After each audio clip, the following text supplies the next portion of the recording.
just didn't join yet. So I would ask those people again, if you Oh, could, okay. Michael. Hi, everybody. I'm going through the people who haven't paid. Nickname one, you It's are still Pestle me. Perch. Yep, So still I'm me. just gonna remove that, and I renamed you.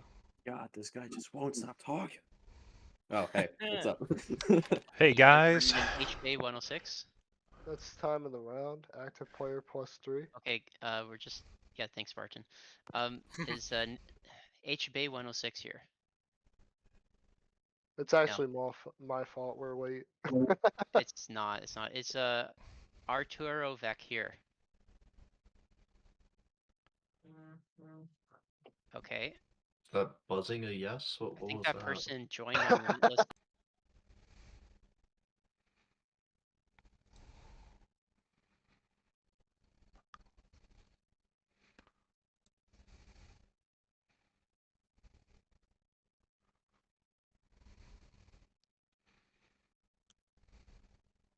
Okay, perfect. Hey guys, Eagle X here. I appreciate the patience with y'all tonight. I was actually driving back from locals.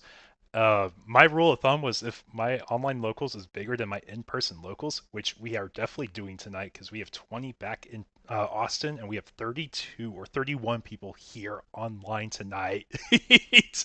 I made the drive all the way back over, so I will have a stream running tonight. I appreciate y'all for your patience. Michael's been doing a great job helping TO the event tonight, and I'm definitely looking forward to hosting you all.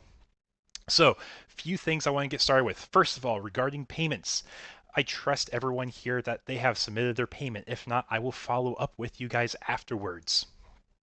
Everything checks out. Awesome. Thank you so much, Michael, for confirming that for me.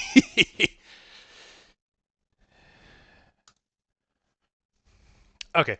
We'll probably be dropping them if they are in Limitless still. So, if you did, I applaud you for the effort. That is a lot of work, man.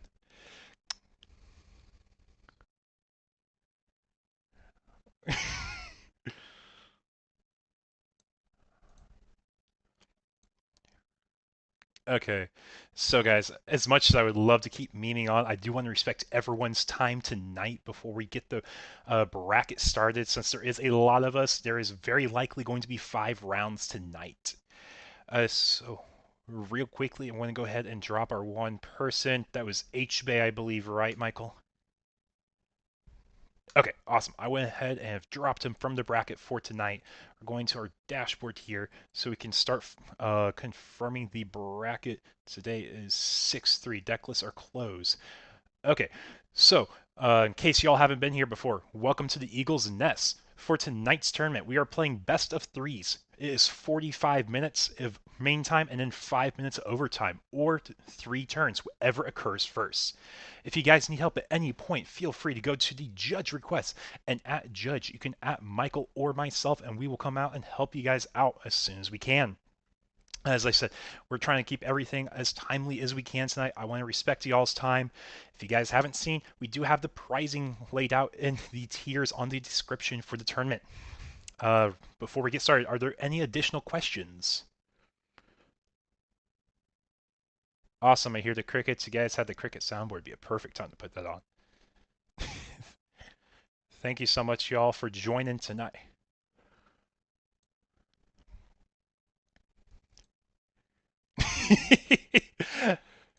With that being said, folks, round one pairings have been pushed.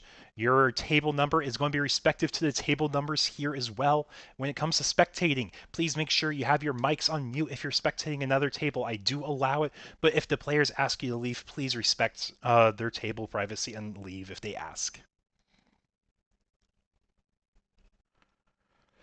With that being said, I will go ahead and drop the link in tournament announcements, but we have the entire pairings on Limitless. That being said, good luck, folks, and when you get to your tables, you're good to start. Yes, have fun.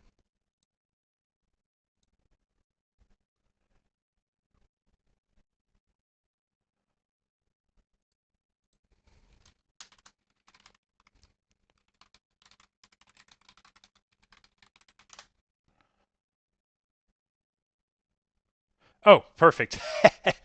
I'm going through. Holy cow, we have a full house tonight.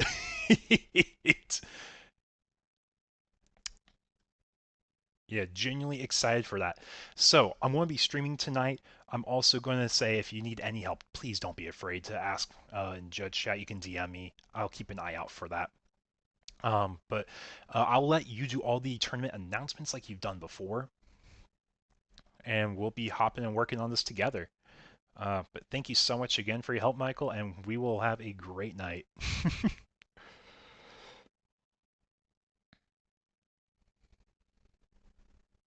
Sounds good, man.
Hey guys, how would you feel if I stream y'all's set? Would you be comfortable with that? Hey, it's gonna be a good time, man. It's gonna be a good time. Oh, that's why we're here.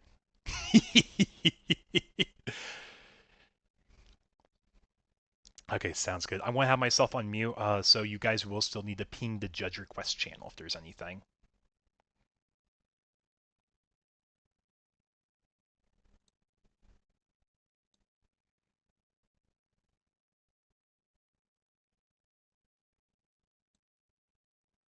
Let's see. Hey, there we go. Am I on mute still? I think you guys can hear me. Hey guys, how are we doing? I know we have a very crazy webcam locals tonight. We capped out with 32 people just about. We were short one spot technically of being fully capped. So I'm really excited to be hosting everyone here for this BT16 tournament. At the bottom, we have Pokey Geek here, and at the top, we have, I want to make sure I have his tag correct. I have it over here. Oh, I forgot you guys can see that. We have Humongous Worm on the other screen. And we have a very interesting matchup here to start out the tournament with. But the whole idea here at the Eagle's Nest is that we're simply running an online locals tournament, and we want to get everyone involved and make sure everyone feels like it's worth their time, they're enjoying themselves. So I'm excited to bring you guys this feature match. It is a best of 3 format where we have, like our traditional tournaments, best of 3. We got mulligans, 45 plus 5. So we have a timer on Limitless, and if you guys want to check the pairings, you can find it on the Eagle's Nest Limitless page as well. All players tonight are competing for a first place booster box. Meanwhile, the pricing is distributed to the top 8 players tonight. I know everyone's really wanting BT16 product, so that is probably what the majority of players are going to be taking as their pricing tonight, but if they don't like their pricing options, they can always take the cash out instead also. And we see PokeGeek has opened up with Mirage Galgamon for his deck, Gao Rookie and Raising, and then training, grabbing the unblockable Mac Gao, I believe that one was. And real quickly, let's go ahead and grab some background music.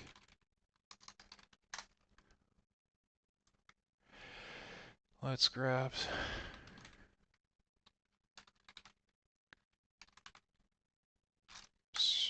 Background music, no copyright. Just going to kind of grab the first thing we got here.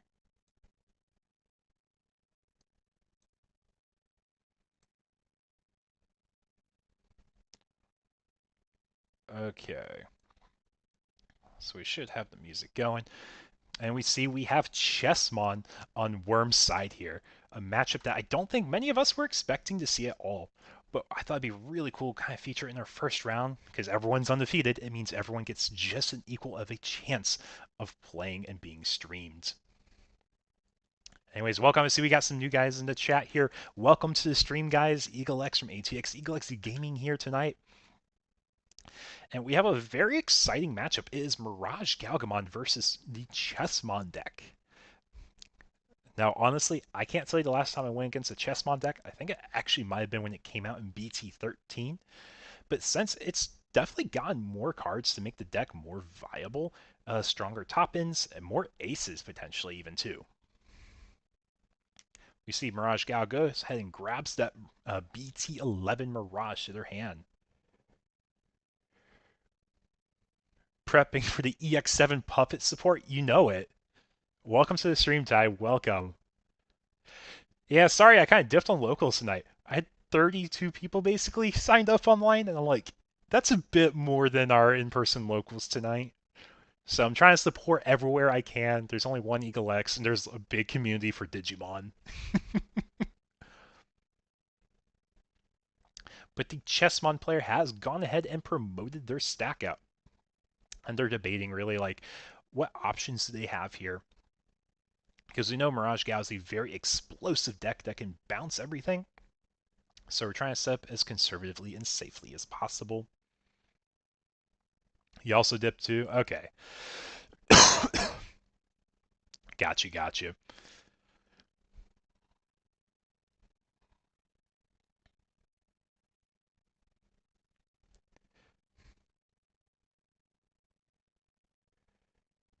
Yeah, we don't run the Sunday locals anymore. They're kind of dwindling really hard. So Pixel decided they're going to save that slot for a premiere event. So if they want to do their case tourneys, that'd be the time they want to do it. We do see Mirage Gao is go ahead pushing forward. So they're trying to set up. It looks like they got their stack going, and they do have the Mirage from BT11. Gets to bounce a level 5 or lower Digimon. If you don't bounce by an effect, then you get bounce to top security instead. And I believe this chess stack is vulnerable to being bounced. So it looks like that is what is going on here. And now Mirage Gao will gain a memory for every 4 cards in their opponent's hand. And it looks like we had, I believe it is a total of at least 8+ there. I know I barely missed that. And if you guys are here in the chat, if the audio mix is a bit off, just let me know. I'll do my best to fix it here. But yeah, I'll be honest, I barely made it here in time for the tournament. But yeah, I see we've about doubled our viewers. Welcome everyone to the stream tonight. Yeah, you work weekend morning every morning, so I can't make it. Yeah, after it stopped being box tourneys, people just started having fun, doing more casual. They wanted to play Dragon Ball instead. But we got the Hover Espimon in Raising from RBO1. Yeah, they're kind of just explaining the effects back and forth to each other. Actually, can you evolve with Hover SP? I don't know if it has the level 4 box. Let's see. Because I think that's what they're discussing there. Yeah, I can go over level 3 for 2 memory. It just might have been debating another route. And it looks like he does go into the collision sheep there. And the collision sheep is basically saying, so first of all, collision forces your opponent's Digimon to block because it gives them all blocker, and it basically requires one of them to block. But once per turn, all turns, when an attack target is switched, you can end the attack simply saying, hey, I'm going to tap a dude, and my guy is not going to be taking damage as I'm going to be ending the attack.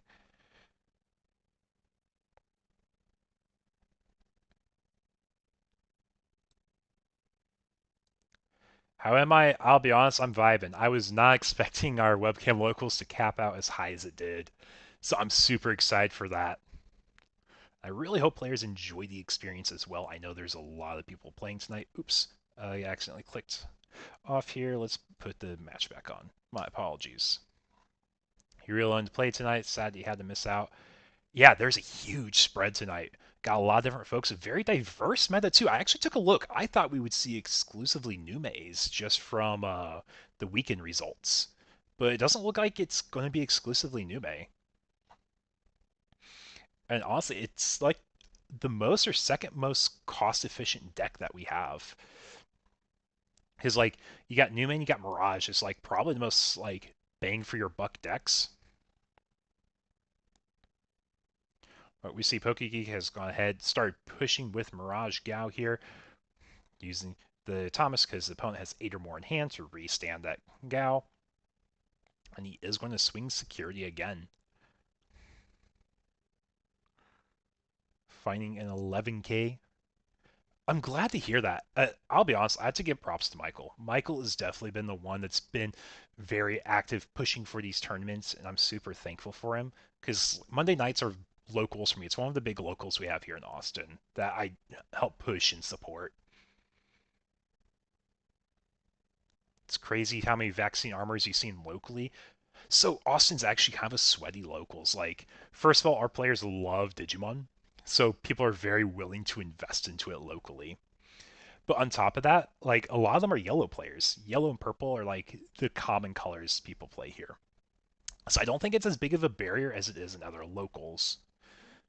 And I know we have lots of VMon stands locally as well.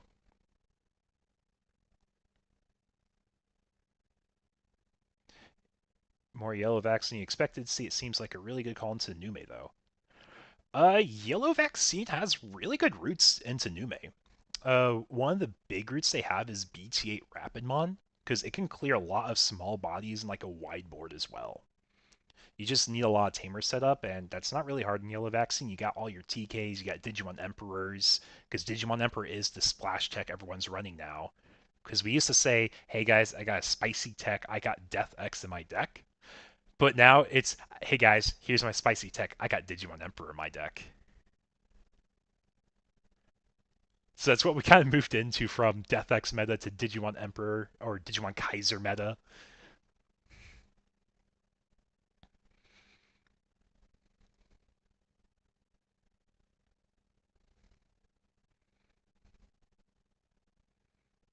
Yeah, BT8 Rapid with Rapid X is yeah, it does a whole lot. Like the mathing definitely helps the Nume side. Because if you get mathed, you get mathed. Like, and your board just can't do anything. But because it's a lingering DP drain, Monze X actually can answer Magnemon very efficiently. Same with the RBO1 Monze. Looks like we had a Zudo Ace there. Get some sources stripped, and now we're going into our second Mirage Gao here. Playing very conservatively, it looks like. We'll be bouncing that Digimon to the opponent's hand. And if y'all don't know the gimmick of the Pawn Chessmon deck, is when their guys get deleted, they play their counterpart pieces, and they basically have this cute little ping pong, kind of like what the Alter S deck did in EX4, where it's a ping pong at evoing up. But for Pawn Chess, it's a ping pong of playing guys on deletion going down.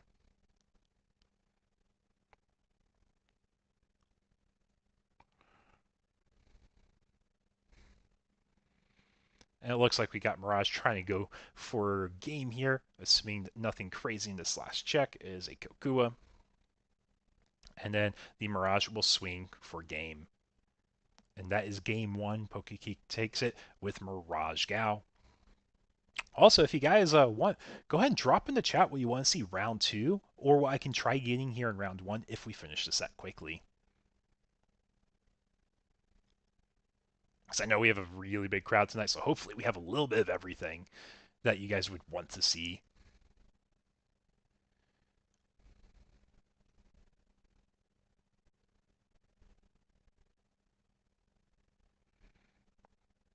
But yeah, it's a very competitive locals tonight, though. You see list upping Ruin Mode counts. Yeah, Ruin Mode's like, it's a card that's like a good meta call. You have to have a meta call for Ruin Mode if you want to put it in the deck. It's a really give and take into Nume. They potentially kill on turn 3, but if they don't play Emperors, you can just walk right through the board. Yeah. So for the Armor Vaccine into Nume matchup, did you want Emperor? If you get 2 of them, you kind of auto win against Nume, just because they don't have the Uko tempo anymore. But if they get set up and they get that Monze X, start proccing and doing DP drains, and it lingers, that's where it's rough. That's where it's really hard for like any deck to really keep up with Nume.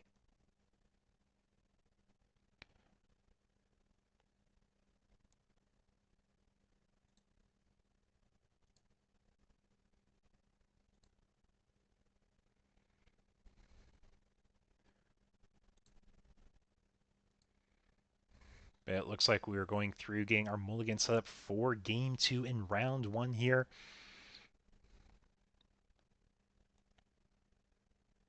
Can you be a mod? You're already a mod. You're already a mod, Phasma. You're a mod in the Discord server. What else do you need to be mod for?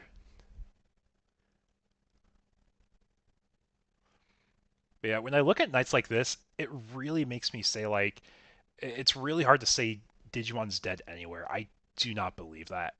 Like, my in-person locals has been popping off here in Austin. Obviously, these webcam events are really popping off lately. So I always think that's super exciting to see. Can you be a mod here? What do you need mod perms for? I have mods for the stream, believe it or not. And you're not one of them.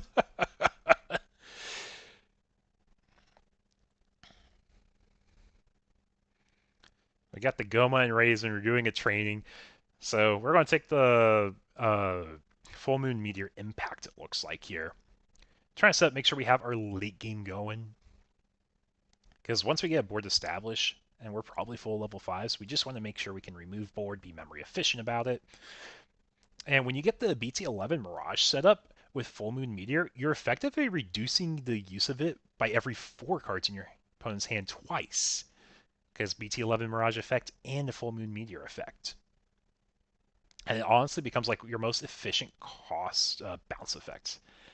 Hey, let's go, DigiPanda. How you doing? Welcome to the stream, man.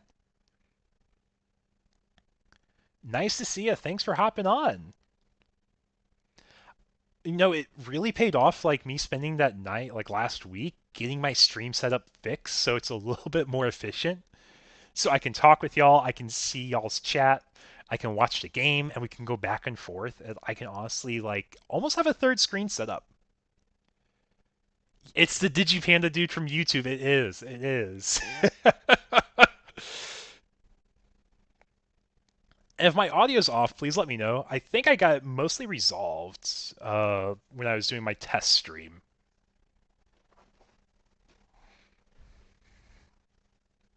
Yeah, it's real good. Awesome. I love to hear that. Love to hear that.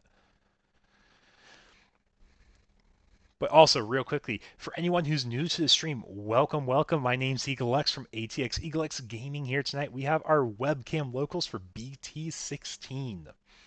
All players tonight are competing for a booster box. And then we have extra prize support. Because we hit the top bracket, I have 2 booster boxes of prize support trickling down. And I believe it's trickled down to our top 8 players for tonight. And we got lots of exciting things being featured here. Next set, you think locals may go harder, just a full set of yellow-purple support until then? Okay, I'll be real with you, Ty. Like I said, we had lots of yellow and purple stands here in the locals area. Yellow because people love the Patamon line. Purple because they love Mastemon. So you combine the two, and you're going to have a really popular... and when I say really popular, I mean really popular locals deck. We just opened 10 adventure boxes. Yo, adventure. I'll be real. Those can have really cracked polls. Really cracked polls. You guys want to see something cool? You guys want to see something cool I got over here? Just got this today. Got this in. I got it for a friend. But holy cow, these things are gorgeous. Like, I never thought I love art. Digimon art is really good. But the way they foil and texture this card is insane.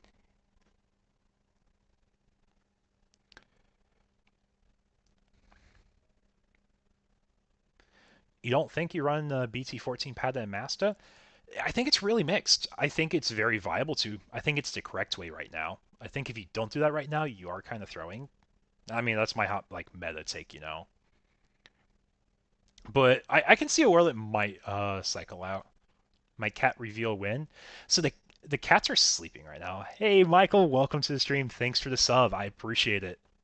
See guys, the stream the other night where we're just chatting, paying off right now. He will give me the firmest handshake for the Magna.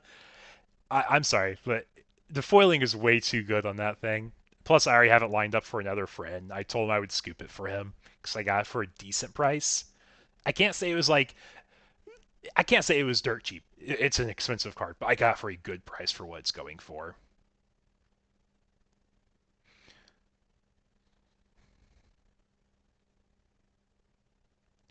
Opinion and thoughts on the last regional results. So, I actually have I don't know how y'all would think about my opinion on this, but I think Nume was overrepresented. It is a great deck, though. Don't get me wrong. Nume is definitely one of the top tier decks this format. However, I think it was overrepresented because it is the most cost efficient deck to get built immediately for the BT16 format since it was the first BT16 regional we have. If I got the Magna for myself, I would be open about it, but because I got it for a friend, I'm not going to say it on the stream.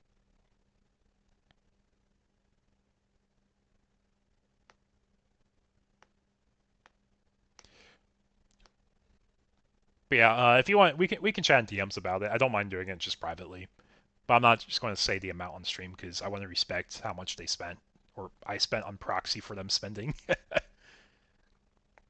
But yeah, referring to the regional results though, I think Nume was the most represented deck, and because it's the cheapest and easiest to build, you're going to see more people lean towards it.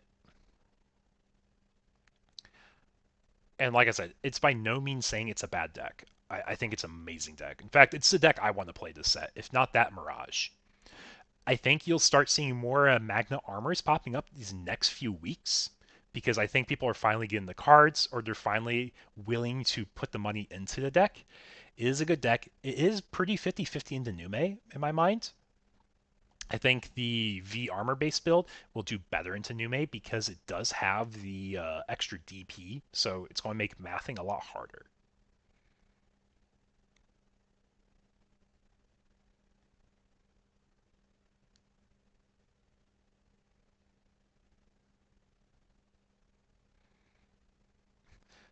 It looks like we're really missing level 4s over here on Mirage Gao's side, but we are able to use that Zudamon Ace efficiently to go into our level 6, bounce the Digimon, gain memory, and keep turn still.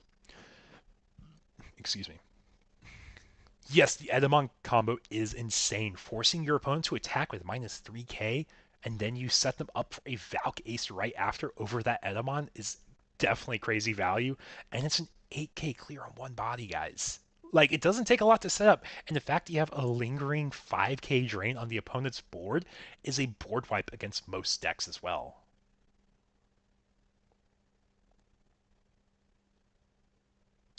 Okay, shoot me a message, Loki. I will see if I can get that fixed.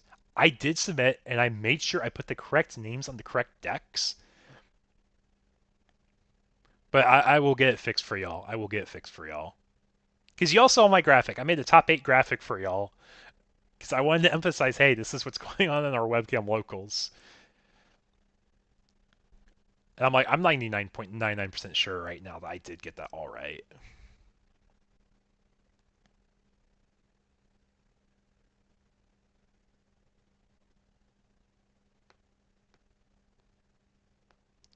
It was so funny. At least y'all find it funny. I don't want y'all be offended if I did something off myself, because like I said, I try to pay attention to detail, make sure everything's taken care of correctly and effectively as possible, I guess is the best way to put it.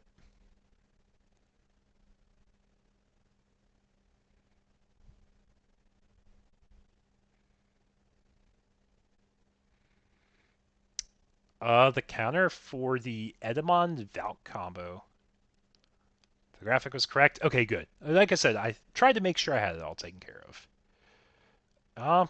Combos for the Valk combo. Not be affected by DP drain, I guess.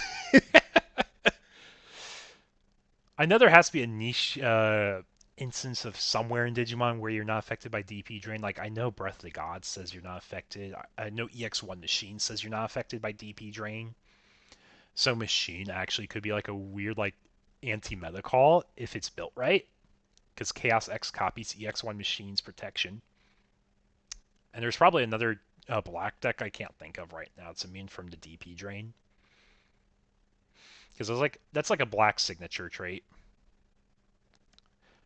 But yeah, it looks like our Goemon here is going to strip a source, be unblockable, and go for game unless there's an ace set up. But it looks like Pokegeek got round one here against the Pawn Chessmon deck.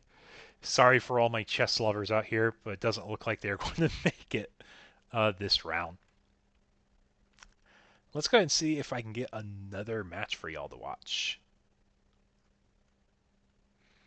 Let's see.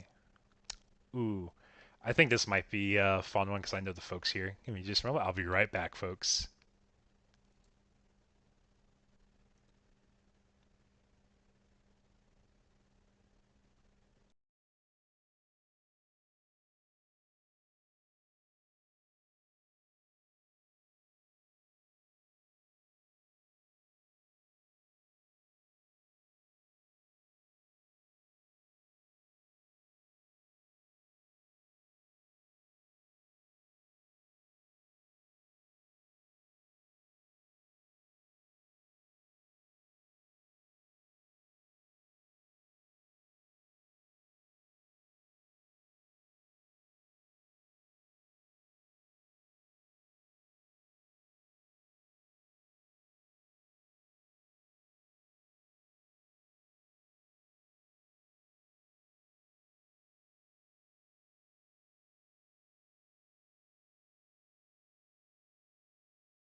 Okay, guys, let me go ahead and switch this up for y'all. Not this one. There you go, this one.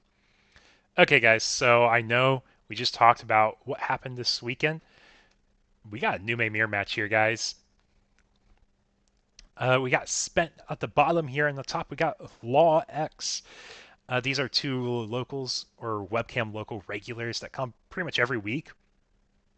And I think it's going to be kind of funny just to see this mirror match here, and I give a chance to feature some of the guys who are regulars. But yeah, go ahead and put requests into chat, though, for what decks you want to see, and I'll do my best to get some stuff on the stream for y'all. So, for tonight's webcam event, if y'all have never been here before, one thing I love showing off with my webcam locals is I feature custom egg sleeves. Custom egg sleeves like Spent has at the bottom, or yeah, bottom here, include the Alphamon Dorumon sleeves. I also have Impmon sleeves. I call it the Gotcha Imp, the Smug Impmon. I have an emote for it on Discord.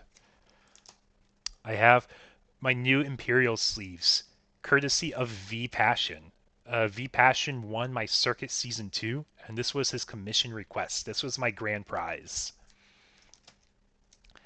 And then I also have my classic Shock Gabumon sleeves. For anyone who places in our top placements tonight, gets a set of custom egg sleeves that I'll send out to them, in addition to booster pack pricing as well. You want to see Yellow Vaccine? I can see what I can find for it. Yes, it is the slug on slug violence. So one big thing for the mirror here is getting Valkyrie Aces. Valk Ace putting 5k blankets on lots of small bodies is going to be really big because it denies Nume X targets with the exception of the Platinum Nume. Now, of course, Platinum Nume is great, and it's going to give you an out to go into your own level 7 to respawn like your own Ruin mode, just kind of depending on what your setup is. But that is going to be like one of your best routes. RBO1 Nume, if you have that, if you play it out, you still get the search, which is really good. It lets you progress your hand state. But if you're under a Valk effect, you're in a rough spot in this matchup. But getting that Chumon out, that is so rude against those promo Ukos. You're just going to deny the memory gain. Yeah, so moving forward with Premier events, based on the player count, Bandai has it set so TOs have to run a set number of rounds now. It's not till one undefeated. Which it might sound weird, but it's also nice from a player perspective. You know exactly what you're expecting when you go into these tournaments. And on top of that, it removes variance. Because I talked to some players and they said the only reason that the webcam regionals are irritating on top of the fact it's not in person is the fact that it can just end so early. Especially this format with vaccine armors, it can be rough. And right here, this is what I was just telling you all about. This is the Valkyrie Ace, and it's just setting up a really hard board state. But we got the RBO1 Nume, so we're still able to progress our hand state as we search for Monzes and Numes.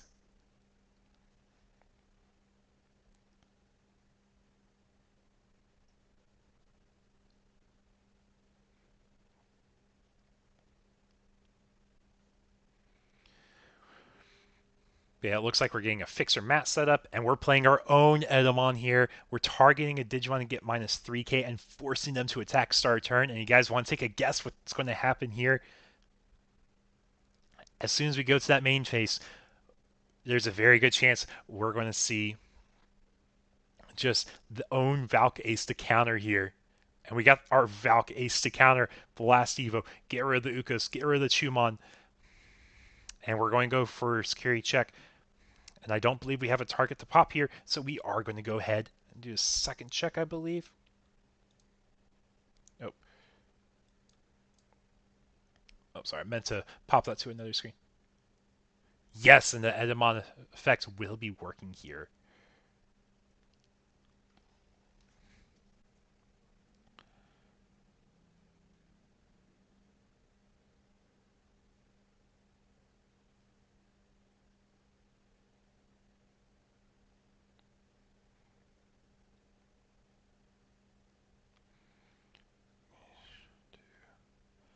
Sorry, I was just responding to a question Michael had for me. T.O. Michael. Yeah, player priority is really nasty here, guys.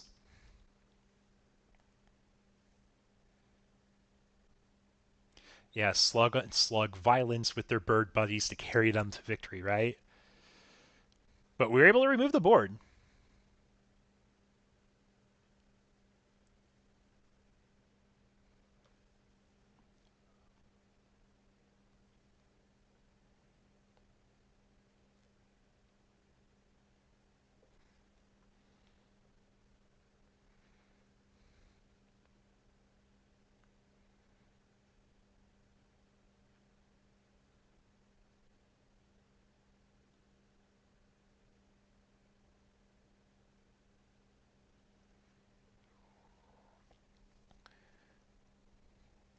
Interesting they promoted here.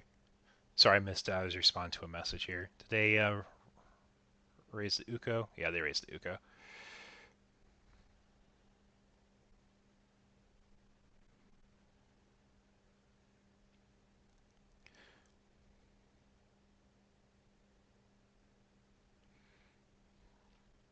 Yeah, sorry, I was slightly distracted there, so I may not be the best judge candidate right now.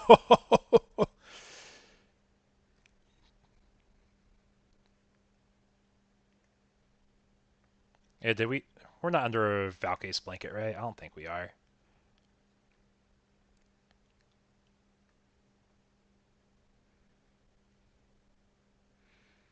But I do think there is a good chance we are going to see another Edamon setup here. Because Edamon setup, you definitely know it's going to be another Valky's blanket. And with Nume decks kind of emphasizing more Valkyrie aces in their deck, you know it's going to be a more and more likely combo every time now. With only one memory, it's a little difficult to decide what you really want to set up and start prioritizing here. Opinions on BT18 reveals so far? Has there been a lot of BT18 reveals? Because I'm pretty sure all the reveals I've seen were from the Liberator, like, promo reveals, right?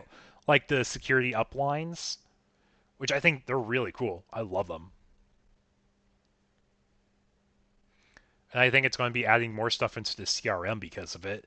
Because what do we do with face-up cards in security if we do a security search effect? Do we flip them face down? Or do we shuffle them face up? I imagine we probably shuffle them face up, but that's just my guess. I have no idea at the moment.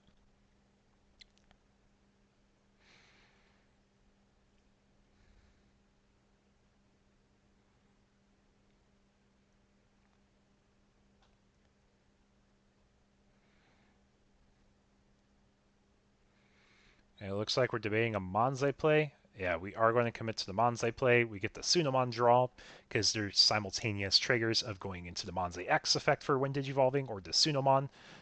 And it looks like we're playing out the Numemon with Satsuki giving himself Rush. He has jamming thanks to the Inherit of Satsuki as well.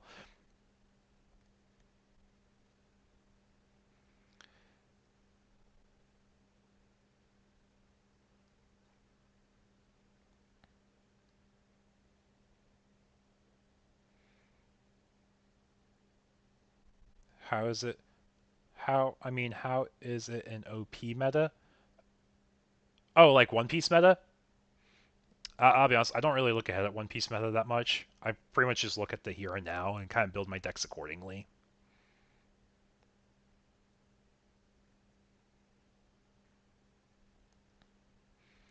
Yeah, like locally, One Piece it's One Piece. You have like 3 top decks, and like 90% of people play those 3 top decks. If they don't play those 3 top decks, they're playing on Brew. That's pretty much all locals is.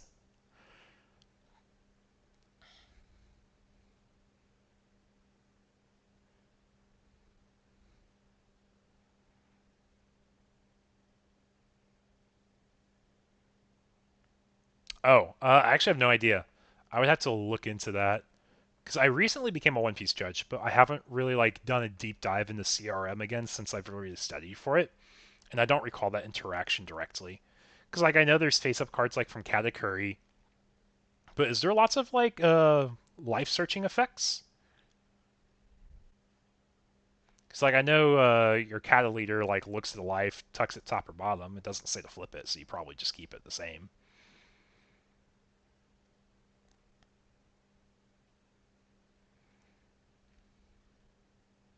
There's probably something I just don't know of. It's just my lack of knowledge of One Piece at the moment. We get the 5k blanket. The Monzi X math worked. Now it's saying, hey, what can we do as a Nume player? That Uko and Raising is going to die as soon as it gets promoted. So you don't get the memory in the hatch. So it's what do you do in the mirror here? Like, there's OPO6 Hiyori into the Star deck Makino. I actually don't know what starter Makino does. I'm pretty sure OPO6 Hiyori literally just grabs the card, adds it to your hand, then you put another card. It's like it fits that card, it goes into your hand, then you just put it face down. Like I'm 90% sure that's what it is.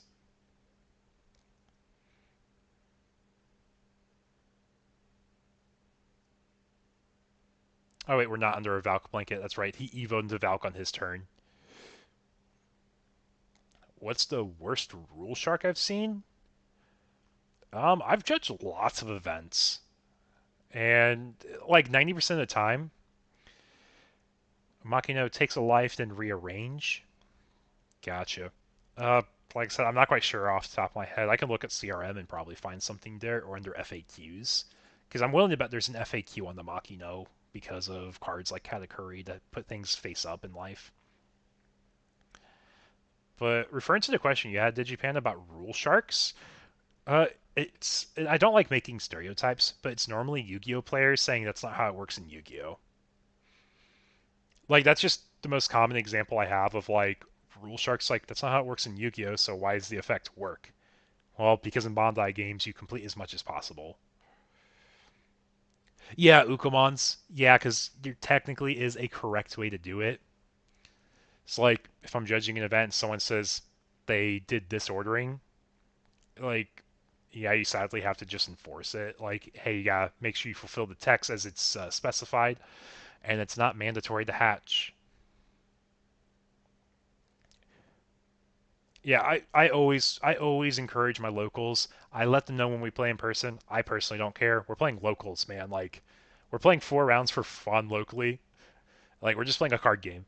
Like, there's nothing serious at stake besides like 3 to 4 booster packs, like half the time. It's like, if you're cheating at locals, like, you're cheating at locals, man. I really don't care. That's why I try to encourage to correct things. And honestly, like I said, it's not much at stake here, but it helps like prepare them for these premier events where there's going to be a lot more rules that are being enforced. Yeah, I know. It's the stereotype. I don't like stereotypes, but like, it's definitely like the most accurate way to describe the situation. You wish you had the locals? Do you not have a locals in person? Or a shop that supports? Or is it just like something you can't like partake in?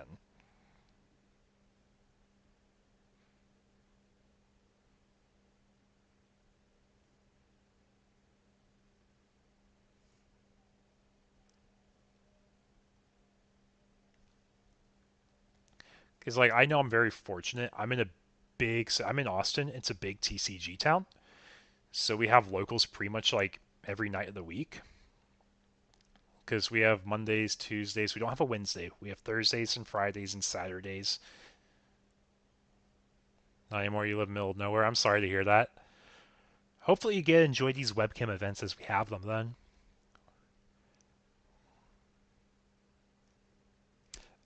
I think Spent conceded here.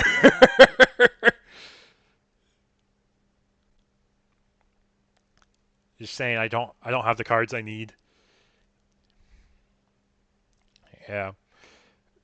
It does happen sometimes. But like I said tonight, for all the folks playing in the tournament, they are competing for prizing. I believe it goes to top 8. I can double check the bracket tonight. But one of the feature prizings I like on showcasing on this channel is the custom sleeves. Custom Gabu sleeves. Custom Imperial sleeves. Custom Impmon sleeves. And custom Alphamon sleeves. If you place, you typically get a playset of your egg choice. But with that being said, let's go ahead and hop over here. I believe it's intermission. Yeah, you get to see my screen. Here, actually, give me just a moment. Make sure I'm not sharing anything I shouldn't be sharing.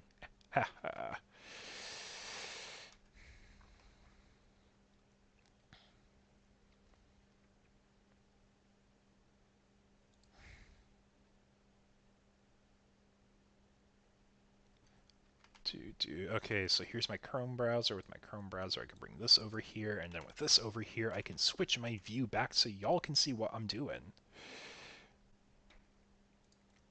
It's not that one. There we go. You guys can see my screen now.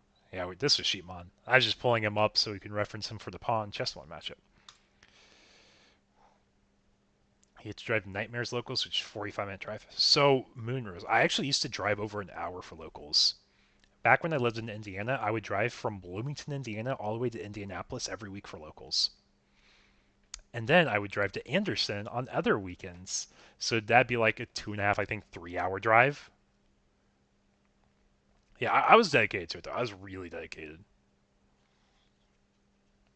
Okay. So let's start with a few things. First, let's pull up our limitless. For tonight, we can see our bracket. We have 30 players. And we're progressing in the rounds. We got 3 tables left, it looks like. Oh, hour 45 minutes. I see.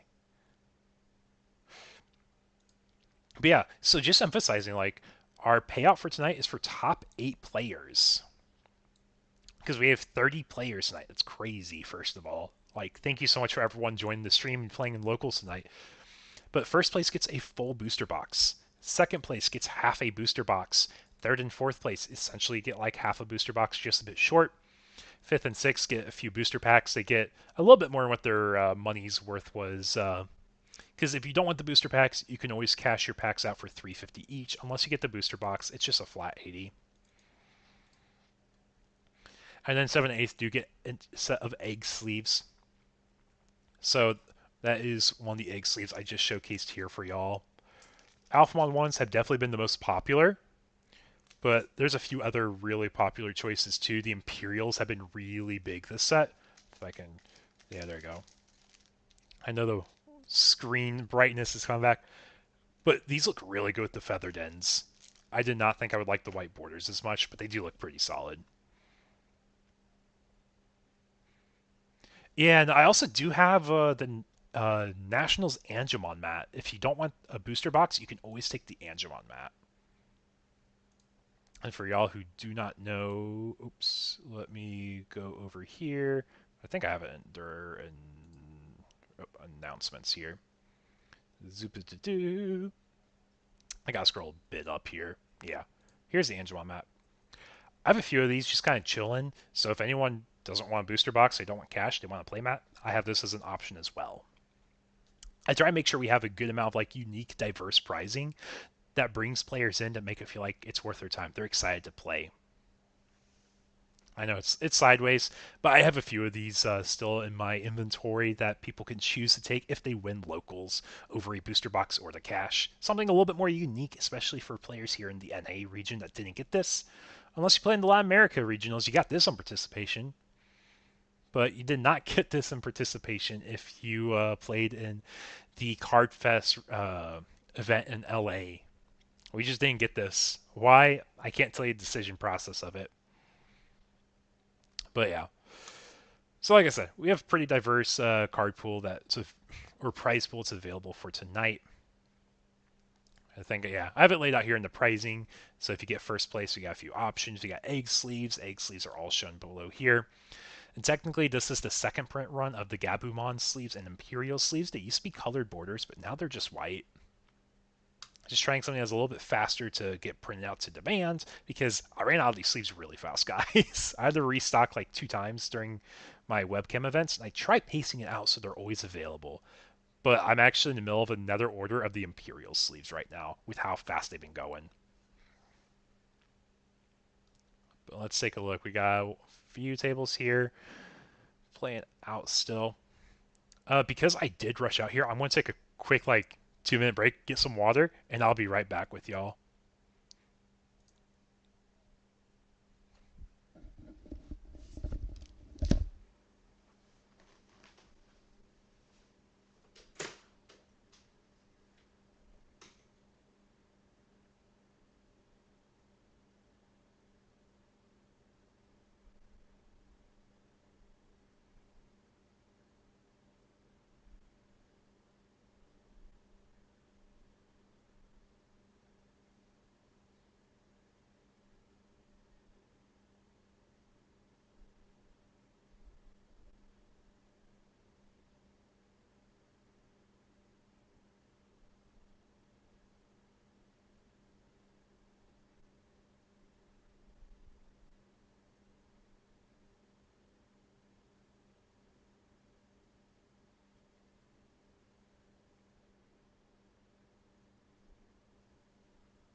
Okay, I'm back.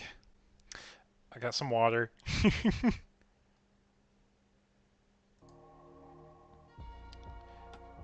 Yeah.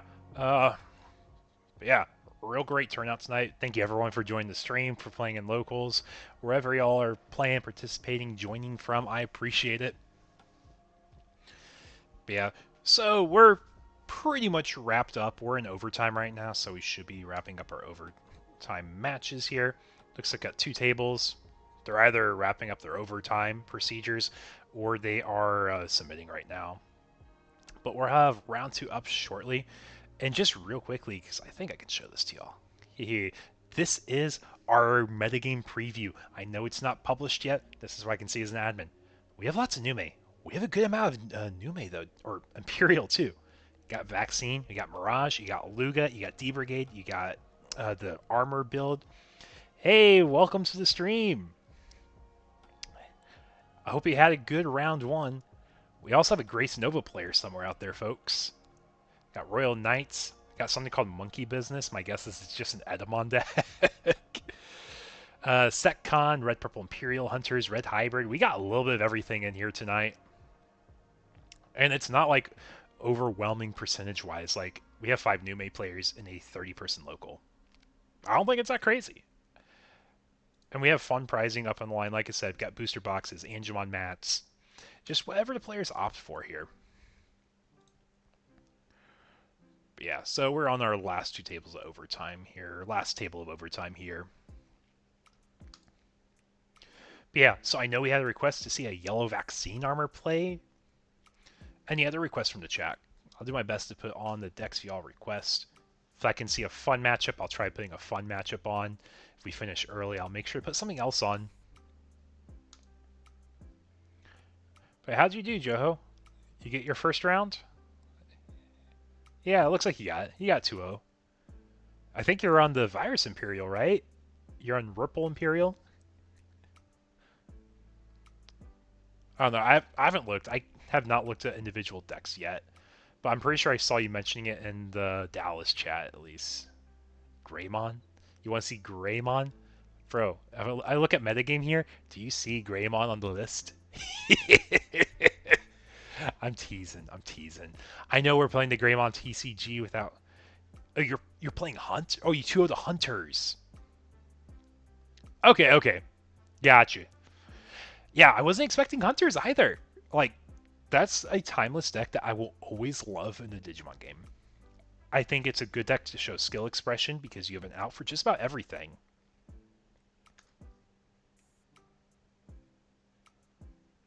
I think I played against him too. When I was up in Dallas last week. Technically, Red Hybrid has a Greymon in it. You mean, was it like Viridimon?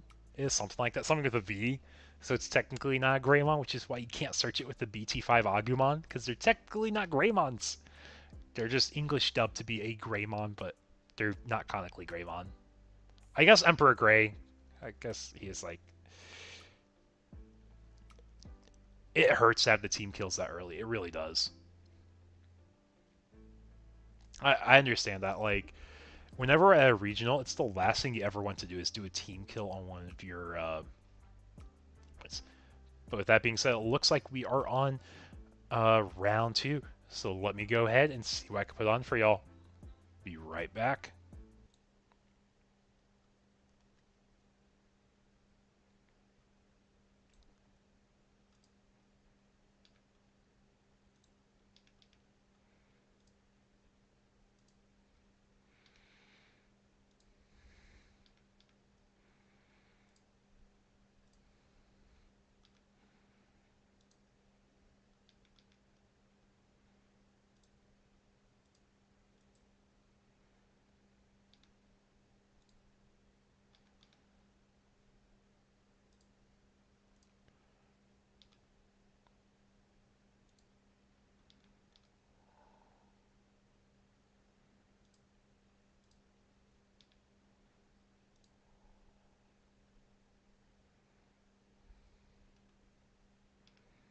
Okay, I can go to table 8 here.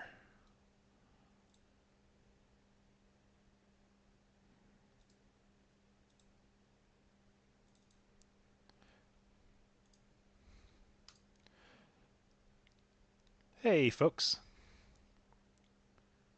Are you guys cool if I stream y'all set? Awesome. Hey, it's all good, man. It's all good. We're here for a good time. If you guys need a judge request, please ping Michael in the judge request channel, as I will have y'all on mute for the stream. Good luck, y'all. Oh, there we go. Webcam locals. Okay, guys, got it set up here. We had a request for a yellow armor vaccine, so I'll let you take a guess on which setup has that yellow armor vaccine. So we can see we open up with a beta and raising over Oanya, playing the Gal from EX4, make both players draw a card. And draw for turn hatch, and we open up with that Togomon. So we got Mirage Gal versus Yellow Armor. Going to open up with that Searcher Kudamon. So that really does slow down the game plan a lot, but just going into a Rapid is good enough, honestly, because you're set up for a lot of your plays in the next turn. You can clear a board, you can warp into the Rapid X. You can even use the 3-cost armor option, Awaken the Golden Knight.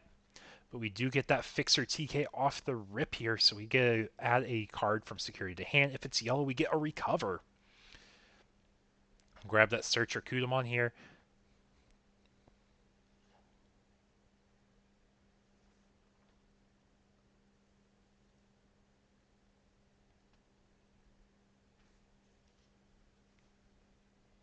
What was the ping? Okay.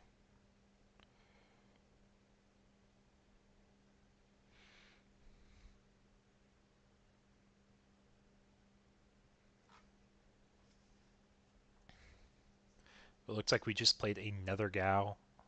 Probably bricks on level 4s. And we go into the Rapid X here over Rapidmon, because we're using the alternative Evo requirement. We're going to be tapping the opponent's entire board. We're going to be doing a DP minus 4k on each of them. Then we may attack if we DP minus something to 0, or win a battle. We get to gain 2 memory. So you're going to see the gauge move back to 1 memory on the armor side. We're going to swing into security, checking into another rookie Gal.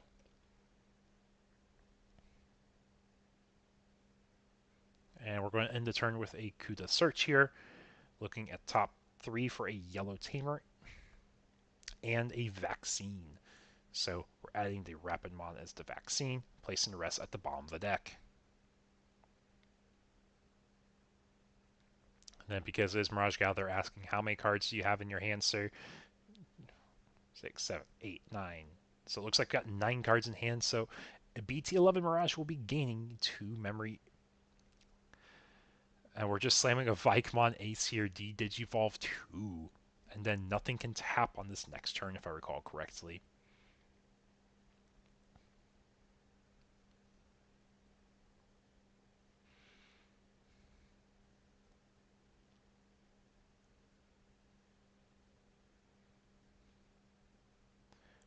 But yeah, Vikemon Ace hopefully giving it out for a burst mode, because we seem to be bricked up on the Mirage side here. But we do have that Patamon in raising now, so we know we can accelerate the yellow armor game plan real quickly.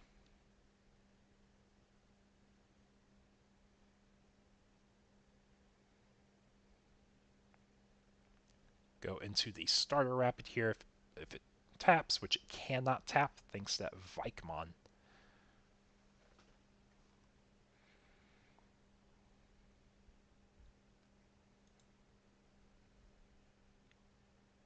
Alright, I'm pretty sure that's what Vikemon says.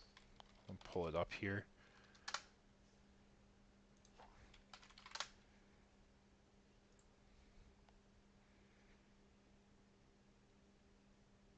Oh, 1 or fewer sources. It had enough sources. Okay, yeah, because it's based on source stripping. That makes sense. Okay, I'm on board now. Like, I know I had some effect where you couldn't, like, tap out. But we were able to Heaven's Judgment remove that Vikemon. Thanks to math from the starter rapid working in our favor here. And we do still have the 10 cards in hand. We're going to see another ace here, this time the Zudamon stripping the egg, bouncing a rookie to hand, going up to 11, and our opponent has 2, effectively 3 to work with after we get our memory fixed with TK. Our Rays get to start main effect of Padamon's look through here. They evolve into a yellow vaccine for free. We go into that Rapidmon, we shuffle our security, we do draw for Evo, then we tuck a vaccine into bomb security from our hand. So it goes there, get our draw for Evo. Now we're looking through our hand and we're looking for a yellow vaccine. This is pesky. I have no 4s. It's okay, bro. It's okay. It happens. It's part of the game. It's part of the game. It happens sometimes. Just focus on the game and having a good time, man. Some of them are just rough. Some of them are just rough.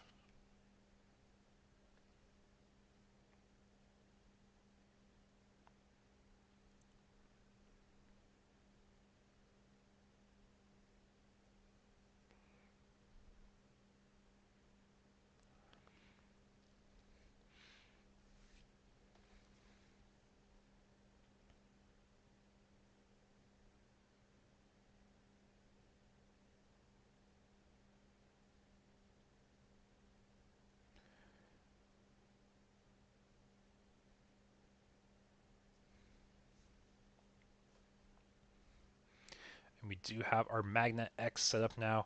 Got the immune blocker, cannot be targeted by effects. So this is where things can just be rough because we didn't get that Macau set up. So we can try here, but I think realistically we're probably going to be going to next game.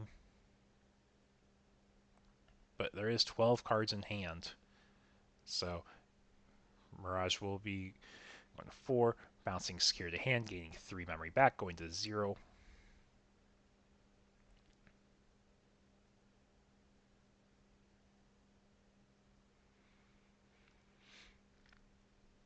I'm trying to think if there's a way to like kind of stabilize the board here because you can't bounce with BT or the burst mode, but we do have the level 4 at least.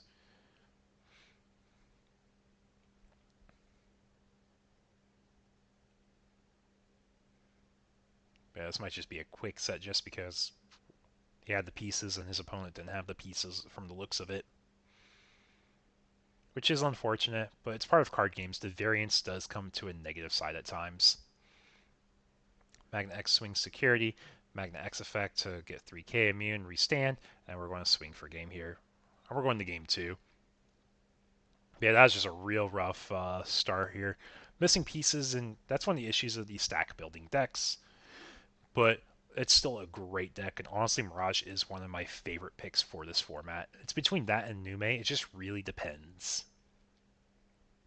Because, like, they both do different things, and they're both very playable in their own metas, but they could both be toolboxed, which is probably one of my favorite things about them. You can kind of change their builds slightly so that one's better for one format over another.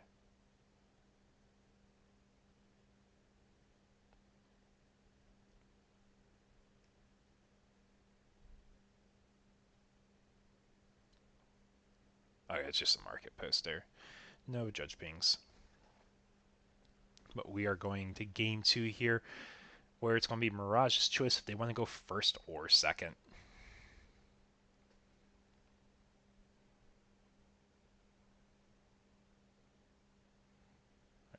But it looks like we're keeping our hand from the looks of it, as we go ahead and set up our security already.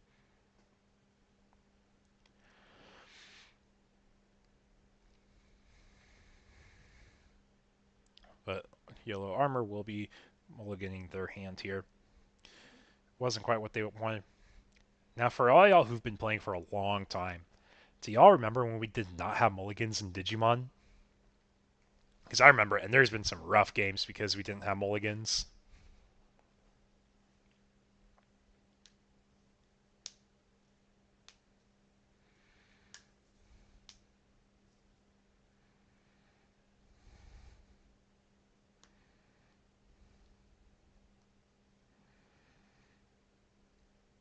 But Mirage is often go first. They have the rookie and they have the Thomas.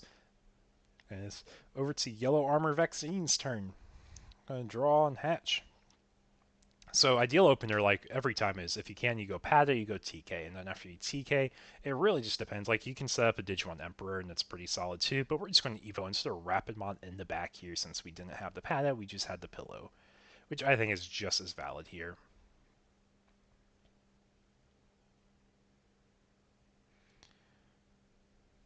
But it looks like Mirage is definitely getting their lines a lot better, or at least having more consistency to finding them this game.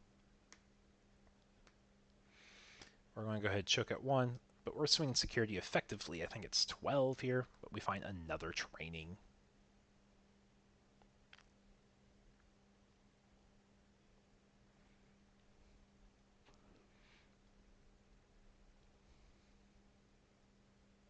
So honestly, Mirage can just completely pop off here, but that Magna Anja doing a recover will make it a little bit harder for Mirage to get a pure OTK, and then Togemon will draw because we did recover and add a card to our security.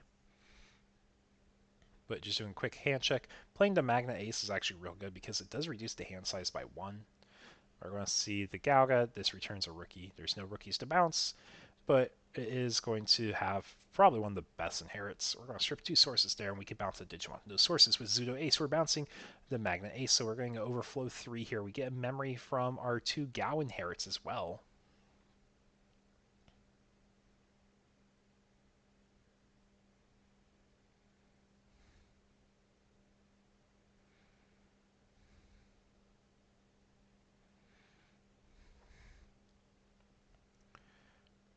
But yeah, we're building up our stack. We have a Wanya. We don't have jamming. So looks like going for an Ice Wall, going to 1. Zudo is going to swing over the Rapid. I think is what they are going for. No, they're going security here. And it's a Heaven's Judgment minus 12k. Zudo Ace gets nuked. Overflow 3, it is the opponent's turn, and Ice Wall is up. That was a rough security check there. And then we even have to pad him on setup for the next turn as well.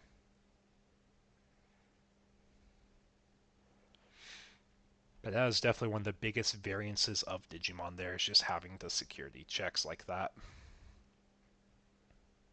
But yeah, we swing at the Rapid, we do a 4k drain on Digimon, pay 2 for Ice Wall though, but we do pop that Gao. And it was the new Galga. Honestly, one of the best cards for this deck. And then we see a Kuda Search, look at top 3 for a Vaccine and Yellow Tamer. It looks like we're just going to be getting the Vaccine part.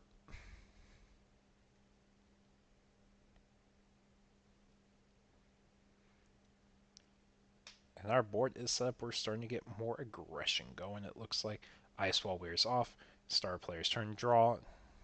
Get a hatch going.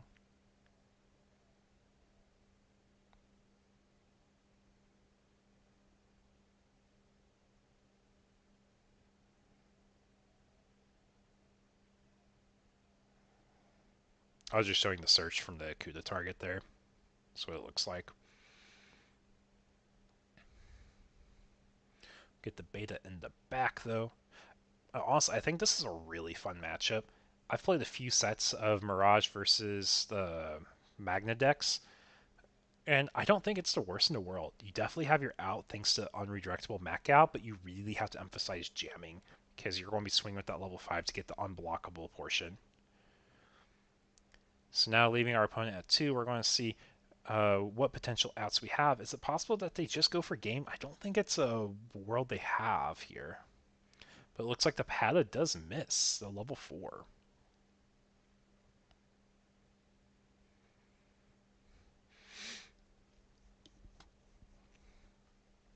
So we either commit our own memory to Pada, or we just do a little bit of rookie chipping here. We find a Fixer Thomas, and now this gives a chance for a complete blowback. The Rapid swings. Oh, we're swinging with the Pada. We're going all in, guys. Thomas to draw a card. Security's been really good for Mirage, at least now. Now there is 5? Yeah, 5 security. So it is possible the Mirage can just take game here. It's going to need a little bit of work, but it is possible. The choke at 1 doesn't matter because we do have that Fixer Thomas, so we will be going up to 3.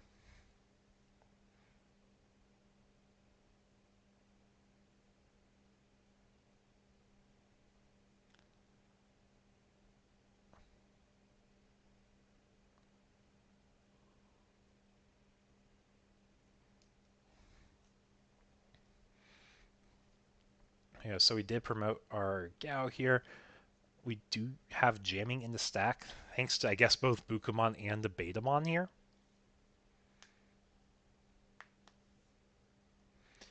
And we are just going to go straight into that Vicomon Ace here. Going to Digivolve 2 and say Digimon with one or fewer sources cannot suspend.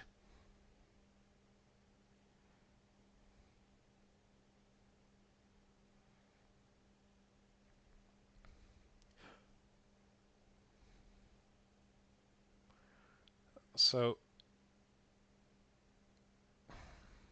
let's see, what are we doing here with the Vike?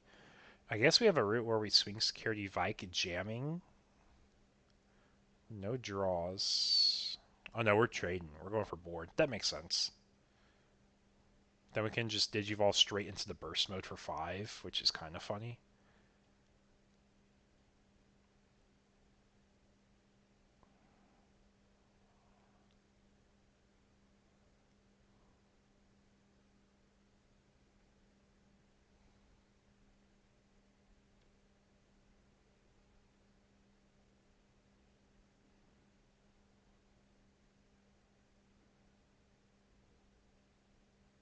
Oh, I think we're just doing a hypothetical if we played this out being a Gao here. Yeah, because none of these effects proc on the Vike here.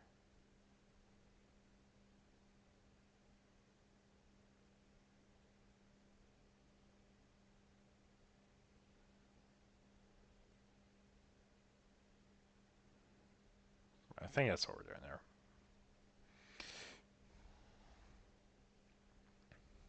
Yeah, let me go ahead and see what other match can I find for y'all.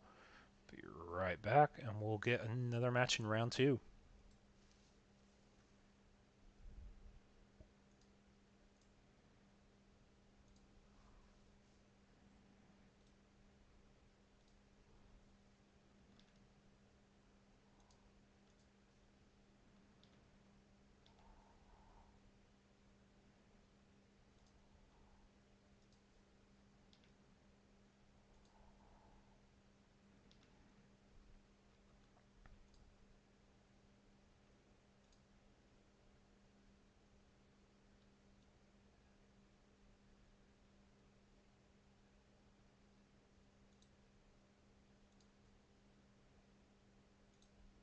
Hey guys, you cool if I stream y'all set?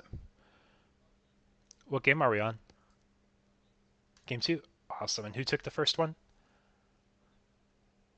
Okay, sounds good. Good luck, y'all. If y'all need a judge, go ahead and ping Michael and judge requests. I'll have my headset on mute for y'all.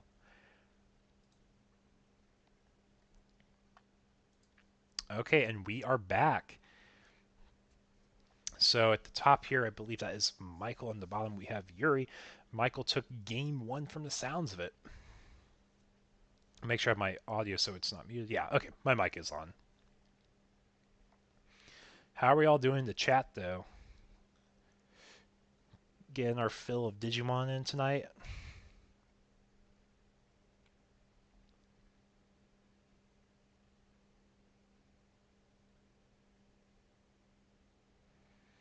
Yeah, it looks like we're opening up with the new BT16 Ukamon.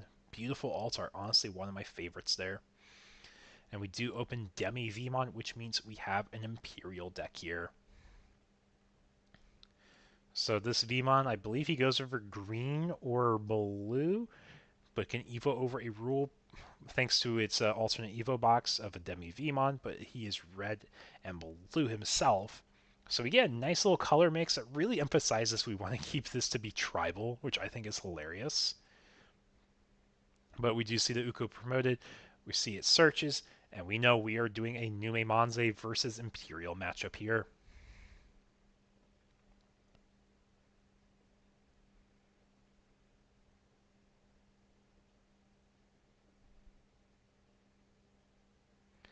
Yeah, so we did pick up that Ruin mode. Going to bot deck the other cards here, get our hatch. Because if our opponent partitions, it's actually really nice. The 5k blanket probably hits every level 4 they can partition with. So our Uko will die here. We pitch the Ruin mode. So we just got this as a draw 2 target. That's all it was. Okay, gotcha. But it still has the same application I mentioned before. It still has that same application. And that is the BT12 XV in raising there. We will play out that Garamon. We will pitch 1, draw 2. If we pitch a Nume from our hand, which we should be able to pitch at this point, is the Plat, so we will draw 2. So we probably grabbed the Ruin mode so we can have that level 5 or higher to pitch with the Ukamon's or the Demi-Mera's deletion here, and then have the Platinum to pitch with the Gara effect, or we drew into it. I'm not quite sure which, but they're both valid routes, and I think it makes sense for the plays I've seen from our side.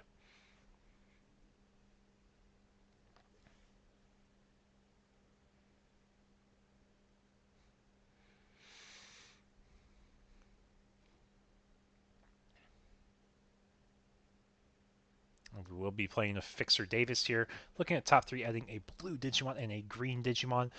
And I say it's pretty hard to mess up here if we only grab 1, but it looks like we're opting just for the 1 there. Because we're counting the other ones a green Digimon then, because that can't work like that. If I recall correctly. Or is it just add 1? It's been a moment since I've actually played the Davis. But it looks like we do have our Garrett going into a Nume X here. Going into another Uko.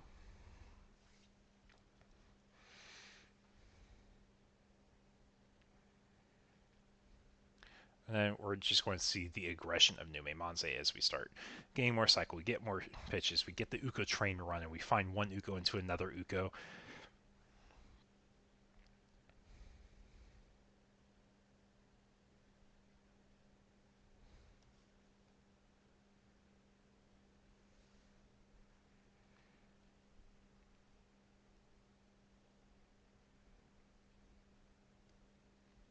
And we are tucking Protoform going to Manze X here, reducing the Evo cost by 1 into our X antibody.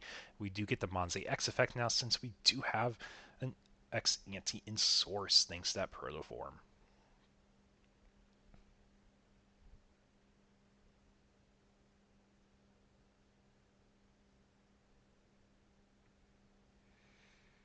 Now I think it's just debate if we really want to play out Digimon here or what we play out. Or if we're just doing this to curve out, it could be just to curve out so we can go into a platform. So we are playing out that Gabumon from the Manze effect. Yeah. Yep, it is a valid target. It's just any Digimon. Or any level 3 Digimon. So that's a valid target. We can play out Christmas Gabu.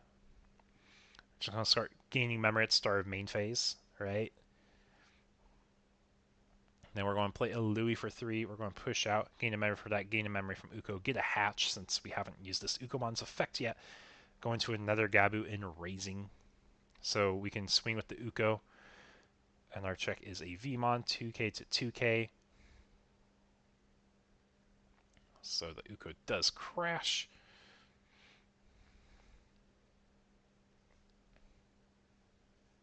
And we can see like we've really set up the board. We've been pushing damage. And our security compared to our opponent's security, drastically different. Brick City against Blue-Green Imperial. No, you had the Imperial duel off. Are you going into game 3, or is that your set already? Here, I can pull that up on my phone as my technically third screen. Because I'm trying my best to like keep an eye out everywhere I can for y'all.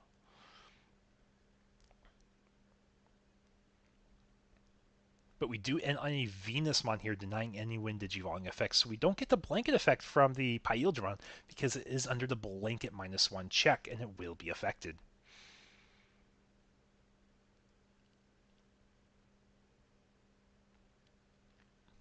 Look, yeah, it was you lost the set. I see what you're saying.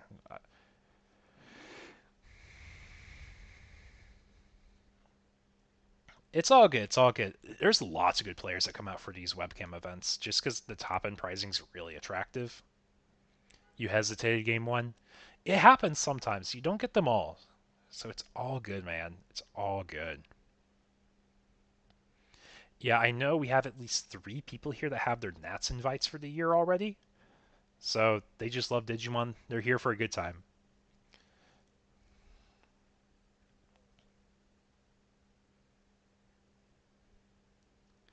And we are using the new option here to go into Pyildramon.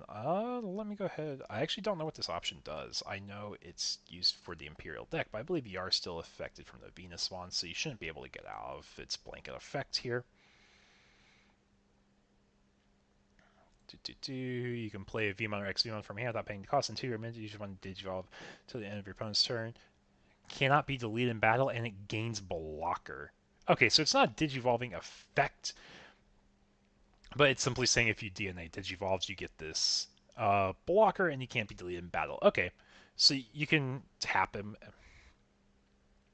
and essentially negate one attack here. I gotcha. Deeply upset with your performance? Hey, don't sweat it, man. Don't sweat it. Like I said, this is a really competitive locals. And if anything, it just kind of pushes you to learn more outs, more routes for like how you can improve your gameplay too. Yeah, the protection from battle is actually really good. Because like I was reading the card there, and I'm like, okay, so what does it do? Oh, we get battle protection. Oh, and we're a blocker, by the way, so we can block anything without a downside here. They can try swinging over me again, but I still can't be deleted in battle. It's pretty good. You could be mathed still, though. So if you can get mathed, you get DP drains pretty quickly.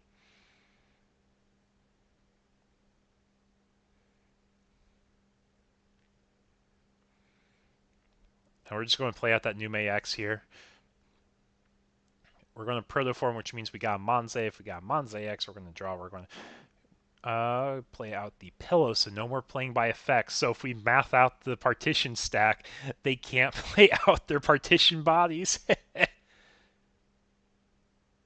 But yeah, so we're mathing with the Monze X. We're saying, sorry, no partition here, folks. That Pillowmon cracks me up there. We got Pillowmon, man. Yep. We're getting there.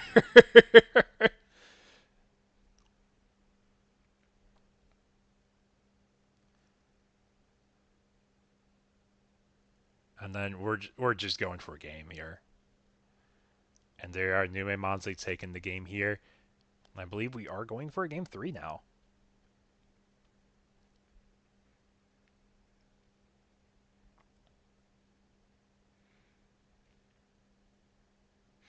But I hope everyone's having a good night tonight.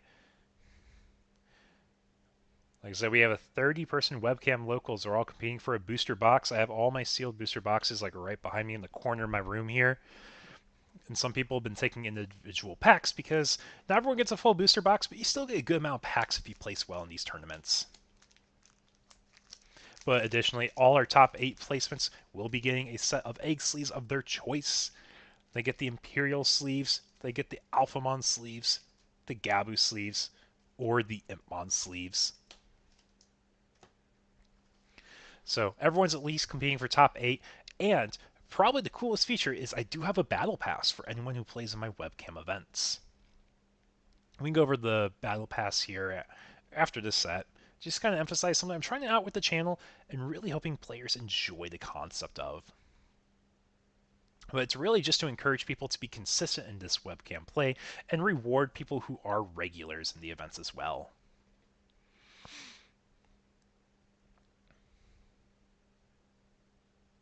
But I will say that was a really well played out game there in game 2 to close out the set. Definitely think our players are both playing very well. And let's see. We have 6 of our 15 matches complete. We've got about 14 minutes left in round before we hit overtime procedures. So we're at a pretty healthy pace of finishing this set still.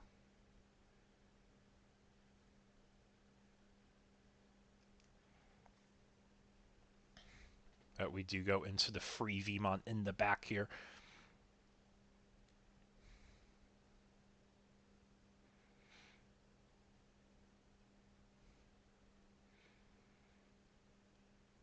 And we do get the Stingmon set up. So when we DNA with this Stingmon, we will be gaining a memory. Looks like we've hatched our one of egg here is the Sunamon, but we do have the promo Uko, so we are starting out hot as Nume Monze, and we are playing out the Garamon, pitch 1, draw 2. Don't think you can really ask for a better turn 1 besides maybe a better Nume target to pitch.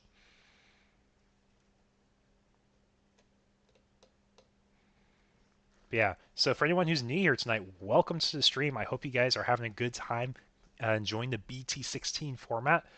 Our webcam locals here tonight have a really diverse pool of what people are playing. Nume Manze is the most popular deck, with only 5 people representing it, though.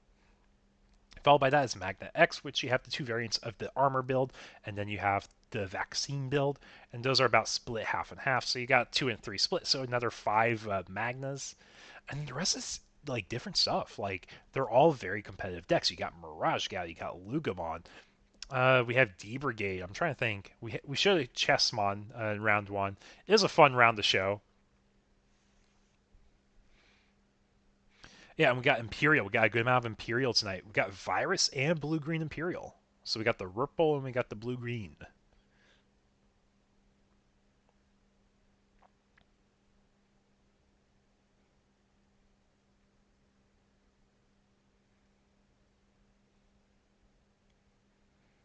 But yeah, this is up at table 4, so both these players are trying to compete for that full booster box still.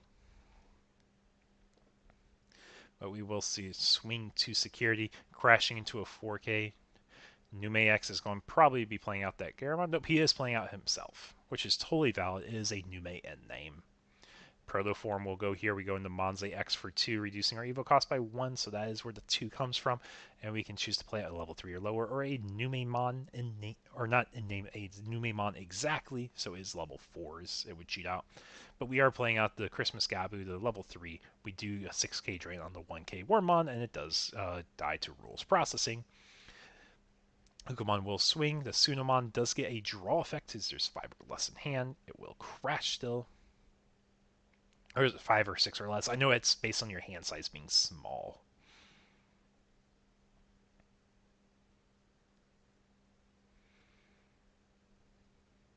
And I think we are trying to set up a Valk Ace angle here, so if they choose to attack, they get Valkyrie aced. Which I think is probably the most important thing here for our Imperial player to realize, that it could be a bait here.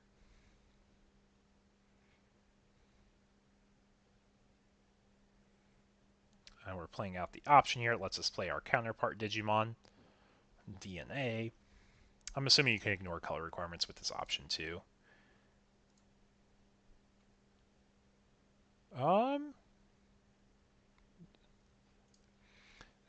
Hey, real quickly, did we have the color requirements for that option? Because I don't think you ignored the color requirements because you just had the Stingmon, right?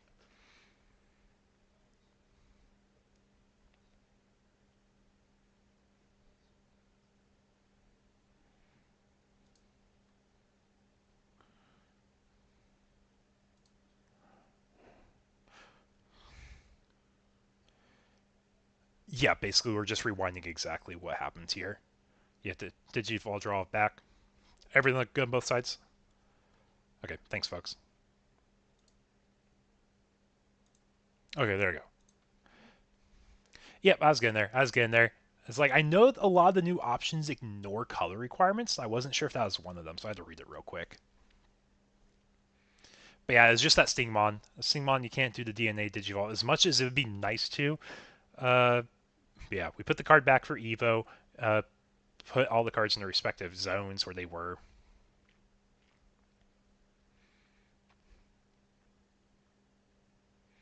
Yeah, it's a really good option, but it does have one little cost aside from the 3 memory. And that's just basically saying you have your tamer set up. Yeah. I'm learning. I know we're all learning together. But we are getting that Searcher Wormmon now. And fun fact, this uncommon is basically $3 now from BT12. Imperial really picked up, and there's no other printings of this card besides the pre-release and the base rarity. But I do think we are in a pretty like set state with this board setup for the Nume Manze player.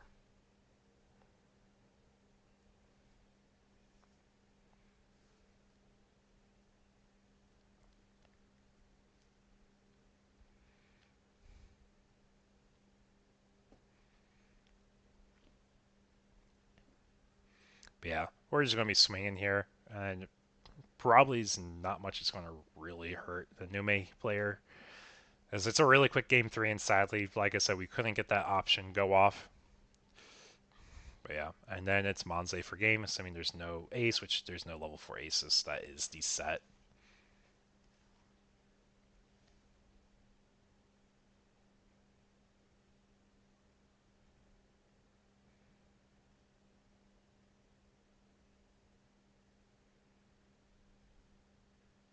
Yeah, and I think he's just realizing, oh, I really should have played this. I can't remember what the level 4 is called, but it's blue-green. Yeah, so let me go ahead and switch my view here. I think is this view here. Yeah, y'all can see my full screen now. So, like I said, I'm trying to emphasize something brand new in my webcam locals. So, I know I tried doing circuits before, but I feel like circuits are really hard to like maintain. So I want to do something a little bit more flexible, a little bit more casual. So this is where I'm really emphasizing this battle pass system. I know if you play online games, battle passes are pretty common, but I thought I would try this out for the webcam locals. I have a free version and a paid version.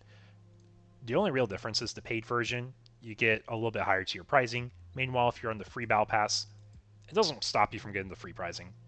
And if you choose to pay for the battle pass later, you would get all the premium pricing, but you can only get this up to week 5 is the latest I'm letting people buy the premium battle pass for. But basically, the whole idea of this was people would drop after they didn't do too hot in round 1-2, but I want to give people a reason to keep playing.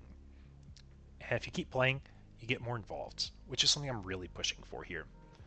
So you can get points for participating in the whole webcam local. This is your participation point. You play until the final round.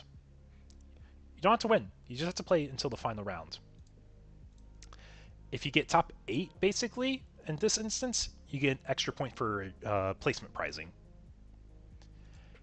If you win, you get an extra 3 points on top of all that. Now we get to judge the Discord channels you join. Oh, bro, I'm in so many Discords. Like, there's a lot of them.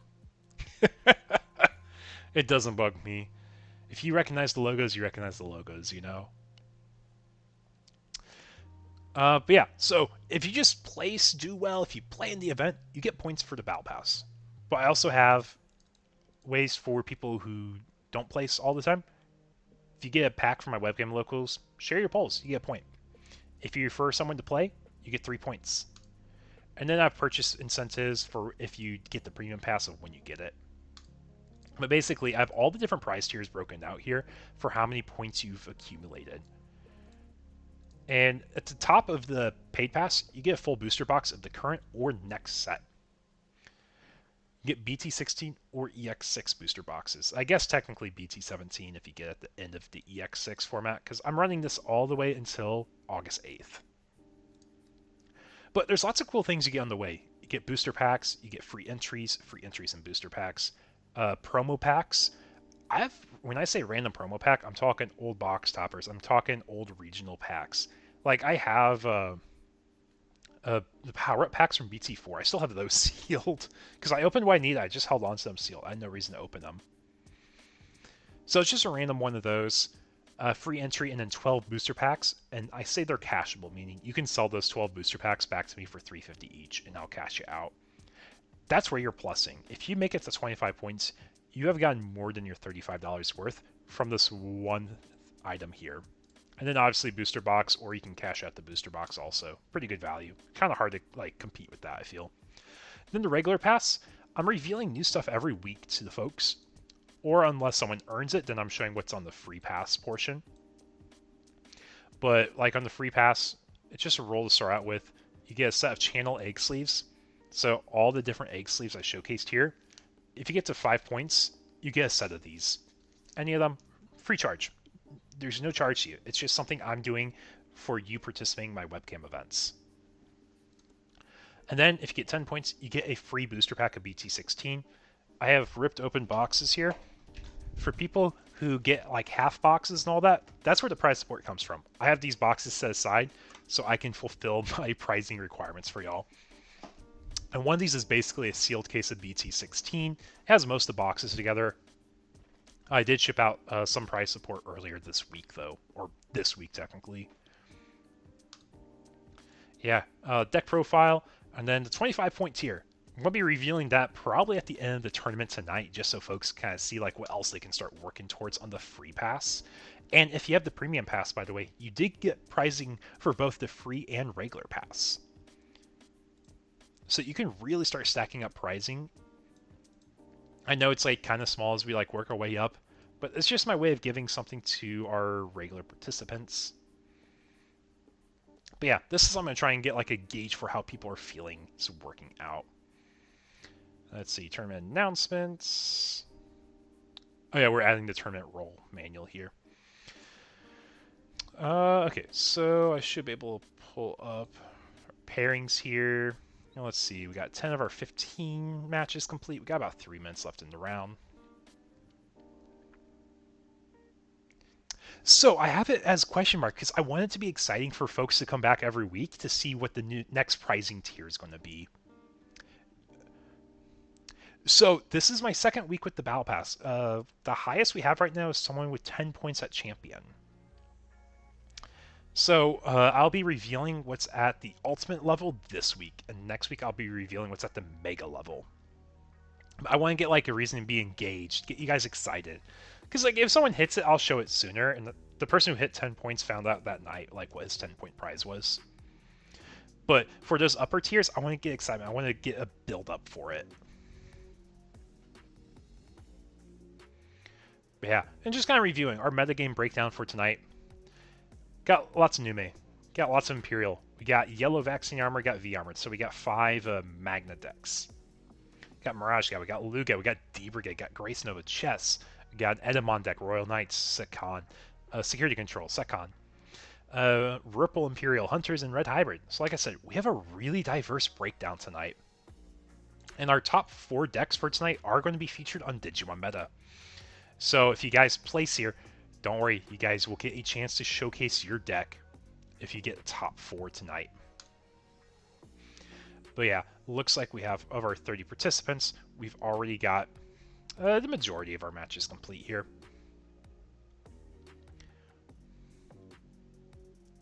Is there even a way to get to the top tier? Yes. So, just kind of breaking down of our Battle Pass concept. Or that's our progress, so Season 1. So if you win a Webcam Locals, you will get a total of 5 points because you get 1 for playing the entire event, you get 1 for the additional placement pricing, and you get 3 for getting first place. So first of all, if you win a Webcam Local, that's 5 points. So for the early stages, it basically skips you an entire tier. And there's a total of, I believe, 12 weeks. So for the full 12 weeks, if you participate every Webcam event, hey, welcome, thanks for the sub. Appreciate it, Kaizen. So if you just participate in all these events and you only place 3 times, you do work your way halfway up. And that just means you get top 8 basically. Top 4, top 8, depending on like the player count that week. So like, you're able to progress pretty high up. But for the 25 and 30 point tiers, I do want people to like be winning and participating in Webcam Locals. But I do have a few other ways people can get points too. So like one other way people get points is for sharing their polls they get from participation packs. I have, or that's right here. I have 3 points for referring a person. It is once per person right now. I'm going to be gauging to see like how people are progressing on the Battle Pass as we go along. I know I tried mathing these numbers out to work in like a very precise manner. So like I'm expecting maybe 1 person to get to 30 points. I am expecting 1, maybe 2 people hit 25 points though. I have 1 locals a week, and it's going for about 12 weeks. But I have not announced there are some bonus point events I will have coming up soon. So next week, if you guys watch my stream, I had, I think it was like Tuesday last week, or Wednesday last week is what it was. I will be sending out a survey for everyone, asking their thoughts on the Battle Pass. If it's something they want to see more of, if it's something that they feel like I can improve. And if you complete that survey, you will get more points on the Battle Pass. You get a full point for that one. But week 3, if you guys stay tuned for week 3, I am expecting it to be a bigger week, and I will be giving out extra points. So like I said, I'm trying to make sure people are healthily progressing on this Battle Pass, but it is something that I'm trying to make sure I'm not going too big in the hole on. I'm trying to like break even is like my idea. So if you win every local, you just have to win 6 locals. If you win half the locals, man, and you get that 30 points, you deserve this.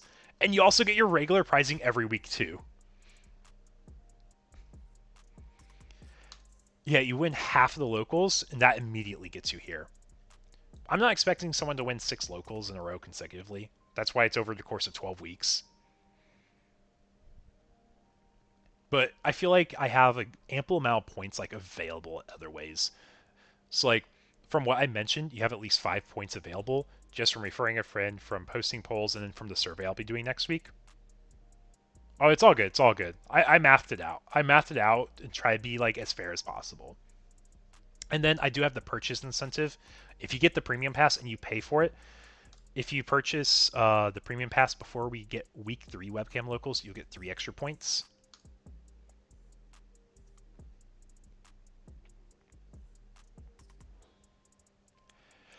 So I've debated doing more, but I don't have enough product to do more events. It's like it's going to be something I do in the future if I want to do more webcam locals. I'm basically limited to the price support I can provide.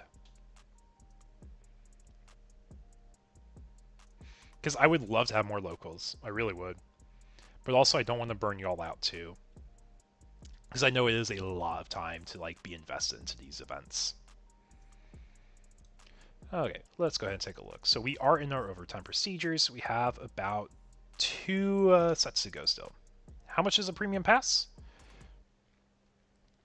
So right now it is $35 for the premium pass. It would be nice if there is something besides when you get points, creativity instead of pure meta. Yeah, so the survey I'm going to be sending out for week 3 is going to be one of the things where I ask people, how else would you like to see points given out? Do you think they're given out fairly? Because the idea is like I want people to be engaged, and that's where I want points to come from. And like this was something I thought of. I tried doing the math for what I thought would be fair for people who participate, and there's a few points for people who played and did well. Obviously, I'm trying to emphasize you winning well to progress your battle pass faster.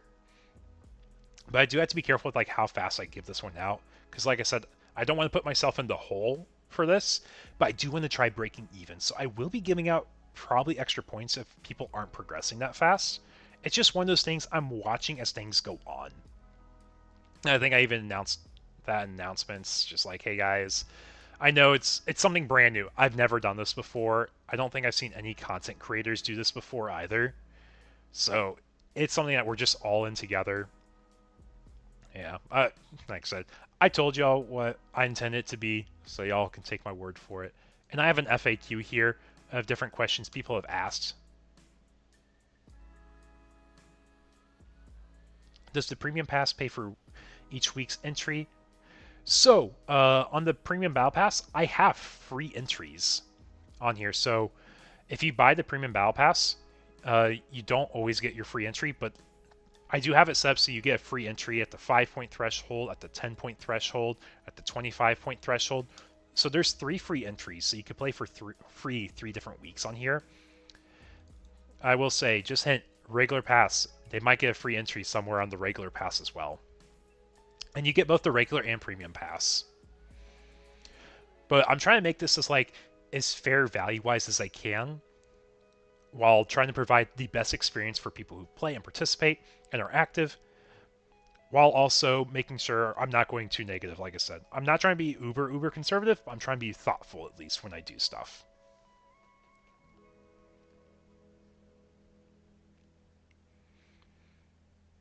But yeah, I think we are getting close to wrapping up the round. Yeah, we are in the 2nd week right now. We are in week 2 right now. I guess I can even showcase this. What is it? It's Season 1 Battle Pass. So right here, this is like the progress everyone has so far. You hope they come back? Yeah, it'd be exciting to see people come back, especially new players. But yeah, so right now I have basically the spreadsheet built up of people who've purchased Battle Passes, of people who get placement points. It's like Seonx, he won our week 1, so he got 5 points here. He got the 5 for purchasing Battle Pass. So he got the free entry when he bought the Battle Pass week 1 because he got 5 points. So he redeemed that entry. And then he has another free entry waiting for him because he got 10 points. So he's already gotten $20 of value from his $35 pass is the idea. And I'm trying to make it feel good as you're progressing on the pass as well. But yeah, oh, I need to add the 3 points here for the referral because this player is participating tonight. I'll get to that later as Michael and I update the points for people who placed tonight as well, though. But we have it keeping track of everyone's rank here, and you can find this in the Discord server. I have a link here. It's called the Battle Pass Progress Bar. And it's just a direct link to this channel here. And we also use it to like check in attendance too. But yeah, so let's go ahead and pull up our pairings here. Ah, we got round 3 pairings up. So if you guys are playing, round 3 is up. Good luck, y'all. And I'll be right back.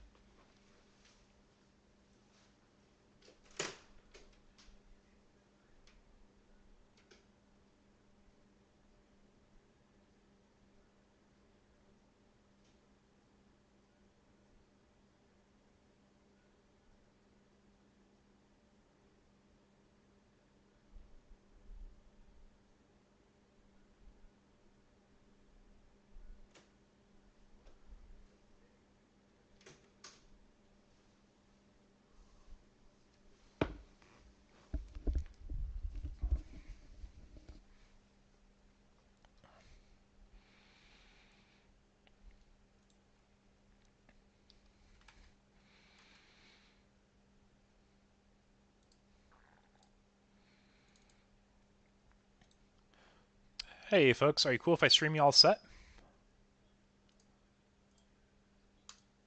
I have it in the announcements channel because I very impromptu brought this up. Oh, cool.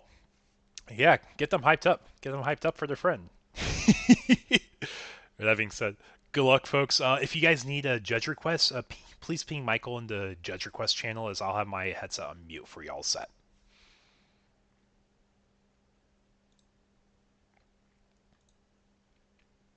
And we're back, folks.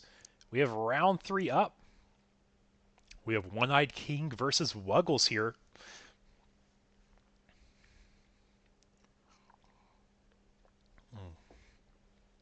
Had to get some water. I went through my water real fast, y'all.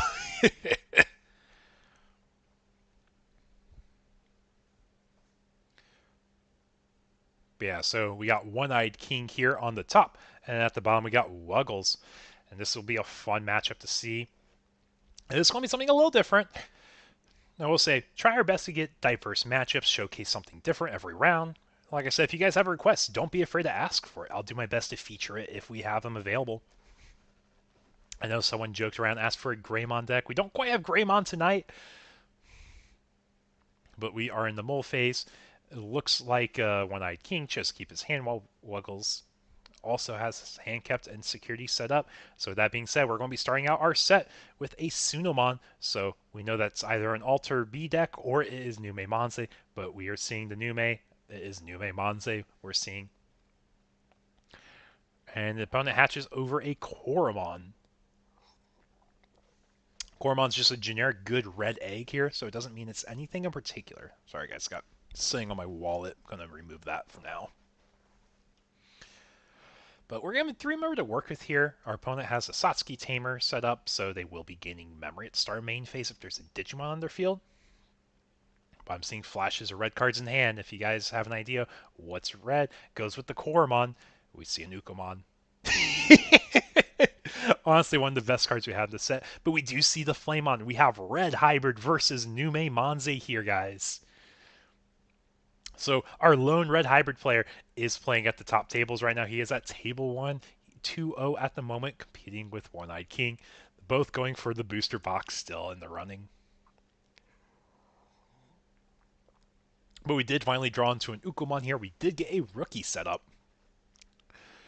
Now, something that's kind of like a common theme lately, if you guys pay attention to our formats, is if you don't have to build up in raising, you're running 8 Ukomons.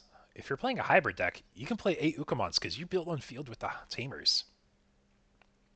we will get the Uko Search. Top 3 for a Digimon or Tamer. Perfect in Red Hybrid as we can grab either the pieces we need. We're grabbing that Takuya. Rest go to the bottom of the deck, and then we do get a hatch. So if we have another Ukomon, we can start an Uko train and just chain Uko after Uko after Uko. So it looks like we're going to be swinging security. It is an Ukomon, 1k to a 3k. The Koromon does draw us a card here because the security was removed. Go into a Flamon and Raising. My guess is we'll probably set up a Tamer. Oh, we're going for a Crimson Blaze here. Cost 4 thanks to there being 2 Digimon, and you cannot play Digimon by effects here. So it turns off Monze X while also clearing the board. So it's already putting the Red Hybrid player ahead on board tempo. But we do see that Numemon come down, is on play. It looks like we're choosing not to play a Satsuki here. But we do go into the Edamon for 3 memory. We give minus 3k to that Ukomon, I believe it says. But that Suna also does give us a draw as well. Yep, so minus 3k. The Uko dies. If it didn't die, it would be forced to swing, probably into a Valcase. It's honestly a really common and deadly combo that we see.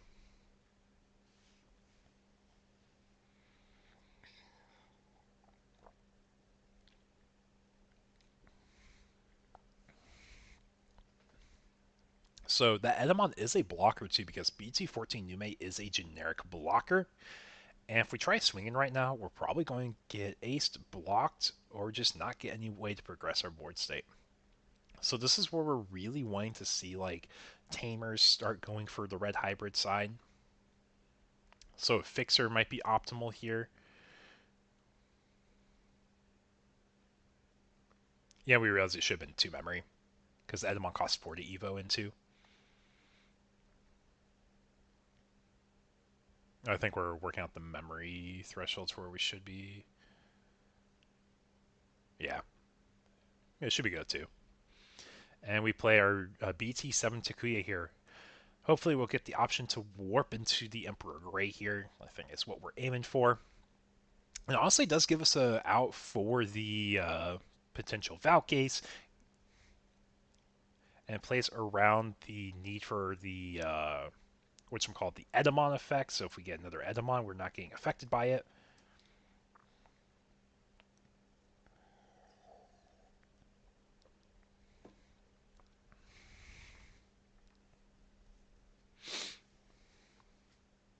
It looks like we're just going to be setting up another Monze on play. Tuck a Nume from trash underneath. Gain a 2 memory. It's going to 4. And it's the Red Hybrid player's turn. So we will be drawing. And I think we're debating if we want to raise here. Because it is possible we just Digivolve into the Emperor Grey over the Takuya stack.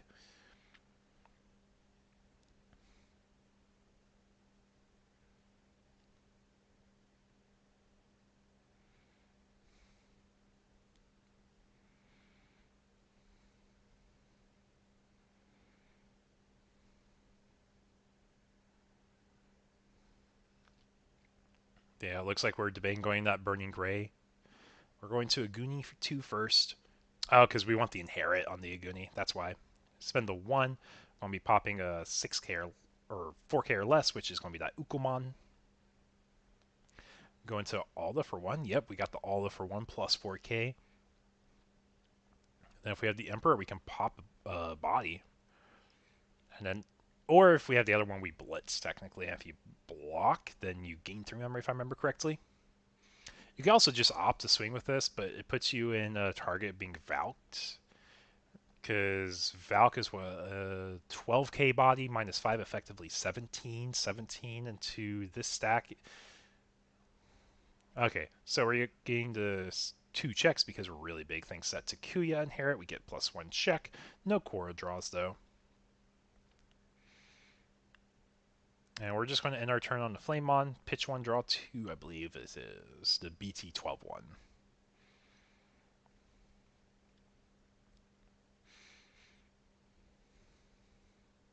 So a common tech I've seen in red hybrid builds is they do run the Gigimon that's playing Gallantmon to increase deletion effects by 1k. And that's really relevant if you do Crimson Blaze plays. It's really good against Devas. It's not as neat against Nume Monze, but it is still a really nice effect to have. But like our main 7k thresholds now is like obviously the Edamon, but the Monze X's are at 8k. And there's no Crimson Blaze this turn, so we are going to opt for the Monze X, get the Suno proc. It's same timing as Monze X, so we can choose either one here. Monze X plays out level 3 Digimon, or a Numemon. So we'll see what the call target is here, if we have one, and it'll be an 8k Lingering Drain on a stack. Playing out the Jeramon. Jeramon on play is the newest trigger instance, so we will pitch one, draw two if we like. And it looks like we did target the Flamemon for the DP drain. Yeah, that's actually just going to be dead.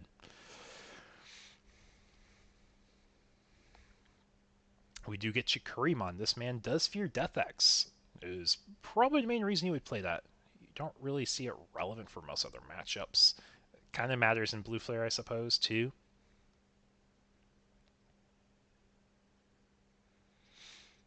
But it looks like we're debating if we want to give jamming to our Monze X stack, but I think we're just going to opt for a safer route here.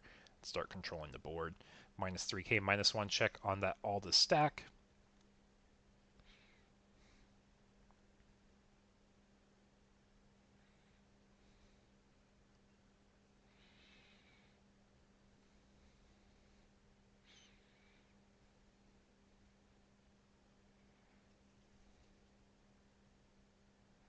And we are going to mind link that Sasuke to the Monze X, which means it'll have jamming for the 2 checks it'll be doing here. So check 1, Ukomon, check 2 is 11k, but we have jamming. We'll see the Ukomon push. Checking another Emperor Gray. Okay, so we're missing the Emperor Grays. Half of them at least are in security. That's rough.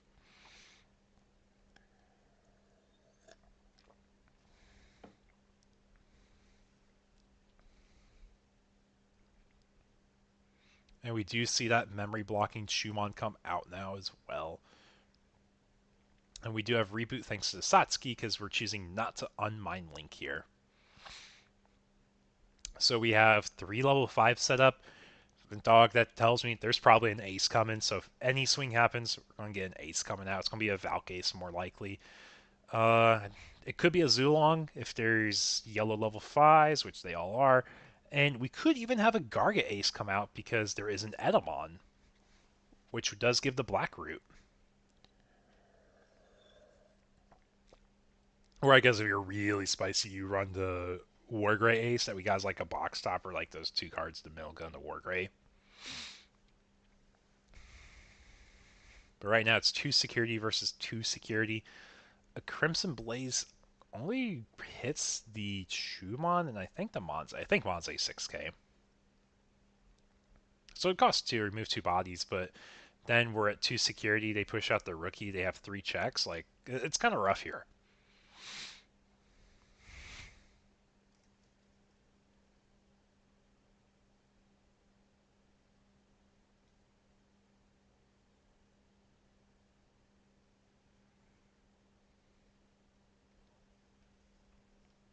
All my Discord notices coming up. Yeah, so we are going to push out that stack. So we got a ping from locals, make sure locals are running all right, because I told them I had to get going to stream this event tonight.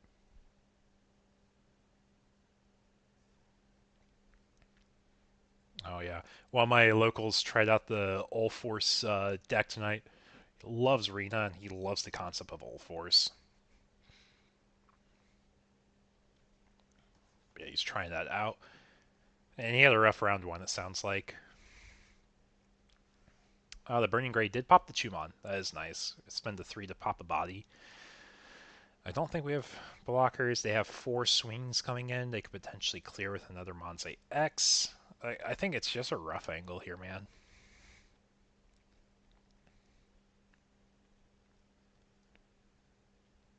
But we can see there is potential they could get Garuda Ace. Garuda Ace is a possibility. Garuda Ace. Is there a red level 6 that's not Zuqua?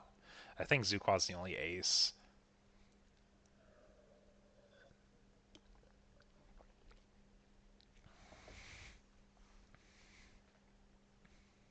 Yeah, it's a Monze X. Get draw. We get the Suno draw. No, we don't have Sunos. That is a Toko, I believe. We got two 10k drains coming here, thanks to two Monze X's, both seeing the Digimon played.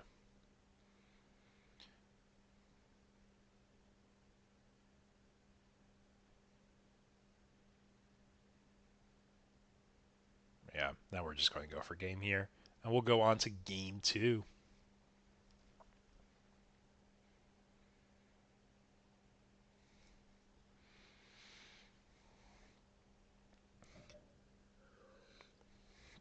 I already went through the whole cup of Wario. I talk a lot, if you can't tell. I'm a chatty person. How's everyone in the stream doing? Having a good time tonight? Yeah, I was expecting a Valk Ace, like, right there, to be honest. Like, let's just Valk Ace finish the math, or... Like, they were set up, like, they had 3 targets. You can't remove 3 bodies that easily as Red Hybrid. You can remove, like, a tall body or 2. We got a Kiaramon, or... a Kioramon? I know the egg is a new egg. But yeah, that's goofy. I don't think I've seen that egg. I don't even know what it does. So I just know it has a potential box topper. I want to say it's from this set. No, it's a Dory from this set. It might have been the previous set I'm thinking of. Yeah, it's from the previous set. Opponent's turn once per turn when a Digimon becomes unsuspended. So when they restand, you draw a card. Sounds a lot more consistent than the Tokomon. Tokomon doesn't... It doesn't proc half the time. Red Hybrid could be on it. Oh yeah, they can be running their own Valcase. You're right, they can. I wasn't even thinking of that. I was thinking the yellow half, not the red half. That's goofy. I love that.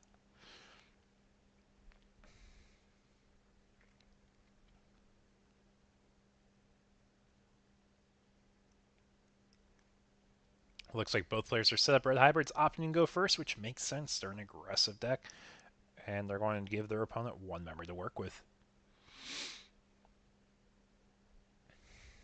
We're just going to see BT16 Ukos staring each other down in the raising areas. And I think our best play here is probably progressing board state, if there is one to progress with. Right away, be like a Garamon or the Digipolice. You may. Oh, we're going to open Shumon, so we're blocking memory gain from the promo Ukos. Okay. We might be missing our top end too, so that makes sense. But we're going to start with the Uko search top 3. Added Digimon or Tamer to hand, so we get the Takuya here, bot deck the Gravity Crush and Alderman, then we get our Hatch. And we do go into the Gatsu. This is the prevent Digimon being played by effects floodgate, which will hit the Nume Monze player. But we do open with the other Ukamon, searching top 3 Digimon or Tamer. And we have a variety of targets here. Instantly grab that Garamon. It indicates to me that this man is looking to dig here. We will take our free promo Uko and Raising. And we're probably going to be slamming down the Garamon here. Unless we have a way to pop the Uko. Because popping the Uko is not bad either. It's like if you have Starmons, because I know some builds run Starmons.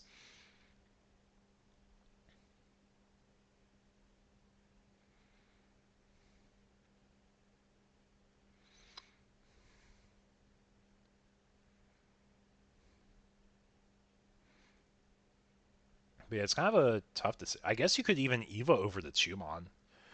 But yeah, we're going to slam that Gara. We're going to play for 3 on play, pitch a Nume, and name, draw 2. Then Takuya Fixer puts the red hybrid player to 3 memory.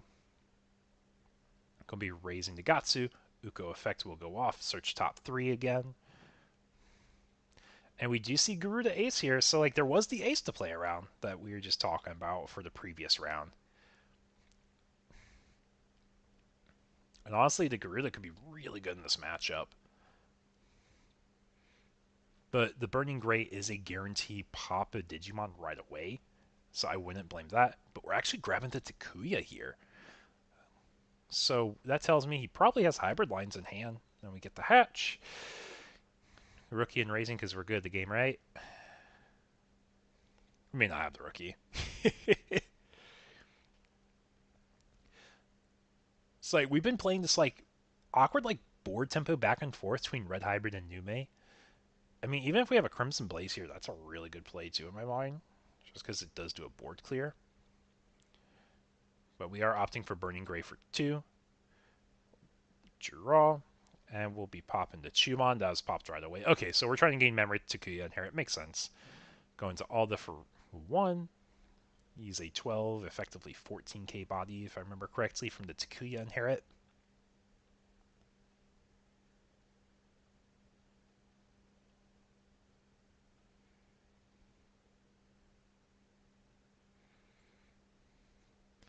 And we're going to swing security.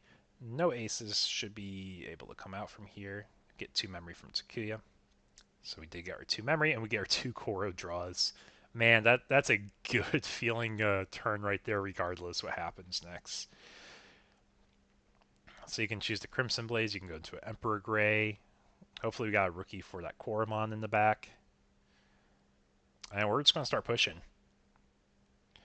It's a Satsuki, so it awkwardly lives the swing. But the Satsuki may actually enable the memory thresholds for the plays they're looking for. And we decided, you know what, we've tried enough. Let's just go ahead, go into the Emperor Gray, probably pop that Garamon, maybe the Uko. Okay, it's the Uko here, so we're allowing them the potential stack building angle. Well, I think if I was in that position, I'd probably pop the Garamon, because I'm more scared of them being able to go off of Protoform. But I know Protoform is a one-of. But yeah, we also get the Nume X here too. I guess that's probably more relevant. But we get another Ukamon for the raising now.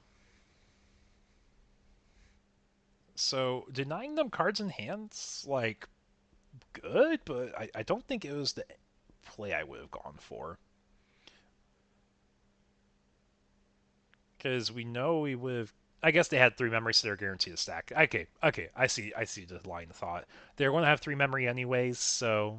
Because we checked that Satsuki, so we want to remove the other Uko, because they're going to have a stack regardless of what we do. I'm on board, actually. I take my words back, folks.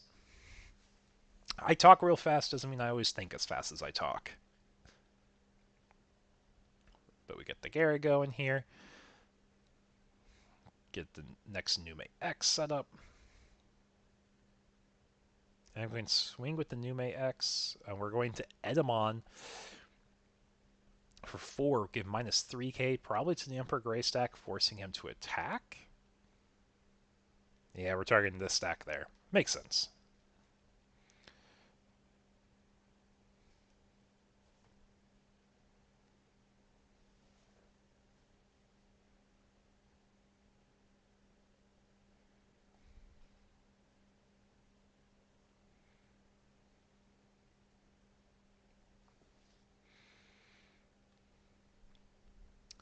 I'll be honest, I don't know the first names yet. I'm still learning everyone's first names. I'm going by Discord names.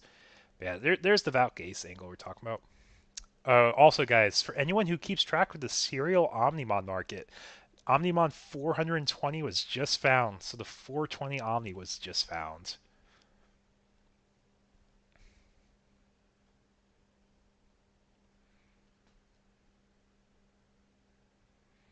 But yeah, there's the Edamon Valkyrie angle I was just mentioning. I have folks DMing me. I have folks saying, hey, 420 was found, guys. I got a ping on Facebook for it. Yeah. So Nume Monse just completely wipes that red hybrid player's board there. That is a nasty clear, but it's so valuable. It's such a good card combo too. And I think we're counting hybrids. Is it possible for us to do a Takuya warp? Takuya warp, pop the Val, get 4 memory refunded, so we played the Tamer for 3.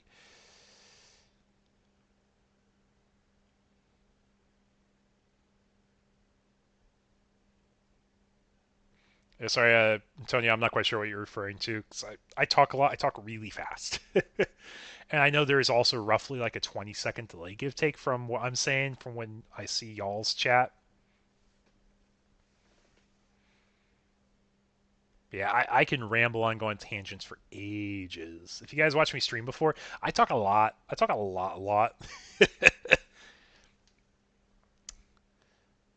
So we play out this Takuya from our inherit, because I believe we had the deletion play out. Yeah, or we played it for 4.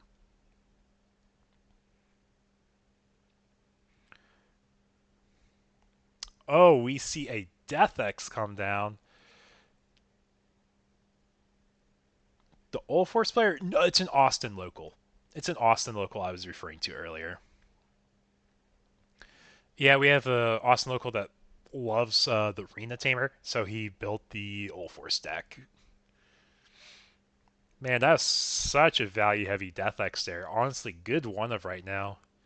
Do you guys remember when that was the spicy tech in Digimon? Hey guys, I got a deck profile. You won't believe my spicy tech. It reveals the Death X. But now it's Digimon Emperor. That's our new spicy tech. It's Digimon Emperor.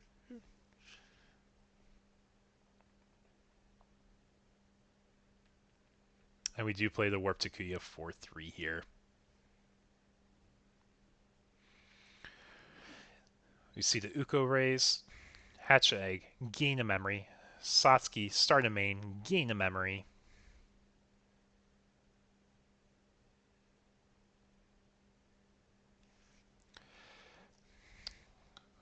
Okay, guys, when I say I'm getting DMs, I have 5 DMs already about people saying, hey, the 420's been found.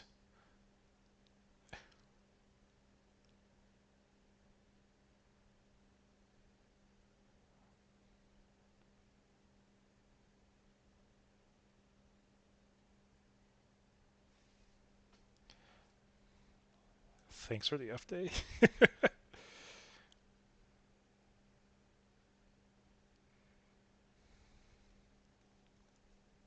Okay, so we were looking at a lethal potential, but we don't have lethal as easily set up now, so we can't do the Manze X over the Edda.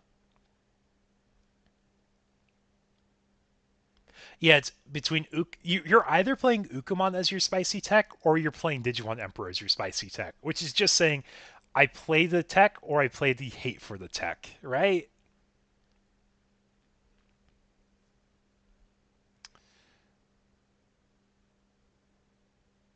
We do see a Louis come into play, opting not to use his on play, which I think is fair.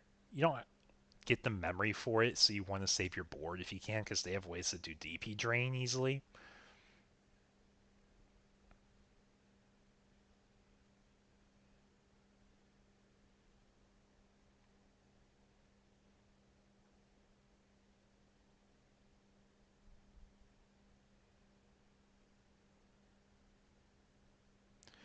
Go into our BT16 Uko and raising.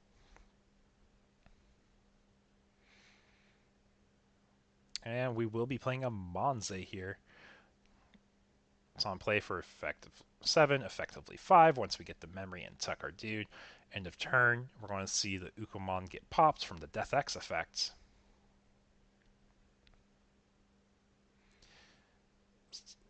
The only thing is, I think it's just we have to get a blocker, actually, is what we want to grab here. So we want to grab the BT14 Nume. Yeah, there's BT14 Nume. Because we're looking at potential lethal on our opponent's side. So we'll make sure as safe as we can be. We have an ace angle set up for Valk ace. We have an ace angle set up for make a Garga ace. Yep, and then Death X, pop the Uko. In Red Hybrid starting 3-man, we're going to draw. We're going to raise. Probably going to get that Louis proc. It's optional. You don't have to tap him. Everyone in the chat tonight, welcome. Welcome to the stream. Hope you guys are enjoying the content so far. I know it's been like, what, almost a year since I've like really streamed a tournament. And I definitely have to say, like, thanks to Michael. He's my TO tonight. He is the one that really pushed me to get back into streaming and getting more content creation. We will see our first hybrid line go into the Aguni here. So I think it's just like, can we play around the Valkyries? I know I've said it a million times, but it's such a relevant card in this matchup.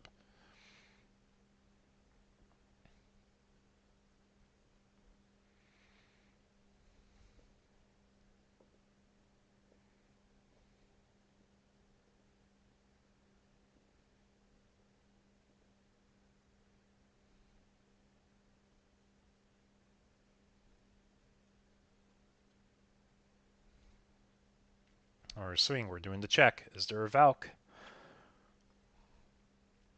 There's the Valk. 5k drain on the board. So the Flamon will be deleted. We do have a 6k. I believe the Agunimon gave a DP inherit. Now we're asking, do we want to block this? And we are choosing to block.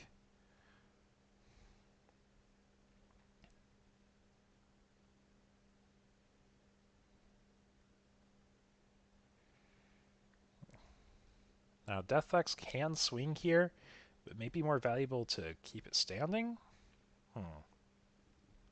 Is there a Gravity Crush line I'm not seeing? You can Gravity Crush the Takuya into a 6k DP body. That does matter, because you do have the 5k blanket. You can go into Emperor Grey, pop the Valk, get your 4 memory back, so you net 1 off the Emperor Grey popping the stack. So yeah, we want a Gravity Crush line here.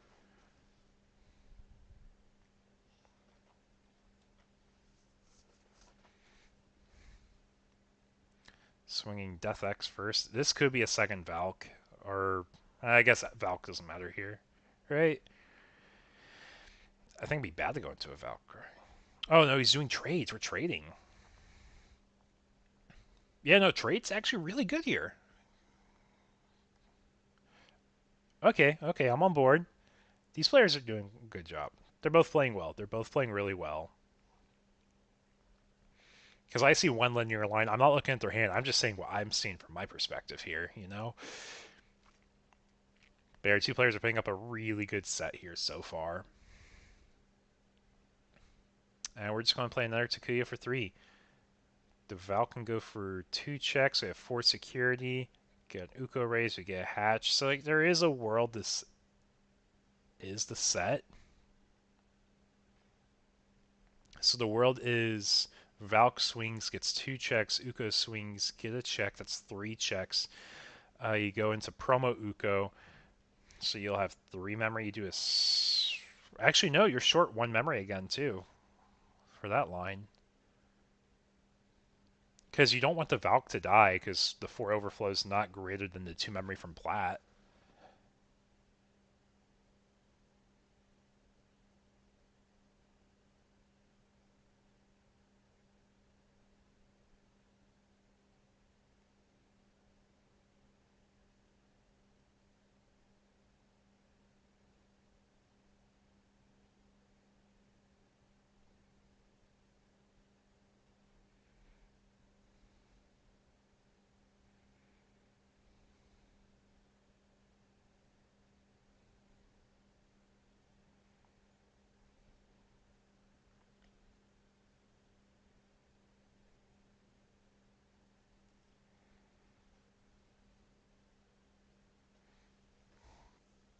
Yeah, it's like, it's kind of a difficult board to digest here.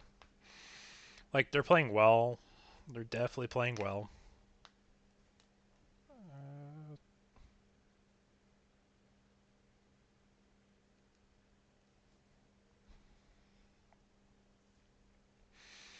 Valka's swinging. Checks into an Emperor Grey. Checks into a Takuya.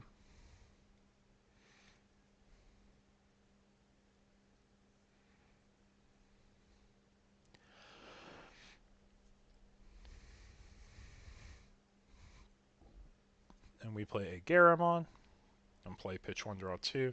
If we pitch a Nume, we do pitch RBO1 Nume.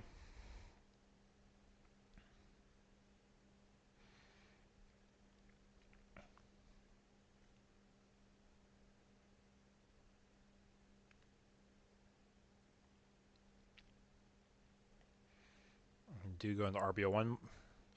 So our goal here is giving -1 check, -3k. End of turn, Death X pops the Uko, so that stack goes away.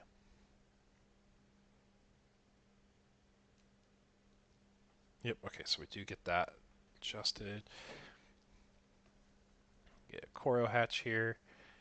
So we don't have lethal off of the Death X, but we could get a line of multiple hybrids going on.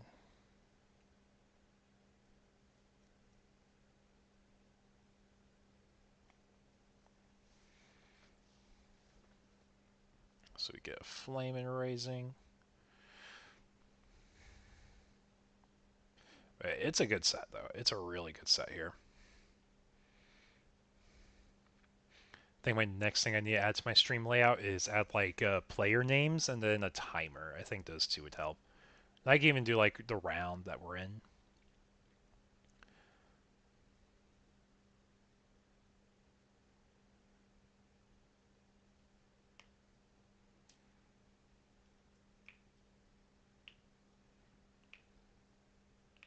But we do play Gravity Crush, go into the hybrid for 2. So we can go to an Alda. There's no blockers out, so what you swing with, you swing with. You just gotta be careful of the Valkyries. The thing I've said like at least 20 times now. Choosing to build up again.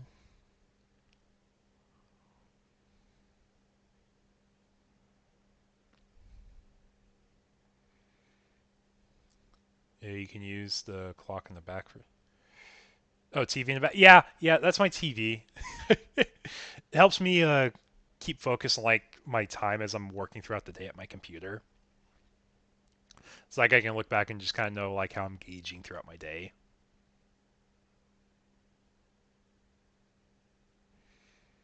I mean, we can even just go for a Crimson Blaze here. I don't think it's the worst in the world, but it's definitely not like the play we want to do.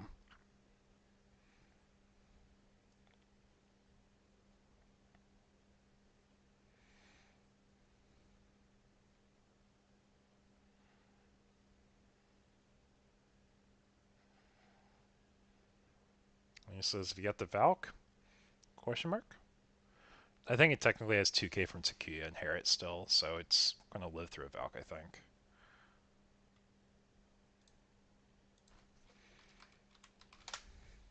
Yeah, we're just reducing, saying you are going to die. Yep.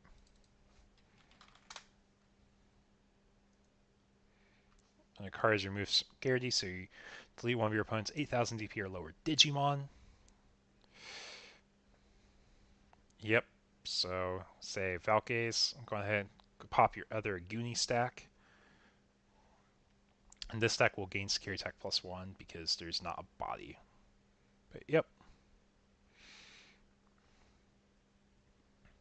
And we do have the Grav Crush on this turn. And then we do get the Edamon effect here because Digimon attacked, I believe, is what it checks for. Got my second monitor here to kind of cheat at this. Opponent's turn, when an opponent's Digimon attacks, you reveal top 3, play a yellow or black with a play cost of 3 or less. So we do play out the Chumon, and then we trash the rest of the cards.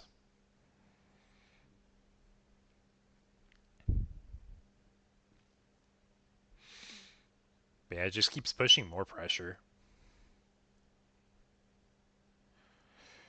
So our best...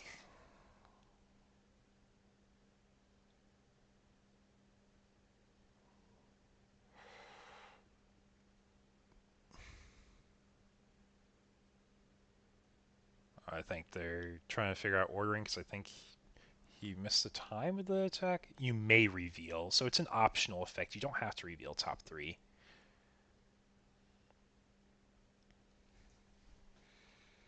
Yeah, Michael just hopped in here. He's going to help them resolve what's going on. But I think it's just like the time. They needed Emperor win for game. They shouldn't get the memory because they were not 10k, right?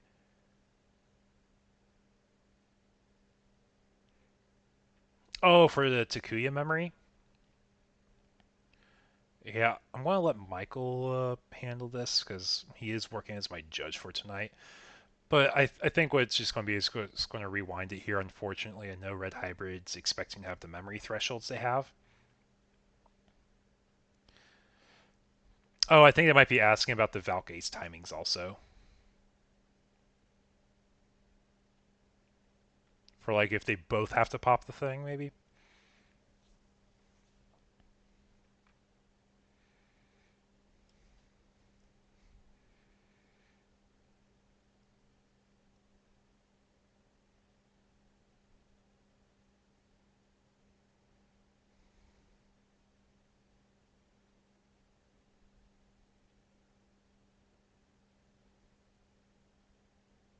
Okay, Michael's done. He's on a few calls tonight. And if he needs help resolving, I can help him resolve it too. Yeah, it's the timing of the Edamon, I think, also is what's getting them to. If we get the memory for other effects. Oh, you don't bot deck the cards, you trash the rest.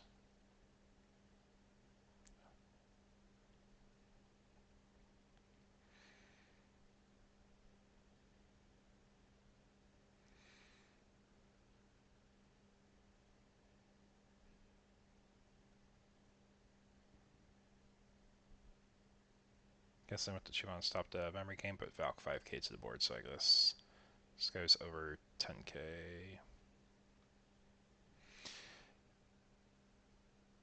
And he does have a 2k inherit here. But yeah, it seems like it's been resolved and they're continuing gameplay, though. Yeah, I get what you're saying for the Takuya effects.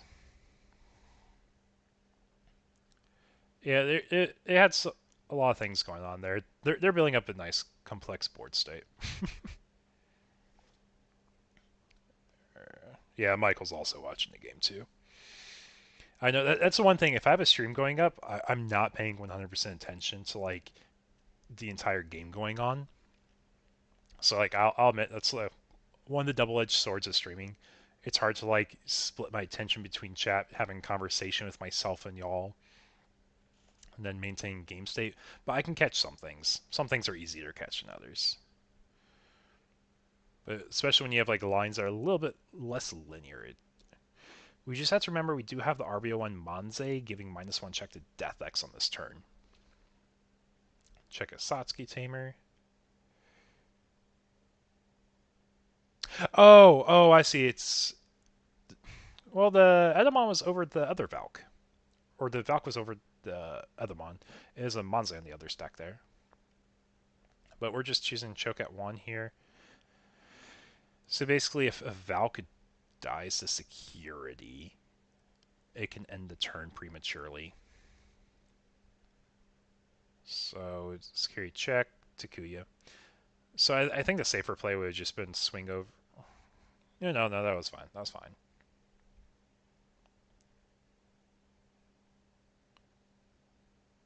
Oh, okay. I understand entirely what you're saying. So it was there. It saw the thing, but you had to do it first before you get to the counter window. Yeah, because it's when attacking, counter, and then block. So that's order resolution for those who don't know in the chat here.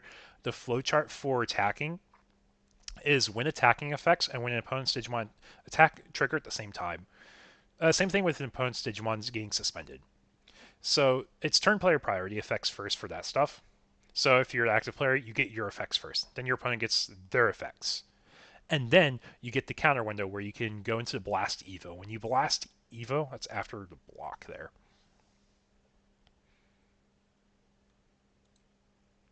Yeah, we'll hop over.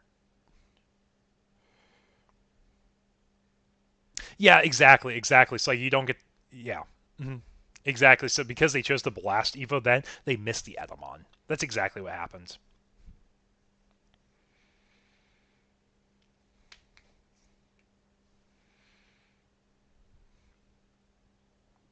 Yeah.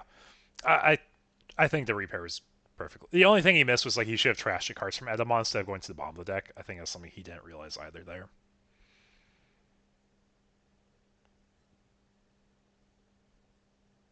Hey, how's the video editing going, man? Here, let me go ahead and put the bracket on real quick. I believe it's this setup. Go here. We see our pairings. We're in round 3.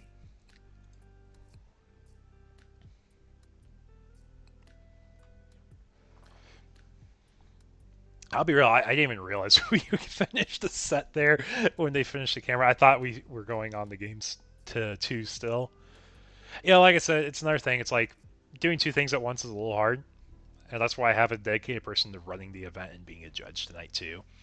As I'm trying to provide y'all entertainment.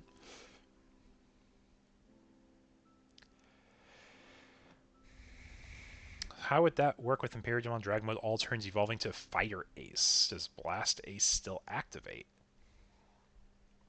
Liberators have the most editing, but probably the least amount of views. But it's a okay. I'll be real. Liberators has done a great job with retaining audience attention. Like, I'm very invested in like all the reveals that we're going to be having coming up. Even though I'm not reading it, I'm very invested because I think the lines are really well designed. They're really cool. They fascinate me. And also, Michael, can you emphasize your question a little bit more? So the Imperial Dragon Mode all turns effect. Let's pull this up here. So like, if you're asking like the timing of the Dragon Mode, like he will see the AC Evo, and that's evolution by effect. Because I'm assuming that's what you're referring to. It needs an... Okay, we do need a new Digimon anime. It's been a hot moment. We got a movie. The movie was good. I actually enjoyed the Next Adventure movie. I don't think this is the Imperial. We're talking... Yeah, all turns when an effect plays or digivolves an opponent's Digimon. If you have a tamer, this Digimon may evolve into Imperial Digimon Fighter Mode without paying the cost. So the Fighter Mode you would go into is here, and that has an on-play when digivolving. So if you're asking about the timing of those effects there, Michael, it's your opponent Blast Evos, your Imperial sees that, so your Imperial... excuse me. Would Evo after they Blast Evo. Because it's newest trigger, and your turn player. I think that's what you're asking. I believe that would be the resolution. I always need a reference guides just in case like I miss timings, but like that's how it should work, if I recall correctly, because turn players first. And they're simultaneous when digivolving, or when Digimon Digivolve triggers. Because this happens when a Digimon Digivolves.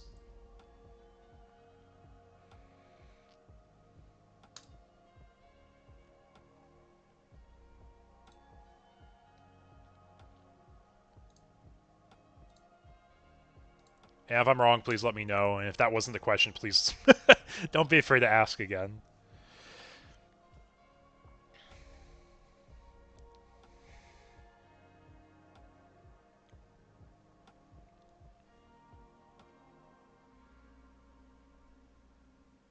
With the Valk Ace Edda combo. Okay, so I'm presuming you have Imperial on board. And you have the Tamer. So that's my first assumption. Second assumption is you have the Edamon.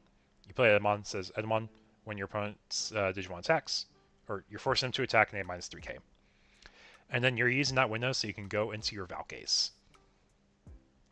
Valk Ace is when digivolving. It digivolves by an effect. Your Imperial Dragon Mode sees that. So yeah, when an effect plays or digivolves an opponent's Digimon, if you have Tamer in play, you may digivolve Imperial Digimon without paying the cost. So this is... Okay, so you do the Valk, you digivolve by an effect, so that triggers Imperial. You would resolve the digivolve effect first, I believe, right? No, the effect plays or digivolves, may digivolve. I believe they're simultaneous, so you would get the fighter mode, though. I'm like 90% sure on that. Because I know you can basically be rude and just be like, yo, I'm going to ace over... Or I'm going to do my Imperial combo, and you can remove the A's, so I'm pretty sure that's where it comes from. It's probably like a Q&A in the Judge Discord, too, to be honest with you. So, like, here. Watch this. Go here. Go to the BOP server. And this is a great resource for anyone who's not in this server. Definitely encourage y'all to join it, because you can go to your ruling questions, you go here, you can search for different effects. So we don't have evolution by effect, probably.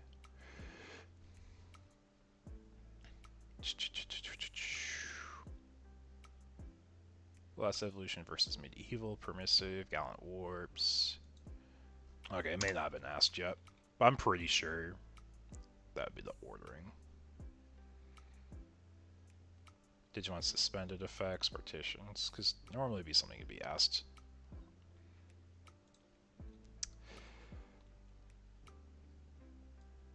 Has multiple star mains. You do turn player there, yeah. I mean, I'll make sure I follow up with you, just to get like a very full, complete resolution of everything. I know I might be a little rusty at times.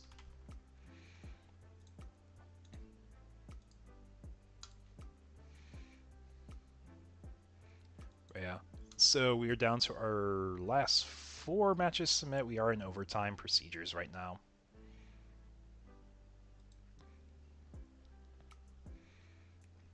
Yeah, so looks like we got Wukong, which is our new May player we were just watching. Take set. Got Marshmallow here. Looks like Dabbing lost to Zatsumi. We saw him playing Mirage round 1. I believe we briefly saw Zatsumi playing Nume. Got Trappy and Kaizen. I don't think we've watched either one of them yet. Bigo and Spartan, they're in their set still. Spartan took the first game. And I believe that's our, like... Oh, these are top 4. These are our undefeated brackets right now. So that means we have 4... Technically 4 people undefeated. 1 person did tie. But we will play until we have 1 clear undefeated. So X0 is a clear undefeated. If they happen to have a tie at at table 1 and we have 2 people that are X01, it's not clear undefeated yet. So that's just one thing to keep in mind of. And I know we talked about the TRM being slightly different. It's going to be updated mid-June. It removes the option, I believe, is what they're talking about, for the until and undefeated. It's just you play the rounds. Which is how it works for every other game. You just play the amount of rounds that are specified. And that was another option we could have been doing. But it was most common to do until 1 undefeated.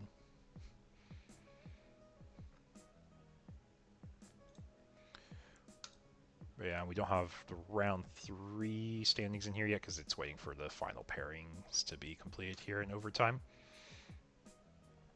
But yeah, we got table 12, table 7, and table 5 tonight. We're still playing in round 3. While that happens, I'll be right back. I'm going to be filling up my cup of water. I just completely emptied. So, be right back, folks.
Hey, folks, we're back. We got round 4 pairings up. Got table 1, table 2. Let's go ahead and take a look at table 2. Because this will determine if we finish by this round.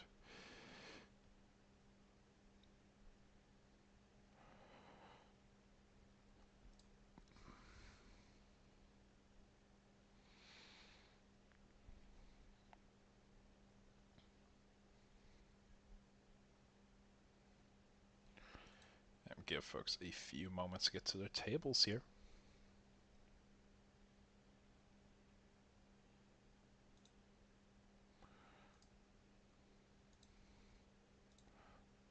Yeah. Like I said, it's been a pretty cool, diverse meta we've had for tonight so far.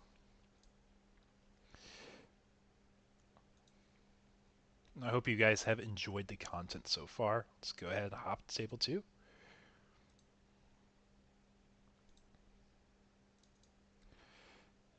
Hey guys, you cool with being streamed for the set? Okay, sounds good. As I said before, if you guys have a judge request, please ping Michael in judge request channels. I'll be streaming. Good luck, y'all.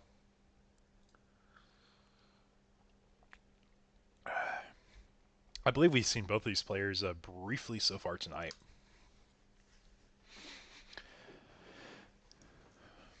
They're seeing Yuri, I believe, is the one on the right.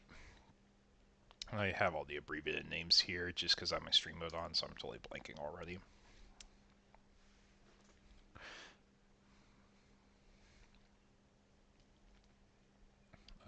People don't appreciate good. I'll be honest. I love your voice acting you do when you do your videos, Benjamin. I think it's really good. I enjoy it. I know it's a passion project for you. I just genuinely enjoy like high quality content because like you can listen to like those crappy like Facebook videos of like here's a Reddit story, here's an AI bot like reading it, and it's like it's a text to speech, it's fine, it's whatever, and it's just easy to throw in the background like where you're doing stuff for work. I can do the exact same thing with your content, and I actually enjoy it. It's like more easily get involved, but it's like that's also the downside because like maybe it's not the best thing to listen to while I'm at work because I get too distracted, you know.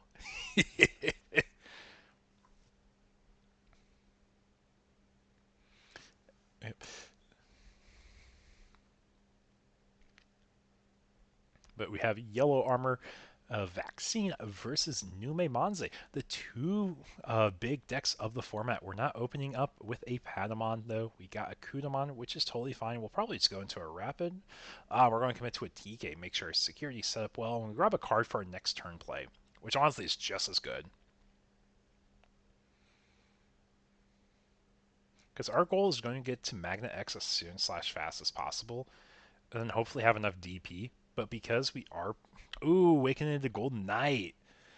That's going to be nice. You can't be DP drained once you use it.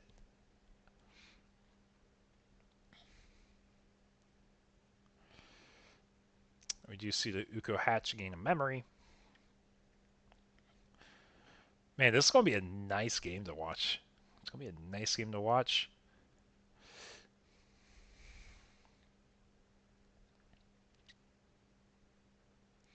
So we don't have a great hand probably, is why we're swinging the Uko hoping it crashes. It crashes into Rapid, pitch level 5 or higher, and we draw 2. We trash a Death X. Probably not needed for his matchup. Checks out. And do we get another rookie?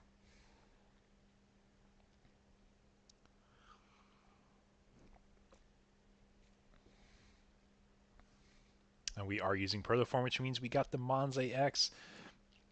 Play a level 3 or a new Maimon. Play out the Uko. Nothing to target for the 4K drain, but we are setting up a board.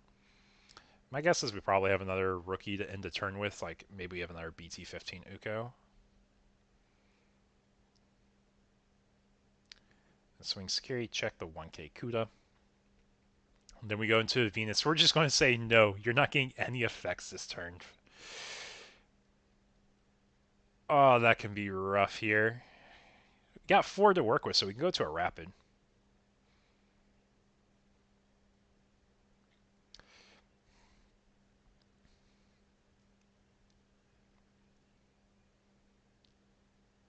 Oh, yeah, because it's end of opponent's turn. You're right, you're right. It's basically the same thing as just being unaffected, like the Magna X timing. I don't know why I was thinking it would be lasting a little longer. We got the Emissary play, go into Rapid, which means we can swing for no damage. Just asking how you want to cut the security. There, and then we finish Emissary, which is a recover. Because I know you had the DP immunity, I just wasn't thinking about when it fell off, lol. I promise I sometimes know what some of the cards do. We get our token 1 draw because the card was added back to security.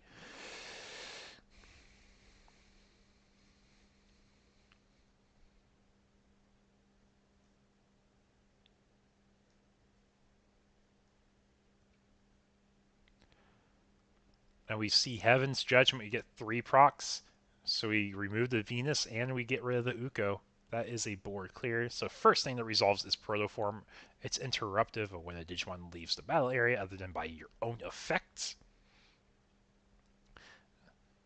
Yep, so that dies regardless. Now do we add back the Monze or the Nume? We add back the Monze X. Protoform recovers. Venus stack dead. So it was a nice setup. Just I forgot about Heaven's Judgment too.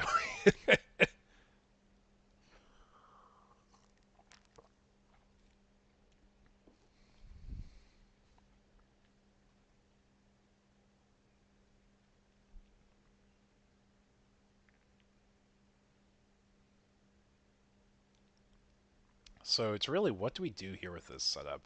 We don't have the rookie last turn because we played it out by the effect, or we would have to pass turn so we couldn't have Venused. So it's probably going to be slamming a Monze or slamming a level 4. I don't think we're stuck on 6s. If we're stuck on 6s, that's rough. But yeah, we got the Nume. We're going to use Protoform.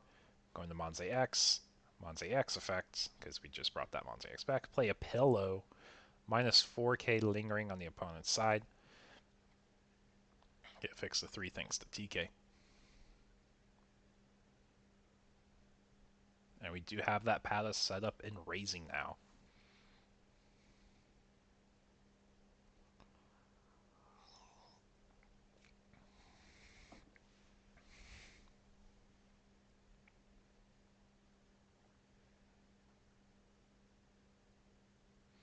And we go into the Rapid here. We're going to tap the whole board. We can then we may attack. We do get 2 memory from the Rapid because we did clear the Pillow.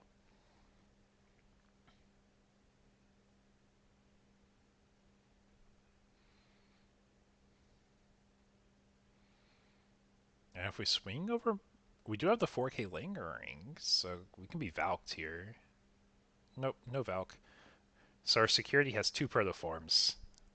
So got Nume Monze at 7 security, and then they put their opponent to 3.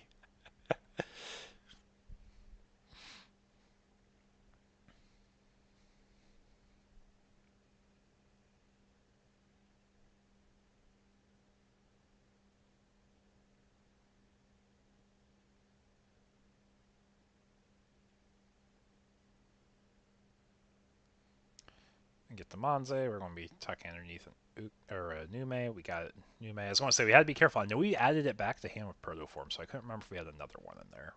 We did. And we do get rid of the Pillow. So we're set up to Monze X again.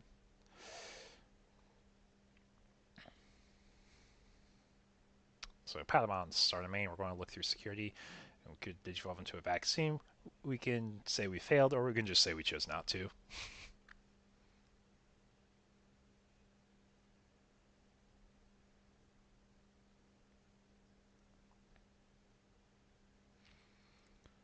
So 3 memories pretty rough here because you can go to Gold V, but you don't really have enough to go like do many of your other plays. You could swing with Rapid, do a 4k drain, then you can go into BT8 Rapid. Yeah, that's the line you can do. Clears off that Monze. Protoform, we know it's safe, it goes to hand. Imagine if you're a Mirage there and you get your Mirage proc off of swinging security. Is this BT8 Rapid? That's a TK. Okay, TK, I see what we're doing.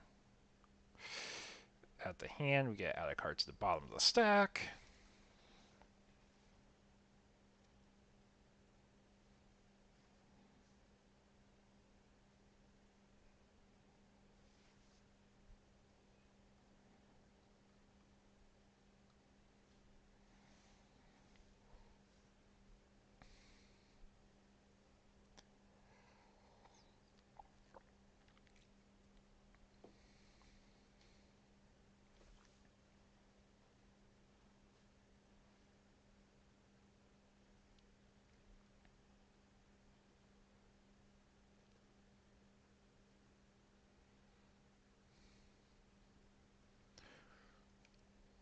Yeah, if there's anything you've learned tonight, It's that you know that I know Valkyrie Ace exists and it's played in Nume Manze, right?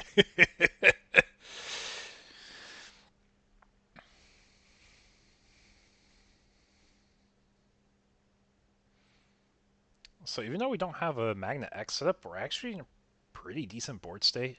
Swing with Rapid, 4K Drain, Jera dies, right? Because it's all turns when it's suspended.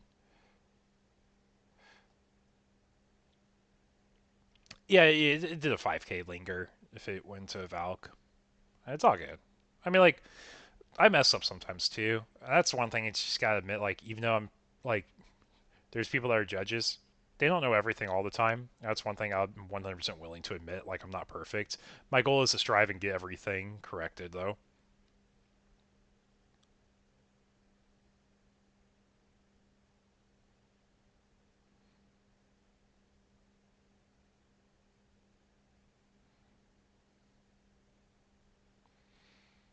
Yeah, I mean, there's lots of. Okay, so I don't know if y'all have paid attention, but BT16 is a format where numbers matter a whole lot.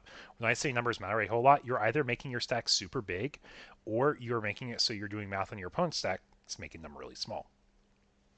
And we just have so many interactions like that. Ooh, Fixer Matt. That's a good check there. Gives Nume a way to play Jared.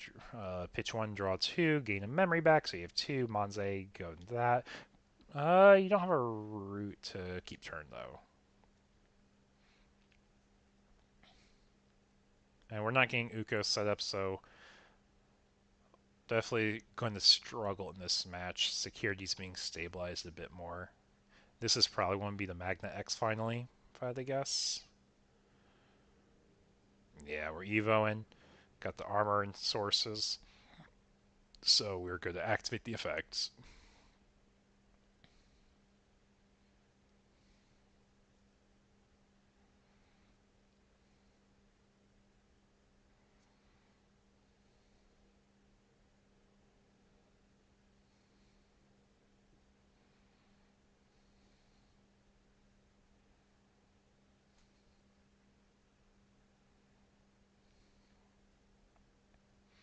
So what's the out here? They're going to be getting 2 checks.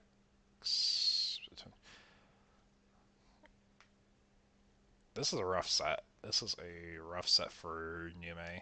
They didn't get their Uko chains. They didn't get the Uko chains, so they're just kind of in this weird board right now. And then that Rapid, I believe is all turns, right? Yeah, you grabbed Awakening from the TK. Is that Rapid all turns?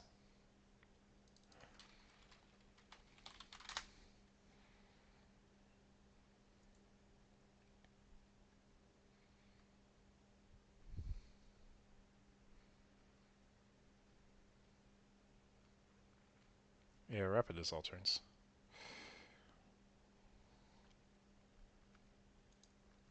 Hey guys, real quickly, is there a Rapid mod, the Rapid Exo sources?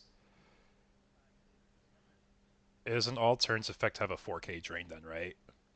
Oh no, they're suspended. They're suspended. My bad. My bad. I read part of the card. Keep going. Y'all good. Y'all good. Okay. So this happens when I try stepping in and helping out.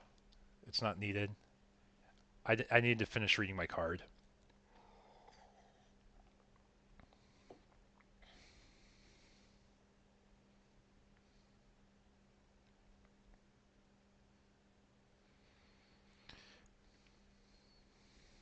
Yeah, we did have that. That was a route. You could have done that 100%.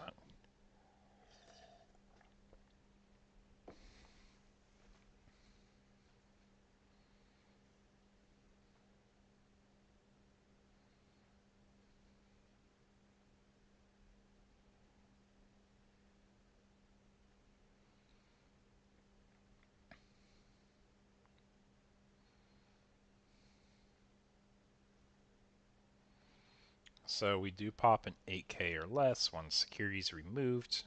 Turn player effect resolves first to the Magna being immune and getting 3K and restanding. And then he can choose to pop that Rapid Mon if he wants. Alright, you actually have to pop it, I'm pretty sure.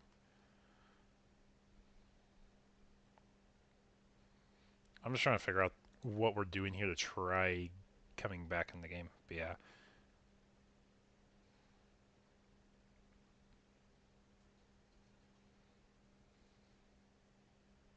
But now we can Heavens and it doesn't pass turn and we remove their body. They can Nume if they want.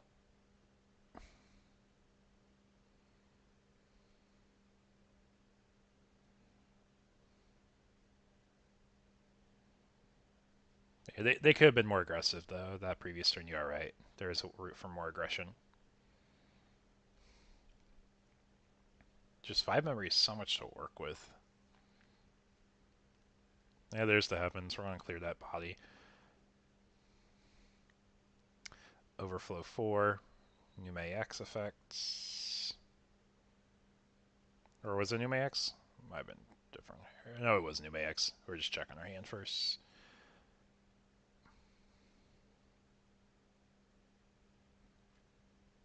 We are choosing to tuck the Satsuki underneath.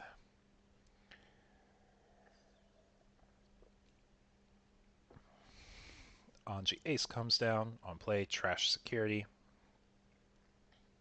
At minus 6k. Anji Ace, recover.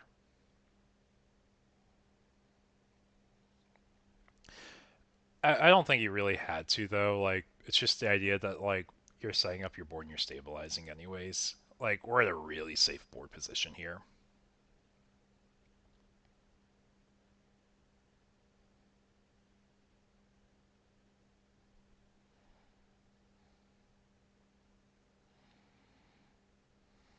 Yeah, we're just trying to get a bigger body that it's harder to deal with for overflow.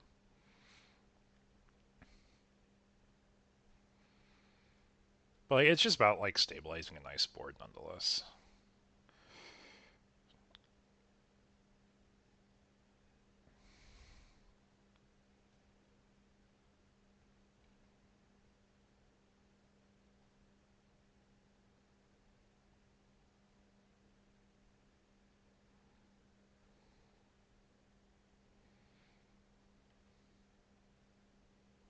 Yep, the Magnum on procs. Got Baker. He restands. We got the Satsuki combo again. Go Nume X.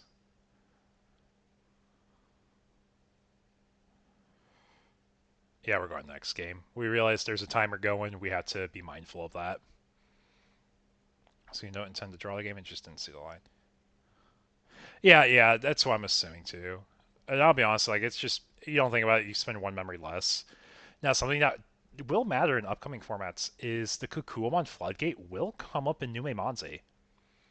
You run it because Awakening Golden Knight, you get the Rapid option, also the Sparkle of Fate, and then also the hybrids. They ignore evolution requirements. If you go into the Ancient Garurumon from the Lobomon effect, you Digivolve and you may ignore the requirements if I recall correctly. So that's another card that would matter for BT8 or BT7 Kukua. It says your opponent cannot ignore evolution requirements. When they came out, we're like, oh cool, you can stop bonds. Like Gabubon, Agubon. But like we're like, what else matters? I guess there's the Inframon level 5.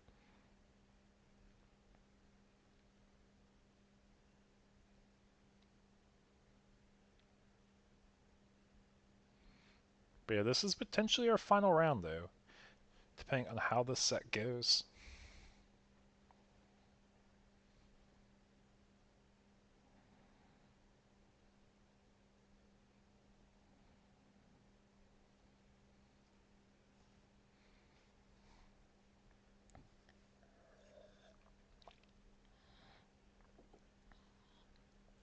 Let's see, how did our other tables do? Looks like table 3 is already done.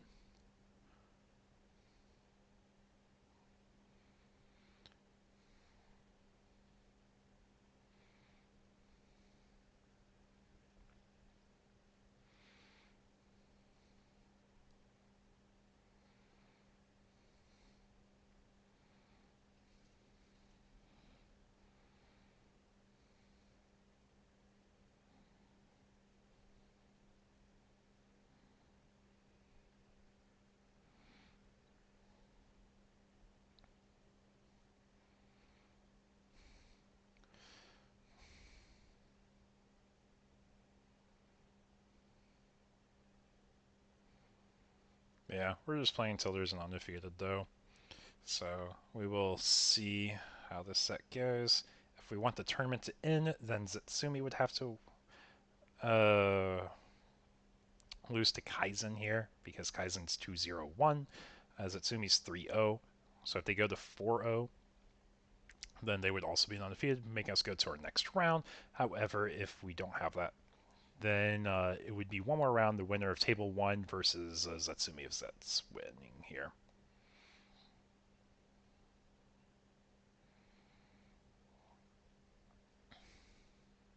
But yeah, we got Michael, our judge, watching Table 1 right now.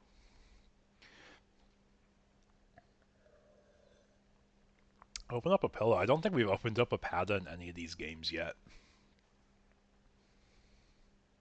Do get a Kuda search. Look at top 3. Oh my gosh, 2 Revelations of Light and a Magnamon X antibody. He is a vaccine, so you can add him. That is a valid target. But bot decking 2 Revs. You're not cheating out a 1-cost Evo anytime this game, probably. I mean, I guess you do go through your deck pretty quickly, though, as Yellowback. Especially with Toko Egg. You can recycle. And we got the gold Vidra here, actually mattering for the DP drain on the Nume X stack. It's actually kind of funny there.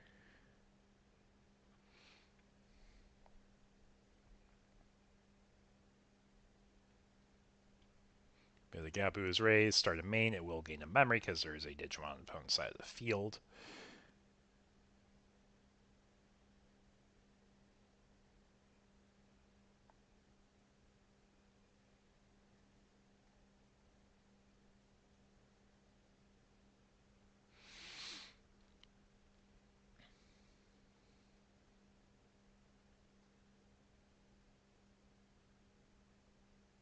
Yeah. It's a goofy stack reading the effects. The Kudamon cares about having 6 or less total security for a 2k drain. The Gold Vidra cares about the Blue Tamer for its other effects. Checking TK on the security check, TK effect. We can add top card of security. Yeah. They did not get that memory. They got it now, though. They got it.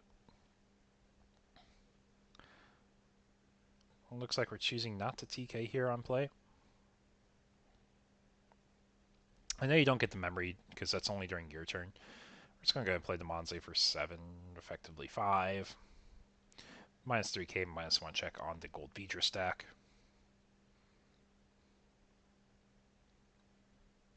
But now we are set for Emissary Hope plays if we have another one. We just bought decks 2, so if we have one, it'd be one of 3 we've seen. I don't know how many are actually ran in this list exactly.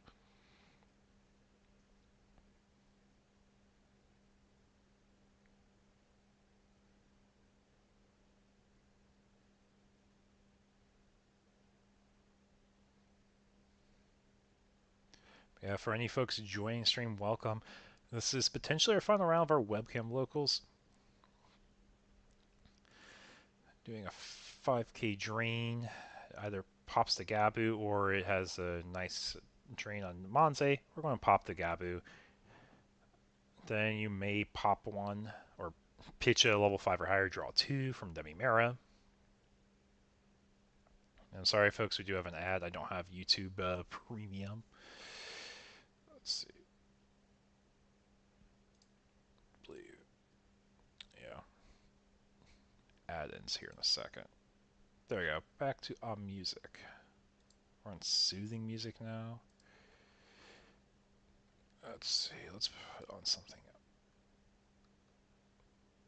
Just get some Ghibli music. Nah. On something a little bit.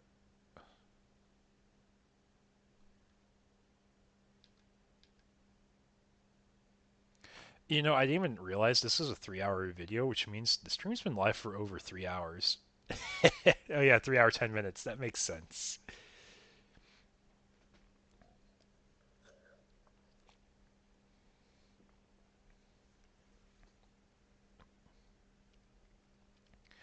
I would go into the Gabu and raising here. So I think both boards are pretty equally set up right now. The only issue is we got the Pillowmon on the opponent's side, so it's denying our Monze X playing by an effect. So if we play something out, it's for the memory costs. Yep, we're paying the 3 for the Ukomon, and we're going to go ahead and pop that pillow.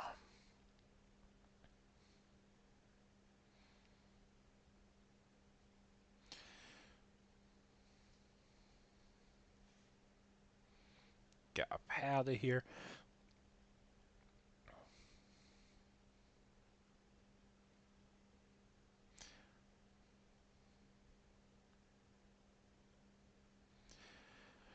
So it is possible to go into the Magna. Yep, that's what we're doing here. Just going for the safe play, get the 3k, get the immunity.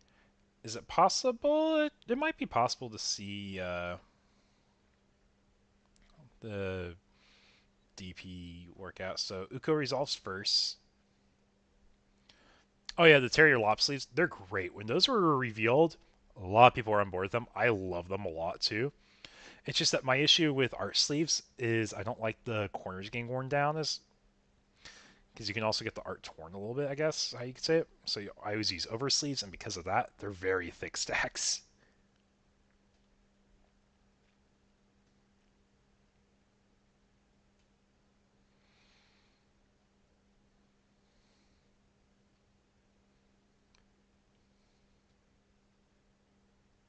So we have a lingering 8k right now on the Magna X stack.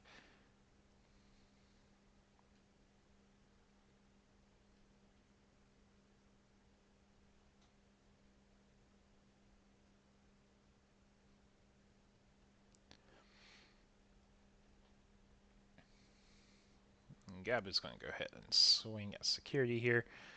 So we could be looking for a Protoform to get another Monze X proc so we can DP drain.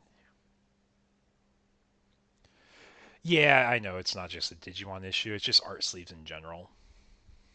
Check this Fixer TK, so the Gabu didn't even die here. And Magna X will get another 3k proc, which will matter for being DP immune. Right, or when does it fall off technically? Because I've started realizing if I read cards, it helps.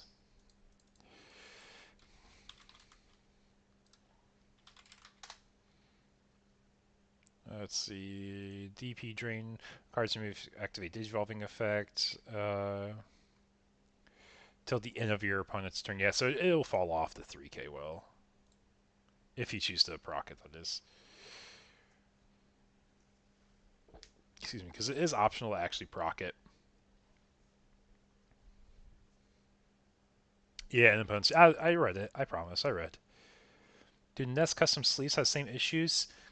So the sleeves we have here, because they're sleeves, they're going to have folding corners, but they are printed on, so you won't have anything peel off, I guess.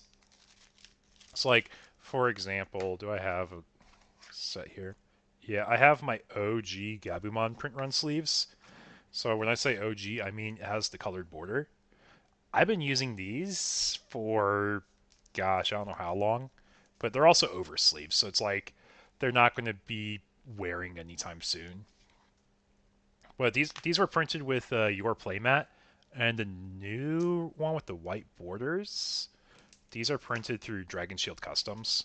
Just because I needed them to get them fast, I needed more because I kept running out, so I opted for that option. But like, they're pretty durable regardless. I like the OG colored borders a little more. But for now, I have just the white bordered ones. They should hold off pretty well though, especially if you oversleeve them. They'll definitely last because they're just egg sleeves.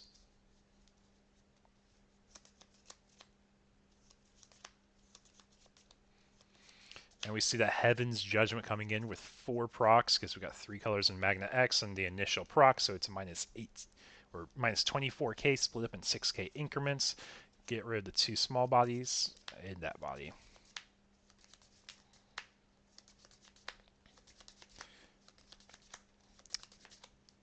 I know. I'll be real, it just became a lot more expensive, so that's why I had to move over to the Dragon Shields too. Like, what I'll probably end up doing is I'll at least print the signature Gabu sleeves with the colored borders, because I think those definitely looks the best with colored borders. Low-key mad about 3... It's a lot of value.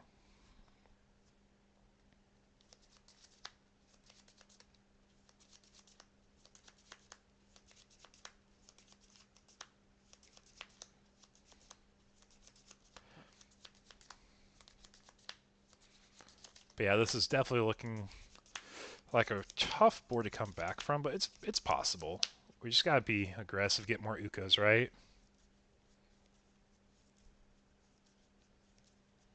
Alright, there's the first Uko we needed.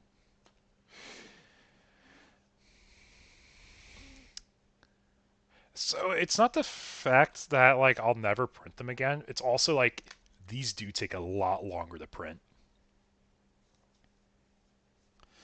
It's going to be a long time if we ever get a 4-color Digimon. The 3 colors I feel like is already kind of pushing it. Oh, the Venusmon definitely helped that last turn. That was a minus 30k. Yeah, you had 4 procs. It was 4 procs at 6k, right?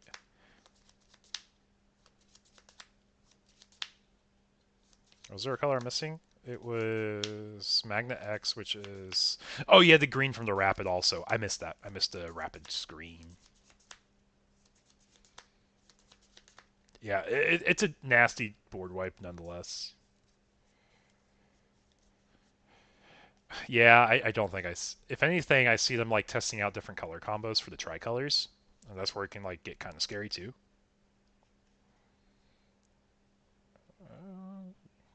Getting more DMs. Yes, I have seen the Serial Omni already.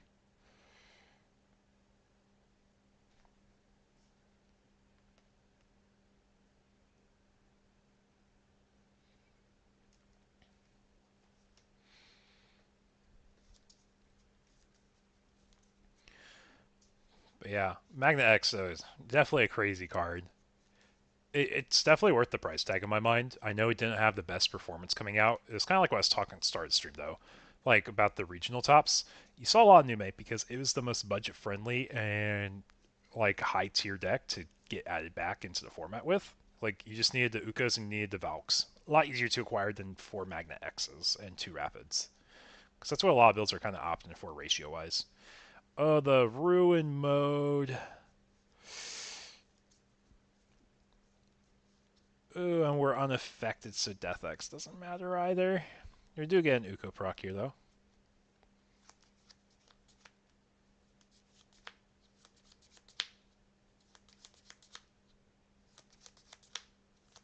And we're debating if we want to Uko, if we had other effects to resolve here.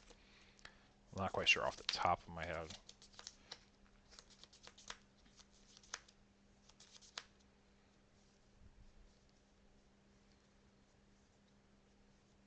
Yeah, we don't have a lot of puppets. Like, our only puppets we've had, like, shown is, like, the sisters, because I believe those are all puppets.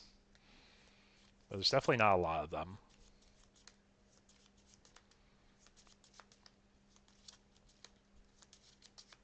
See, now I got the egg sleeves out, and I'm just shuffling them the entire time. These are ones that go in my Hunter's deck, by the way. Probably one of my favorite decks of all times.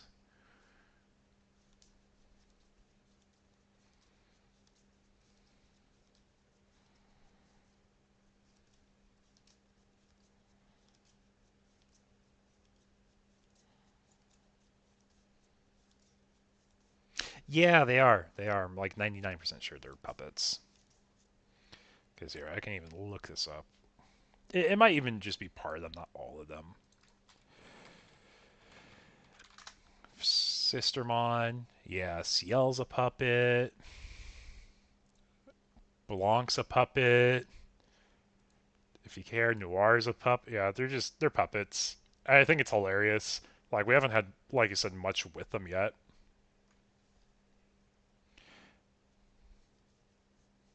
Trying to tear... Nah, these are oversleeved. They're not going to tear. They got broccoli overs on them, so it should last.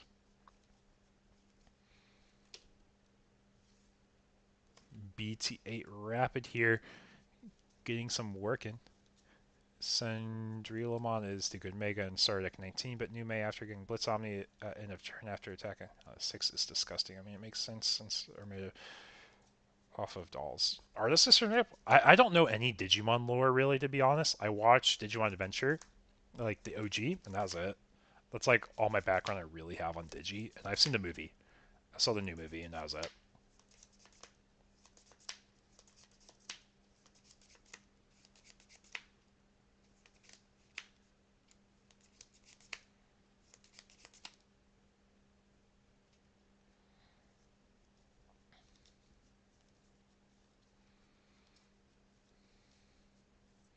And we do see the Rapid X here coming out.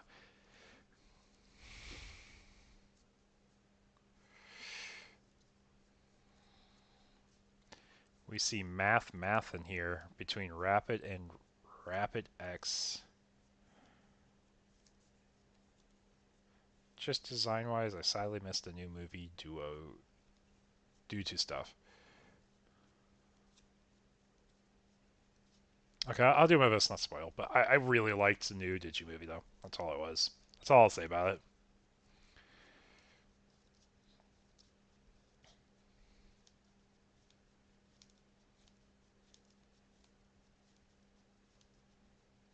And we're debating if we're doing the Death, or not Death X, the Ruin mode swing. Yep, end of tack, you gotta pop it. You get pop a Digimon, overflow 3, you do get a recovery, you do get a hatch because you got a tamer. Got a lot of things going on here, and then you do get the Togemon draw if you haven't done that yet, but we did it from the Rapid Pada play.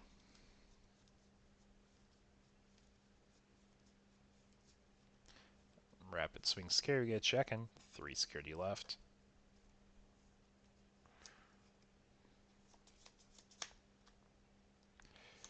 So, I have a fun story to tell you about the movie promos. When I went to see the movie, I went to the very last showing in the theater. So I watched it in Japanese stuff because that was like the universal, like, I think it was like a Wednesday was the day, and it is only in Japanese. Anyway, that's fine. I had subtitles to read. But I get there early, and I'm not expecting a lot of people to show up for the showtime here.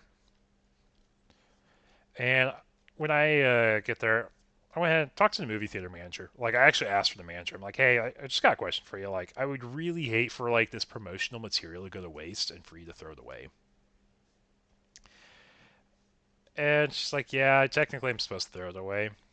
So I just kind of talk her up. We have a good conversation. I don't remember her name anymore. When I used to tell a story, I'd tell her name too. But basically, like, we just had a good conversation. We talked about Digimon. We talked about some nerdy hobby things. And basically, the whole point of the story I'm trying to make here is she's like, yeah, like, I'll make sure my employees leave them on the counter here, and if they're gone by the end of the night, then I don't know where they went, you know? So, about halfway through the movie, I go back up to the counter, and I grab the stack of the promo movie packs, because I was told they're going to be thrown away. It's like, if they go somewhere, they go somewhere. So then, I go back, and I share all the movie promos with my locals. I crack open all the packs, I put stuff in play sets, and I said, hey guys, if you want to play set movie promos, just ask me. Everyone gets one set. And my Austin locals, everyone had a playset of the promos they wanted. But because of that, I kept a playset of Ukos for myself. That is the one thing I kept for myself. But because of that, my locals and I call them the Riz promos. So the movie Ukos are the Riz Ukos. And I will forever keep my playset of Riz Ukos. But it does look like that was our set there. With that being said, folks, I think that is going to be the end of our tournament now. Depending how table 1 goes, that is. I don't think there's any world... I guess if table 1 ties, then we have 3 undefeated, so we'd go one more round still. Yeah, I know the W is... Like I said, like, my point's to make sure everyone can play the game that wants to play the game, and that we all enjoy it.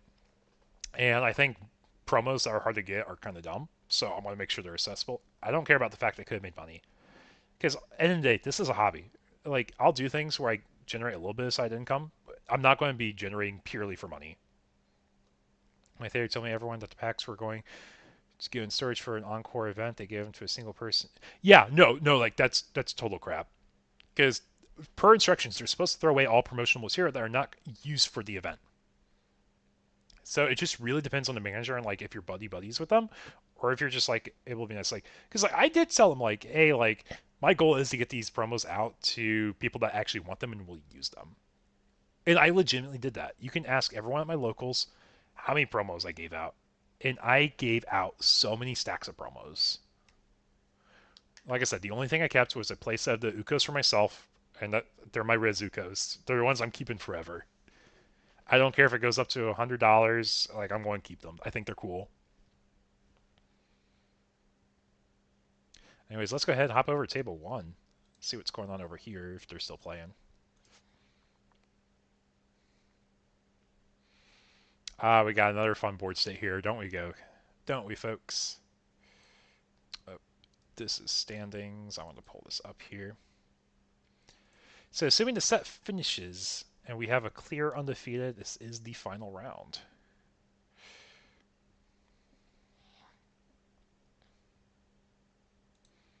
We see that edit combo putting in work here.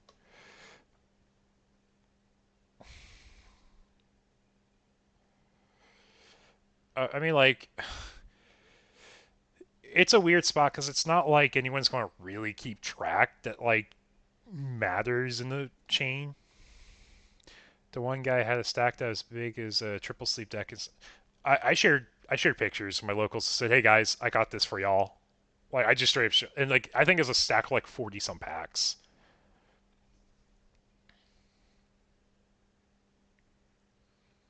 I think we finished our game or set here. Oh, by the way, guys, shout out to our egg sleeves up here. Marshmallow is using the original Imperial sleeves that had the red border. You know it's the first print run because they're red bordered versus the new print run, which are white bordered. I guess you can say it's first edition versus second edition, right?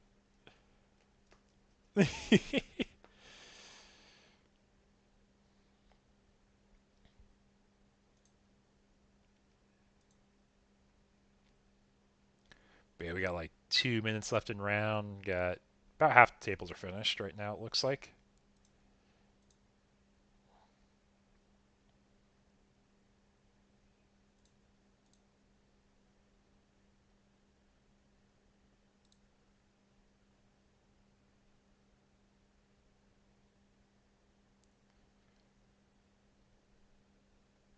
Yeah, it looks like we are going to a game 3 here.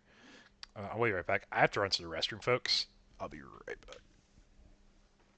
Mute my mic.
Okay, I'm back.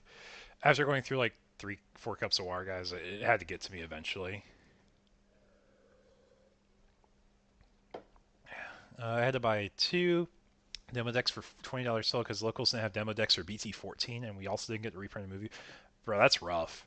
Like, those demo decks are one of the best things that, like, honestly happened with how accessible they were here in Austin, at least. Sharing community is one thing, but people I went to are able to find pictures on eBay of our theater. The person had them, posted them there. Hey, thanks for coming, Simon. Appreciate you joining the stream. For anyone who's joined the stream, welcome. Depending on how this set goes, it could be our final round.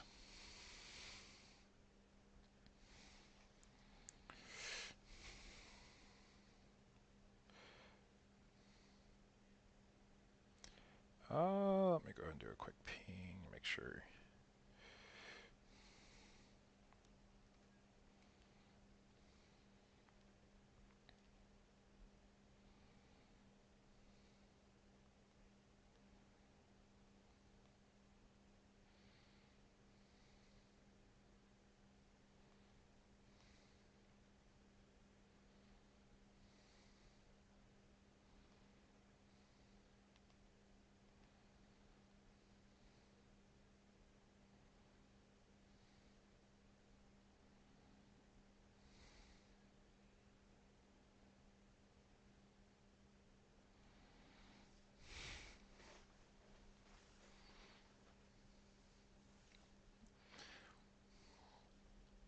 Yeah, just make sure we're all on the same page.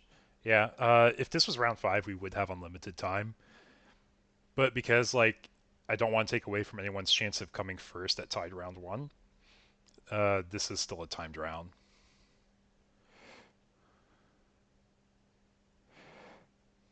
Hey, thanks for the sub. I appreciate it. So checking, buying the premium pass is mainly gain to earn extra points. Not to get free entry each.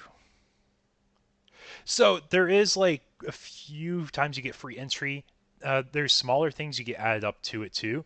Really, your big payoff for the battle pass. So on paper, if you get to the 15-point level, you've basically gotten $35 of value because you get your free entries, you get booster packs. Booster packs are worth roughly $350 in value, is how I value them at. So I think you get like you get 4 booster packs, I think is what it is, and then your 2 entries, and 4 times 350 is 714, so you get $34 of value there. But when you get to the 25-point threshold, that is where you really like plus is the idea. So like you're basically placing a bet with me if you can get 25 points or not to like plus. But if you get to the 15-point threshold, you break even. Technically, it depends what your promo pack gets you.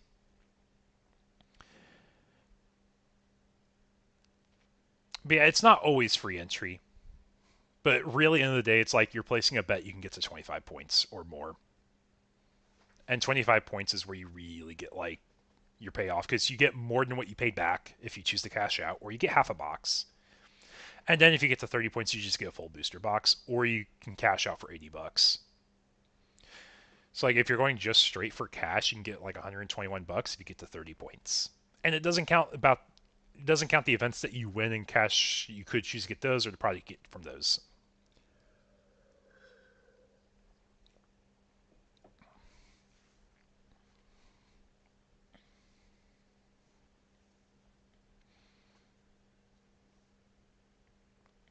Do we have the Satsuki for Rush here? We do. Do we have a Valk? Nope, no Valk. That's game. That was the final round, folks. Looks like we finished our set before the timer ticked down. Let me double check.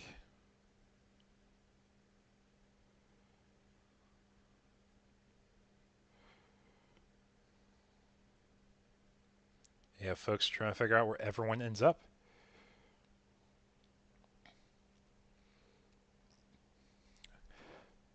Yeah, no problem. If you have any questions, don't be afraid to ask. I'd love to help you figure out if it's worth it for you. Something else I've noticed is that the Library promo pack that LGS are supposed to have for tournaments haven't arrived in my area at all. They were supposed We haven't gotten them in Austin yet either, and we're pretty ahead of like the scale for everything. Real quickly, let me go ahead and...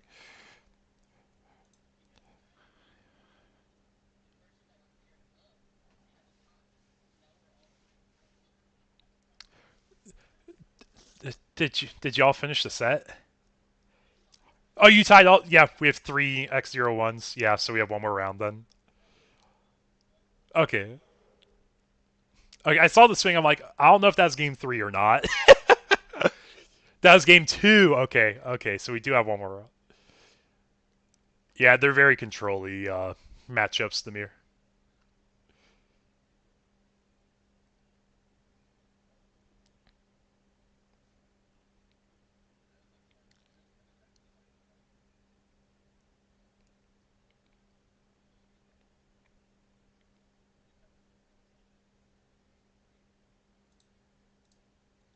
Okay, so they just finished game 2.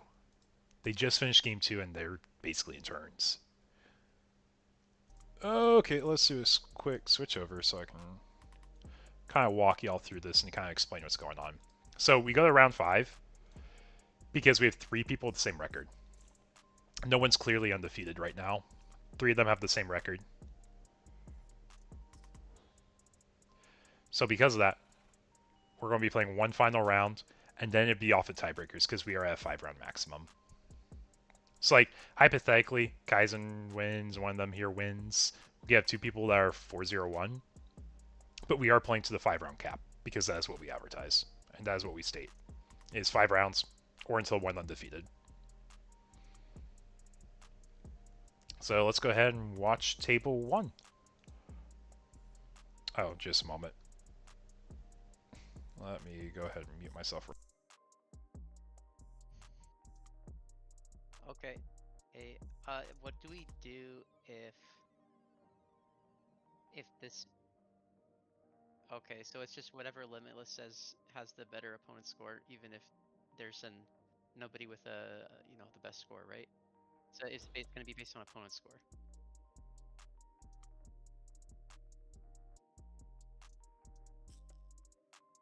Yeah.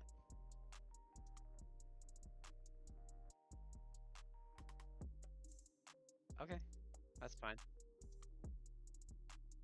I'm on vacation. I don't care. We can do 7 rounds. I'll be up all night. I don't care. I'm good. I know. Yeah.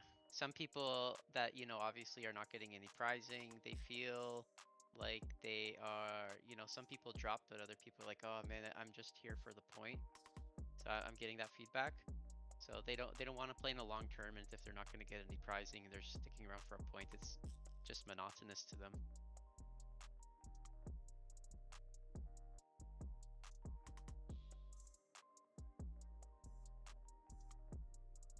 Actually, that makes a lot of sense. That's a good idea.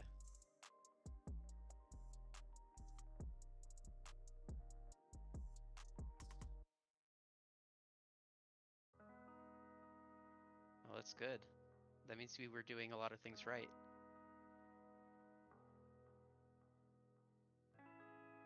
Go for it.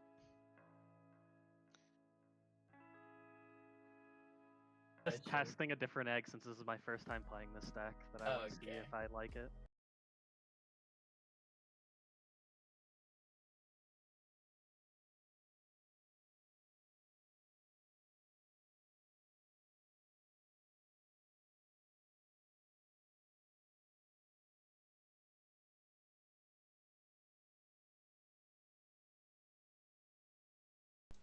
Okay, I'm back. Yeah, just kind of confirming, explain to Michael why we went to the 5 rounds. Makes sense. It's because we explicitly said 5 rounds or until one undefeated. I'm not going to 6 rounds for all these folks.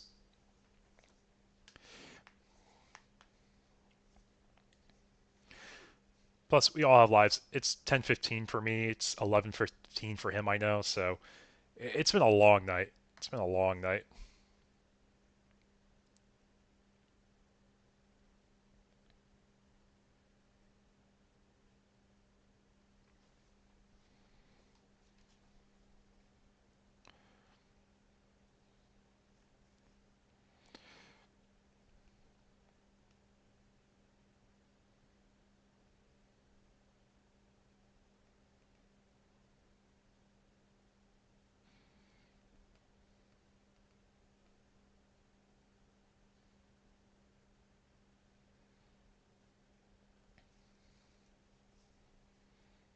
Okay.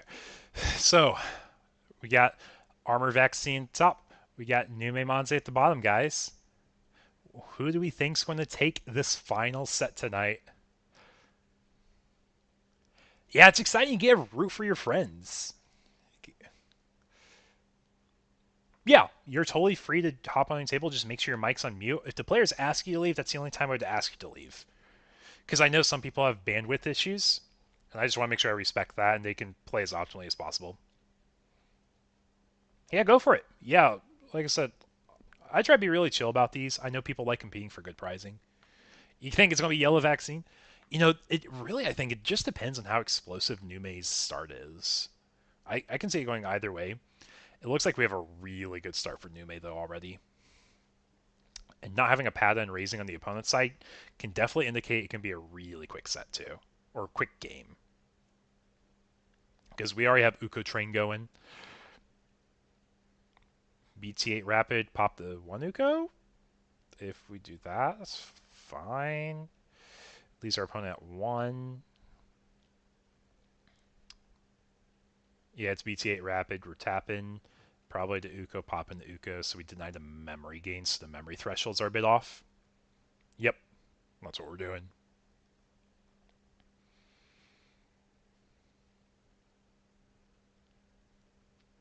Yep, so start with the top 3 search.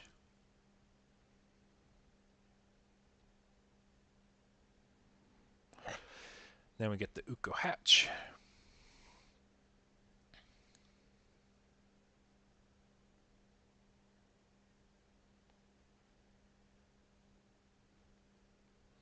And we got an Uko train going still, folks. We are going to be going through these eggs really fast.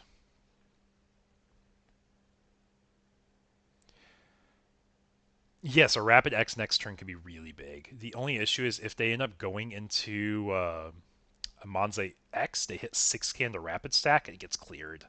I don't think we have that, though, based off the play we're doing here of the swing.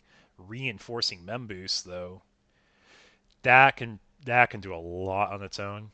I think he was either hoping for the stack to die, because you 100% go Monze X out. But he might just be going Valk here. Oh, he's going Venus, deny Windage Evolving Effects. That's relevant. The only thing is he can be Heaven's Judgment here, and Heaven's Judgment is a board clear. We saw that in the last few turns, and we got that Mem boost, so it won't feel as bad because we choke out 1 memory also. But that's just 1 line, like I said. No Windage Evolving Effects, no Wind Attacking Effects.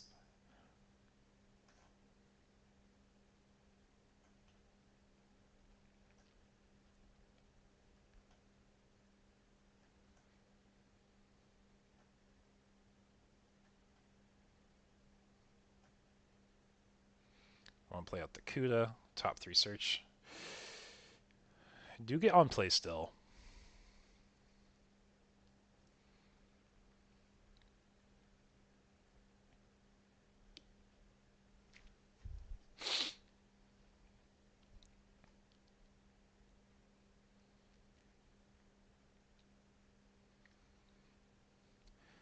TK for 3. Want to pick up top security, add a vaccine to the bottom of the stack, gain a memory to go to 2. There is a BT8 Rapid. Perfect target for that Patamon, so we know we have a potential 2 Ukomon wipe next turn, assuming we don't get Venus again. We could Ruin Mode here. Ruin Mode, that would be gross.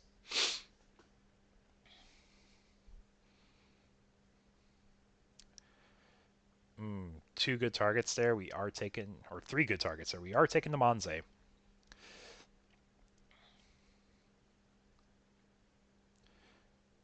think if you have Ruin, you definitely do it every time here, right?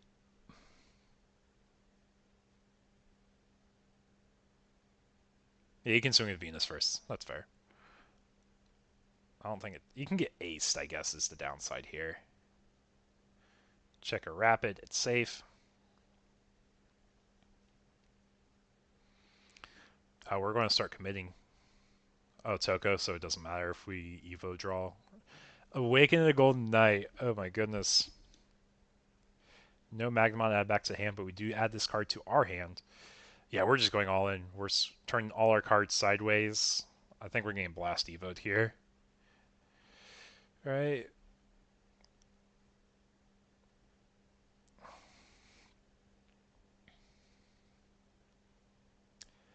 You want to see someone cook well with a big Uko?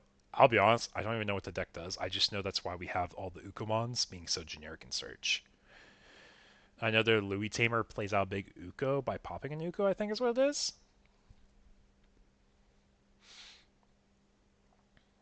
Like, that's like the extent of the deck that I'm aware of. Here, let me see. Because the big Uko has an on deletion, return all tamers to opponent's hand, and you may play a tamer from your hand and one Ukomon from your trash at paying the cost. So it's like you recur the Uko. By returning Digi-Egg from Trash Bomb to the Digi-Egg deck, delete one of your opponent's Digimon at the lowest level. Then play level 4 lower from your hands. That's kind of cute. So it's like, you just have this chain of like playing Digimon out. Okay. I see. Monze X math, folks.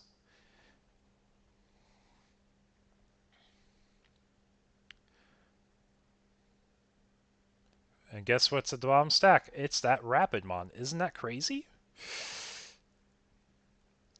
Crazy how we knew that was there. It's like we put it at the bottom of our security or something.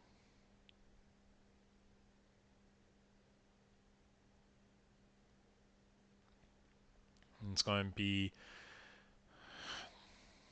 Yeah, because we do have our Digivolving effects this turn. We tap the Monze, the Chew. We do minus 5k on 3 stacks.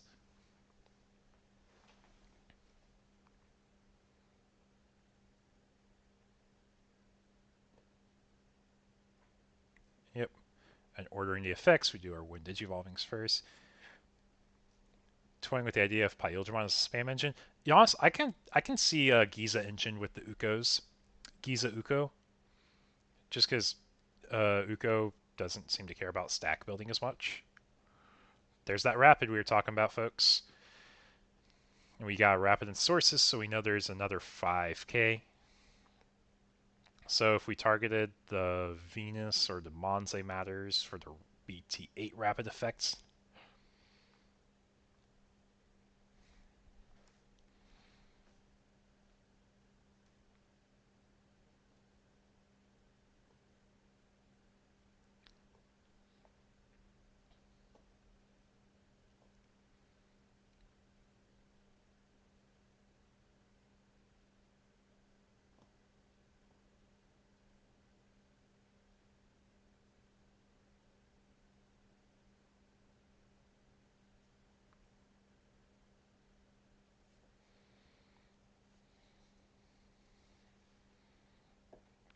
yeah, because they all have on plays. I'm pretty sure the Big Uko would chain all the on plays.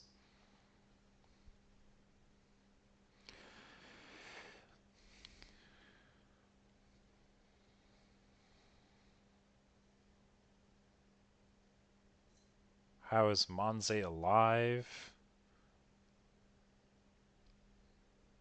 I'm assuming they targeted the Venus mod for the 5k and BT8 Rapid then. Yeah, because like I said, because I'm mute, I'm not quite sure what the targets were. Obviously, he cleared out the 2 rookies. But I'm about 99.99% sure he targeted Venus, thinking he was going to clear it, and then it just didn't work out.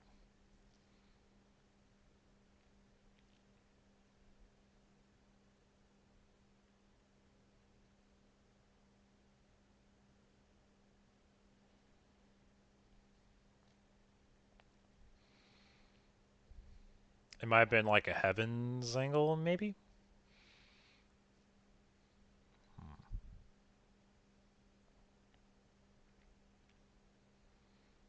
But yeah, we are on life support nonetheless, though.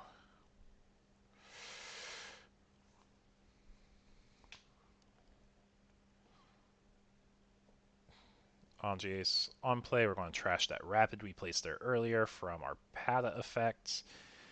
Anji Ace, go ahead and recover. Minus 6k on the Venus stack. Procs Magnamon to be another 3k and restand.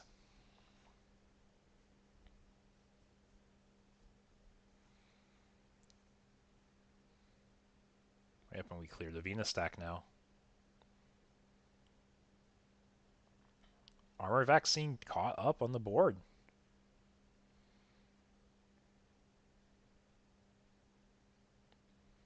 Yeah. Regardless, you only target 3. Sorry, I wasn't even thinking. Yeah, you choose how many you tap, but it's only 3 get the DP minus.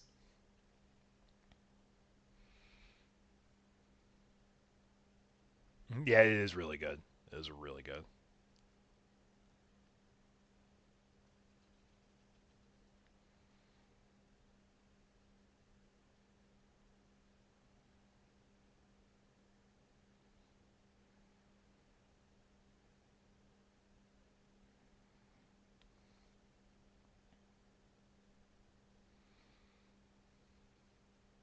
And we go Ruin mode. If we say we're going to win next turn, I don't need to worry about being a Magnamon. Oh, that's so good. That's so good. Yeah, I know.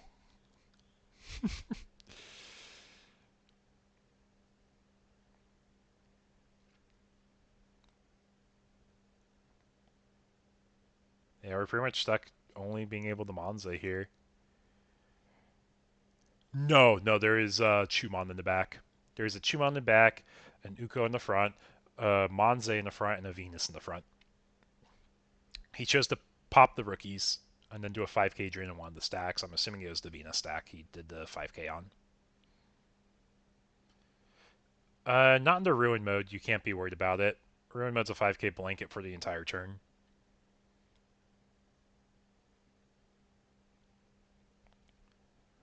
Oh, I guess it's not like secured game yet.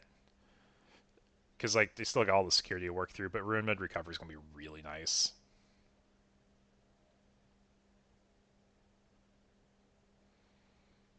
Also, not to mention if we do like a TK effect, Angelomon effect, also really nice. Yeah. Because we're going to be popping that Monze immediately with the Ruin mode end of attack. If we're opting that route. Like, we could just end up playing an Angelomon Ace from our hand, trashing security, doing a 12k drain from the... or a 6k drain from the one Angelomon, then we get 2 recovers, then we get a TK memory.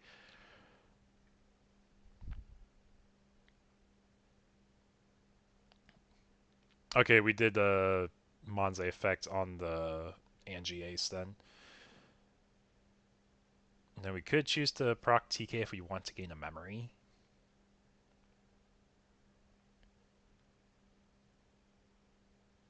Yep, so we're not using the TK effect here.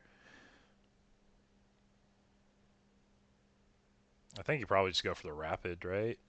No, you go for... or Magnet, yeah. Don't go for the Rapid, you go for the Magnet. Lol.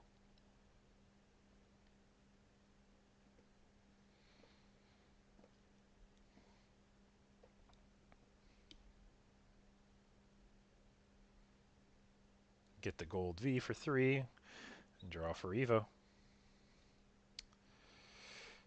So we are under Ruin Mode Blanket still this turn. Cannot forget that. Because we got the end of attack slash on the end of attack deleting himself and then doing the deletion 5k blanket.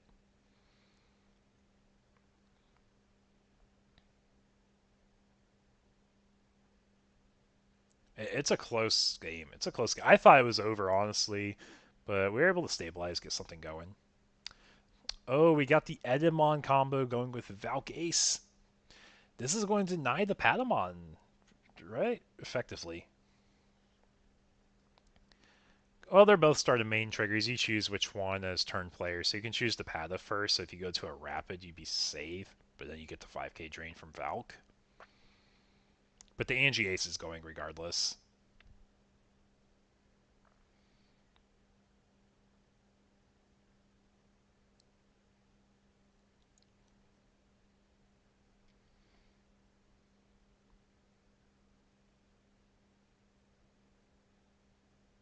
Oh, we're not doing that. Was it a search effect we got from?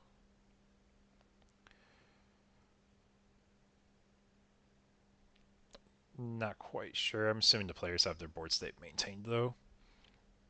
Pada fails to find a target or chooses not to evolve into a target. If it evolved there, it'd be an extra recovery. After you do the pad effect, you do the Anji Ace effects. But we're finally going to start chipping away at security, finding a protoform in the first check because we had it on an early stack. Heavens, or not Heavens, Awakening the Golden Knight for 3. Get a Magna X.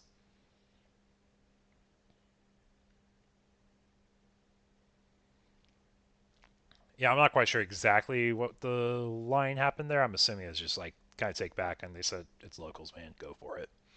We're going for the box, ideally, here. But it would have to be off of tiebreakers, so if there's 2 undefeateds, we have 2 undefeateds.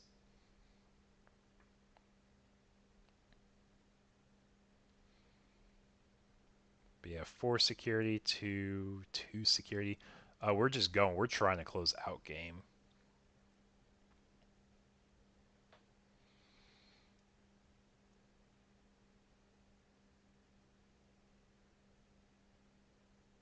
And there's a gold Vidra.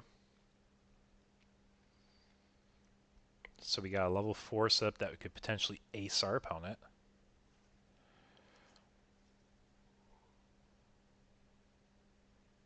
Getting a bunch of pings for leaks now. New card spoilers coming out. Because I'm in like 10 Digimon servers, I'm getting 10 billion different pings for the new card spoilers.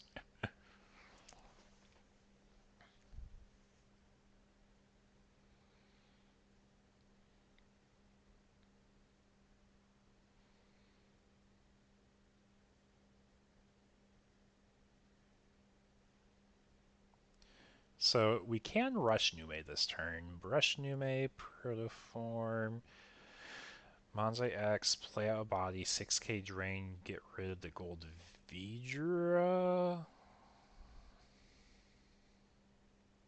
I believe this is the second gold Vidra. I believe it is our second one.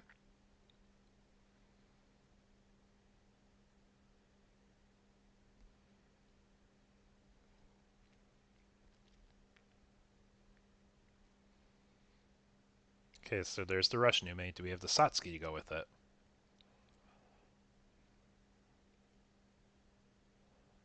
I don't know if we even want to if we have it. Do we? Yeah. Oh yeah, Nume X. Draw for Evo for Suno.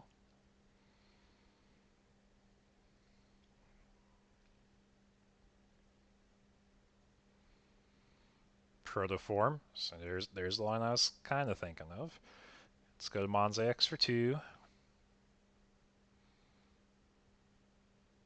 Draw for Evo, Manzai X effect, play out body, do a 6k drain, 6k drain. Oh gosh, I don't even know where I would put it. Because you can just straight up get rid of the gold Veed stack.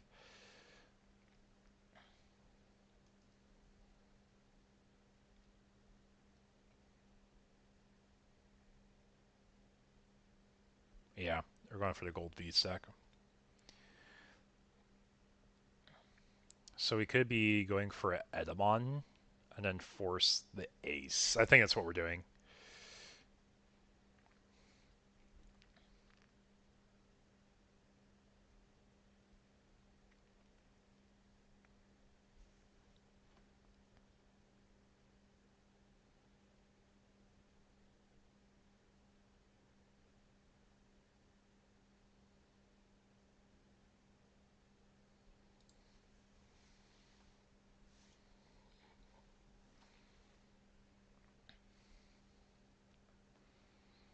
And we do get a Venusmon. That is also pretty solid, I'd say.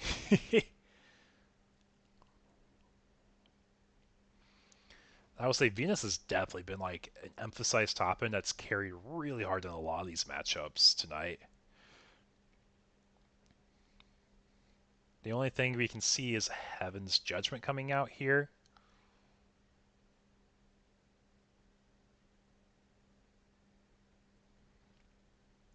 Like, it would progress the game state for like removing bodies. They would get rid of the Venus stack, but I think we have Nume X under. I think we have Nume X in all the stacks here, so that would actually not progress board state. Just get rid of a Nuko at best and get rid of a Venus. Well, yeah, you have to, but also it's like your opponent's going to have a body or at least 2 bodies on board. So we are doing this so we get the extra recover from Angelomon after we resolve a TK, putting the vaccine at the bottom. Angelomon saw the card removed from security. You get our TKs. I think Anji Ace is mandatory here. I want to make sure I'm not missing anything.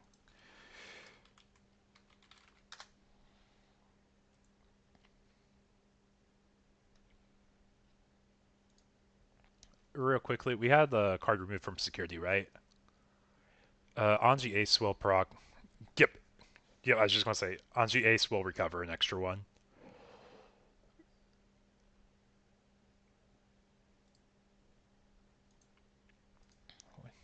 Yeah.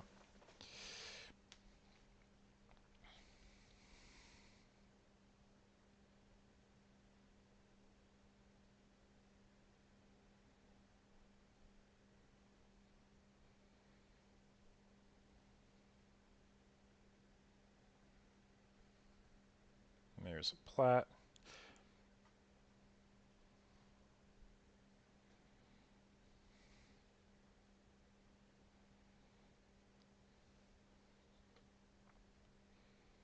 But yeah, fun little combo there where you can recover a little extra, guys, in case you haven't thought about that before.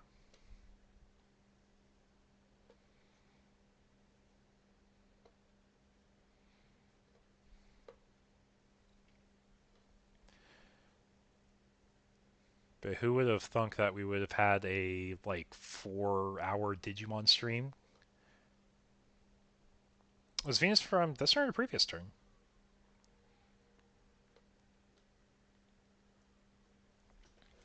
Here, I can double check with them. Also, real quickly, we're under Venus effect from the previous turn, right?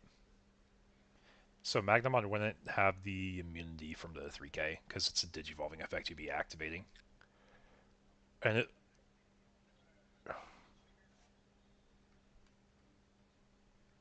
But you're activating a Digivolving effect, though.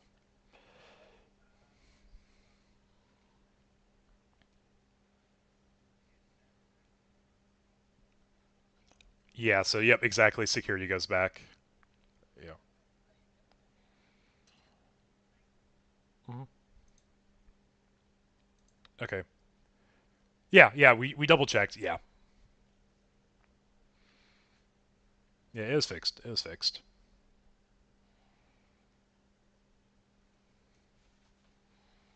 Yeah, like, that's the whole reason, like, you do, the lingering effects like that. I just could have sworn that Venus was the previous turn. This guy says, I just learned something cool. I want to give you security attack -1 again.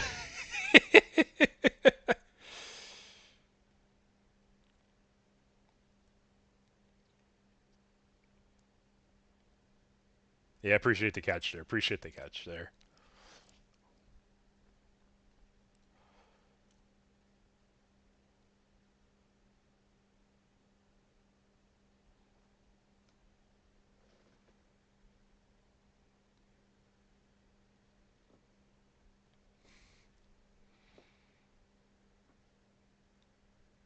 Okay, so we do have Monze X proc in here for a -8k. Gets rid of Anji Ace. Anji Ace overflow 3, going back up to 3 memory.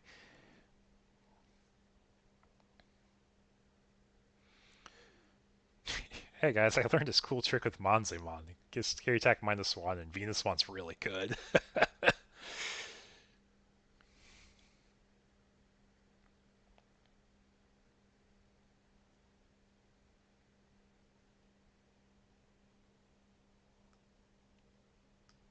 Yeah, I know. Me too. Me too.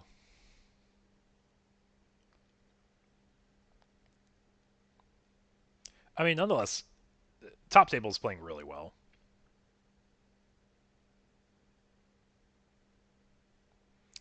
Emissary. That's nice.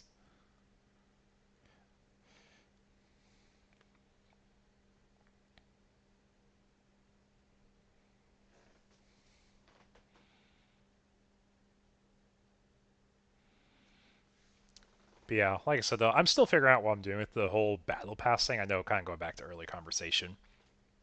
But I realize this is 5 rounds of locals. If you're at the bottom tables trying to get your point, this kind of sucks. This just straight up sucks. Like, you're probably a little upset because like, you're not doing super hot, and then you're being forced to play 5 rounds. I'm probably going to adjust that. I just want to stop seeing both of these decks. Unfortunately, you're not going to stop seeing either of these decks for a moment. Now we see the return ruin mode here. Yeah, we're going next game.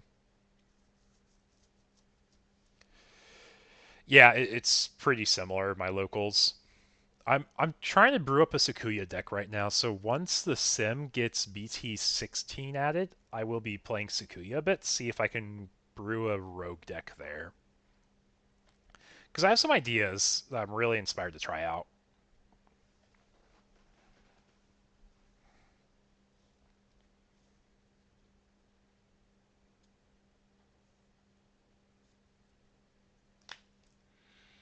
Because like you have access to pause plugin, you have access to the blue plugin, you have access to green plugin. Like green plugin for turbo, blue plugin for being unblockable, and you also get restands in the deck too.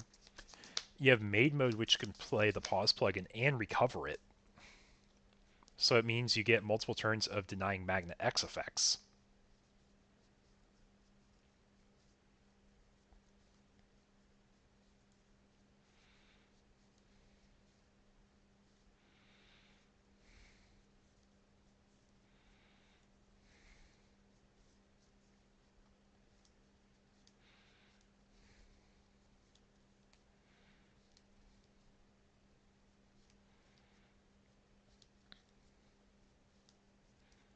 Mm-hmm.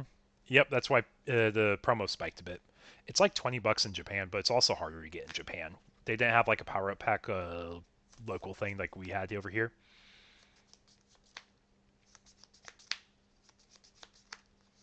Yeah, also Mirage. We do have lots of Mirage in my locals too.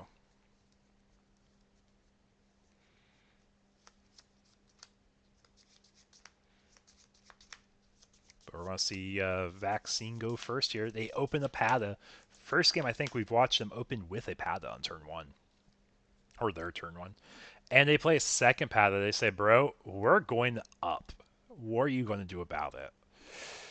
So I guess ideal turn 1 for new mate over here is to do Rookie and then a DP drain with the Monza. Yep, exactly what happened. But now they have 4 member to work with.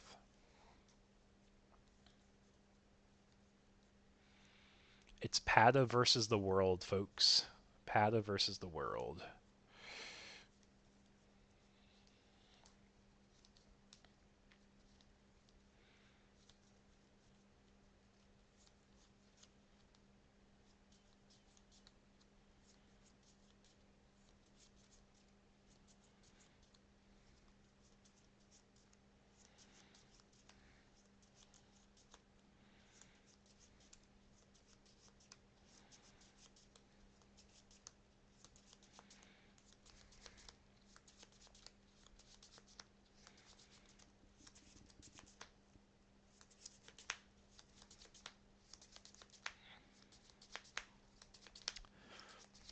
So you want to play a deck that feels have had more fair game, feels more fun when the player momentum goes back and forth. So I get what you're saying, but that's kind of what's happening between these two decks. These two decks are both tempoing back and forth because we literally watch a board state of where it looked like Magna was unbreakable. Then we watch a board state where Nume looked like it is unbreakable, and they both had these swingy back and forths. But I see what you're saying. It's like it didn't feel fair with how it happened. Because like it was pretty explosive with both the decks were able to do.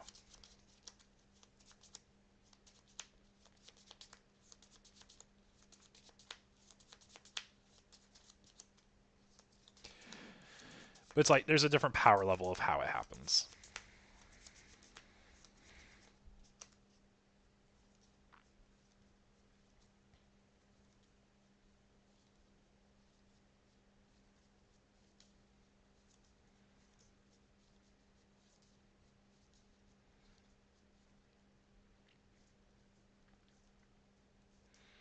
We're going to get a Jera pitch 1, draw 2 effect.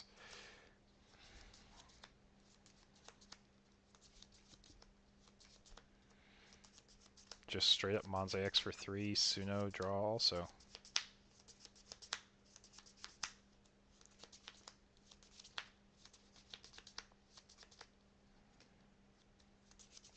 Get a Pillow and Raising.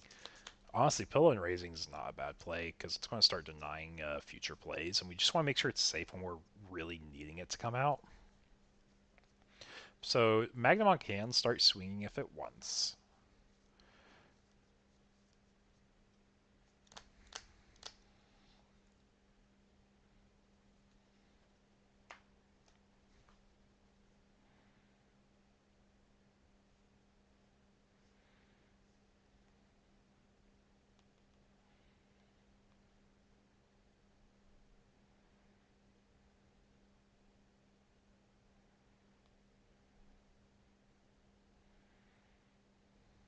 Make sure I'm not missing anything else here.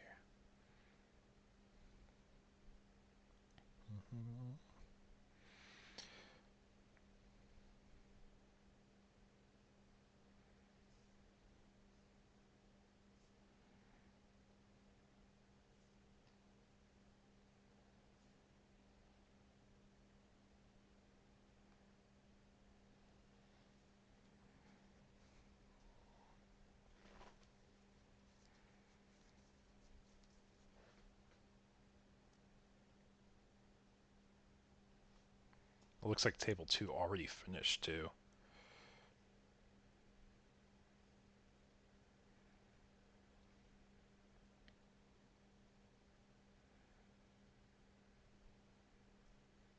Okay. Boom with the jet. I know. It's so nasty. It's so nasty. Like, just like your tricolored makes Heavens feel so gross. You know that uncommon's almost... It's just around $1 or $2 now, you know, right? I think it's right around $1.25. And depending if we get LMO2 sooner or later, can determine if Heavens goes up or down. It's also a card I can see them making an event pack variant of. Because it just seems like one of those staples. They've been really good lately about making good staples. Like, in your event packs. So that'd be something I could really see and would like to see. So, also, there we are. Talk about the back and forth concept again. We just watch a board wipe into a board wipe. They're controlling boards back and forth.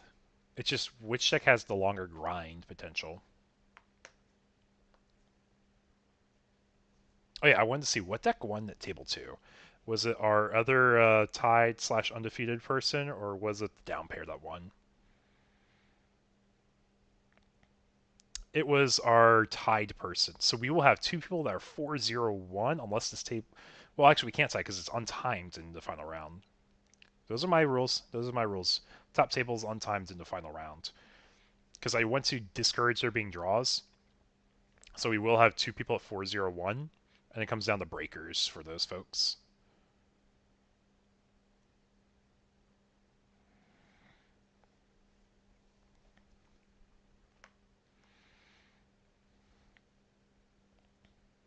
Also curious if we get there. Honestly, there's a world that a lot of things should be... Oh, my bad. A lot of things should be hit in my mind. But it's also like, I feel like we're fine in this current format.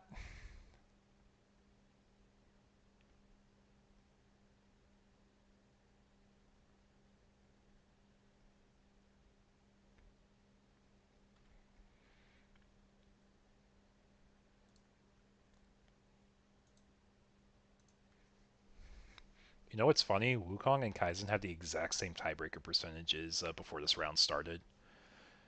It's just their opponent's win percentage, which means the opponents their opponents have lost to have been stronger opponents, or gone against and won against have been stronger opponents. That's crazy. Like, I'm still trying to go over the fact we had 30 people tonight.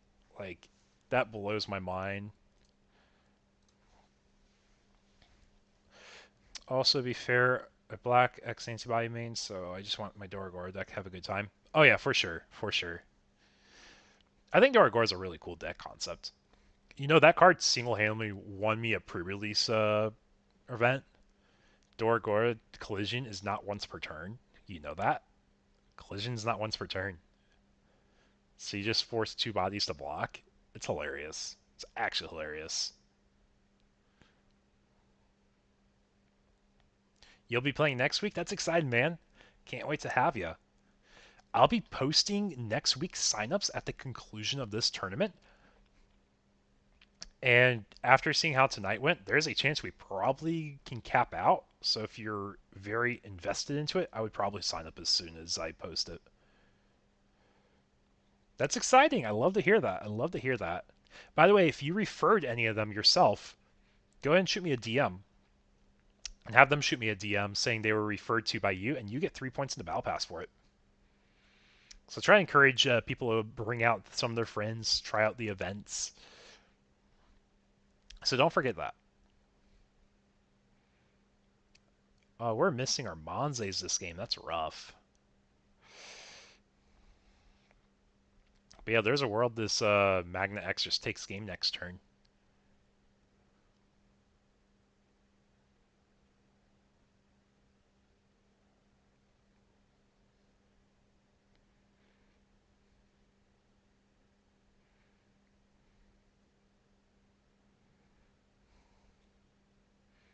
Oh, we got Venus. Never mind. Magna cannot take game this turn. You know, the funny thing is we don't even have a tamer set up yet on their side.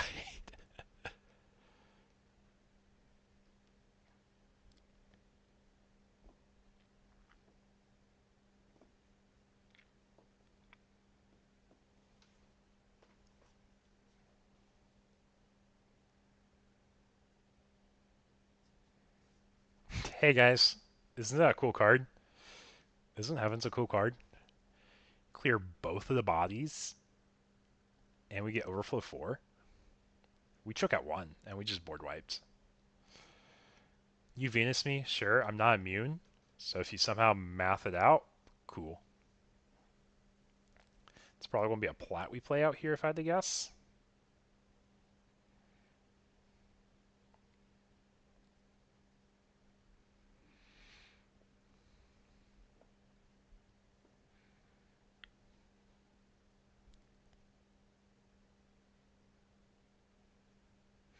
Get our Uko Memory and Hatch.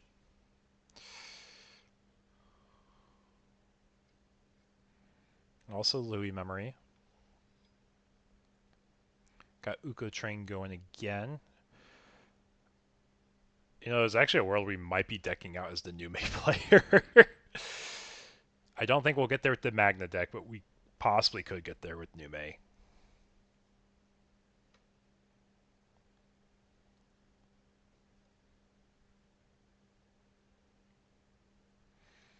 Go Monze X for 3.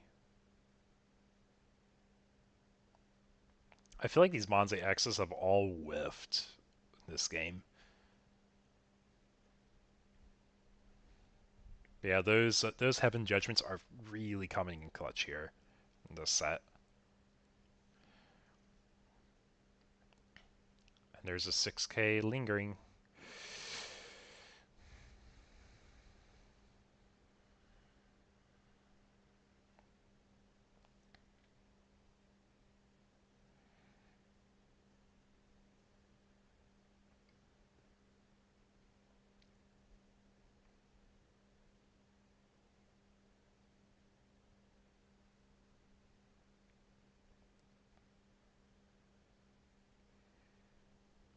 This is game 2. Game 1, Nume got it, I believe. I'll be honest, I've had lots of Numes on stream today. I'm pretty sure Nume took game 1. It was a really close game, but it just kind of got pieced together. This is game 2. This is game 2. Yeah, Nume took game 1. Thanks for making sure I'm not going too crazy. Yeah, I don't think I've ever streamed more than like 2.5, 3 hours, so this is new for me too. New me too. Get new for me too. New me. Okay, that's fine. I can make bad jokes all day. Oh, shoot. There's actually a world Nume comes back from this?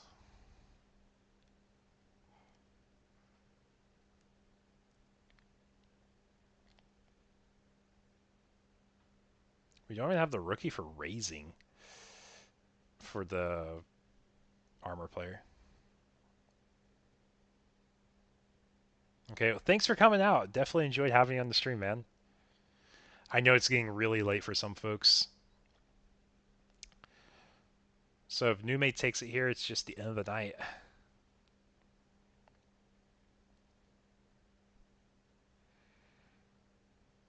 And I think we're trying to dig for either a Louis. If we don't have a Louis, then we're digging for a whatchamacallit, Rushatsky.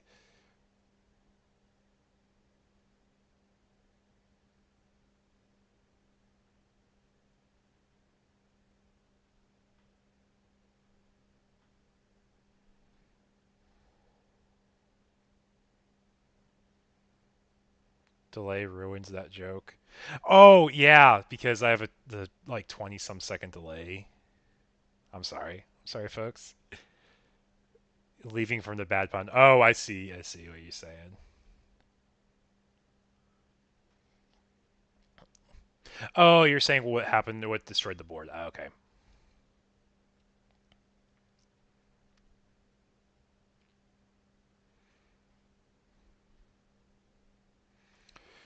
There's a lot of things that can happen here. Choosing not to TK, it's a rapid. So Monze does not die.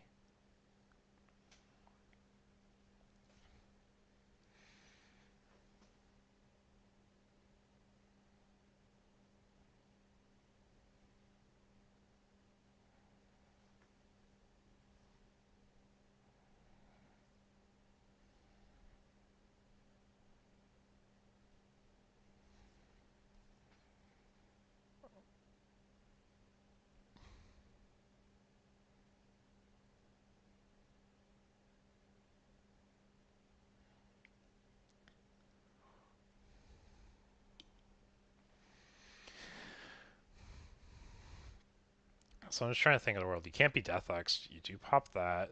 You can go into BT8 Rapid. You can clear the Chikuri. Then you can Deathx from there. You start with a Kuda search probably. If you Kuda... Oh, we're just going to 0 and then we're Awakening Golden Knight going to Magna X. Does that matter? We do that? Yeah, I think we're just setting up a blocker, sub blocker, but I think that is game. Too many bodies.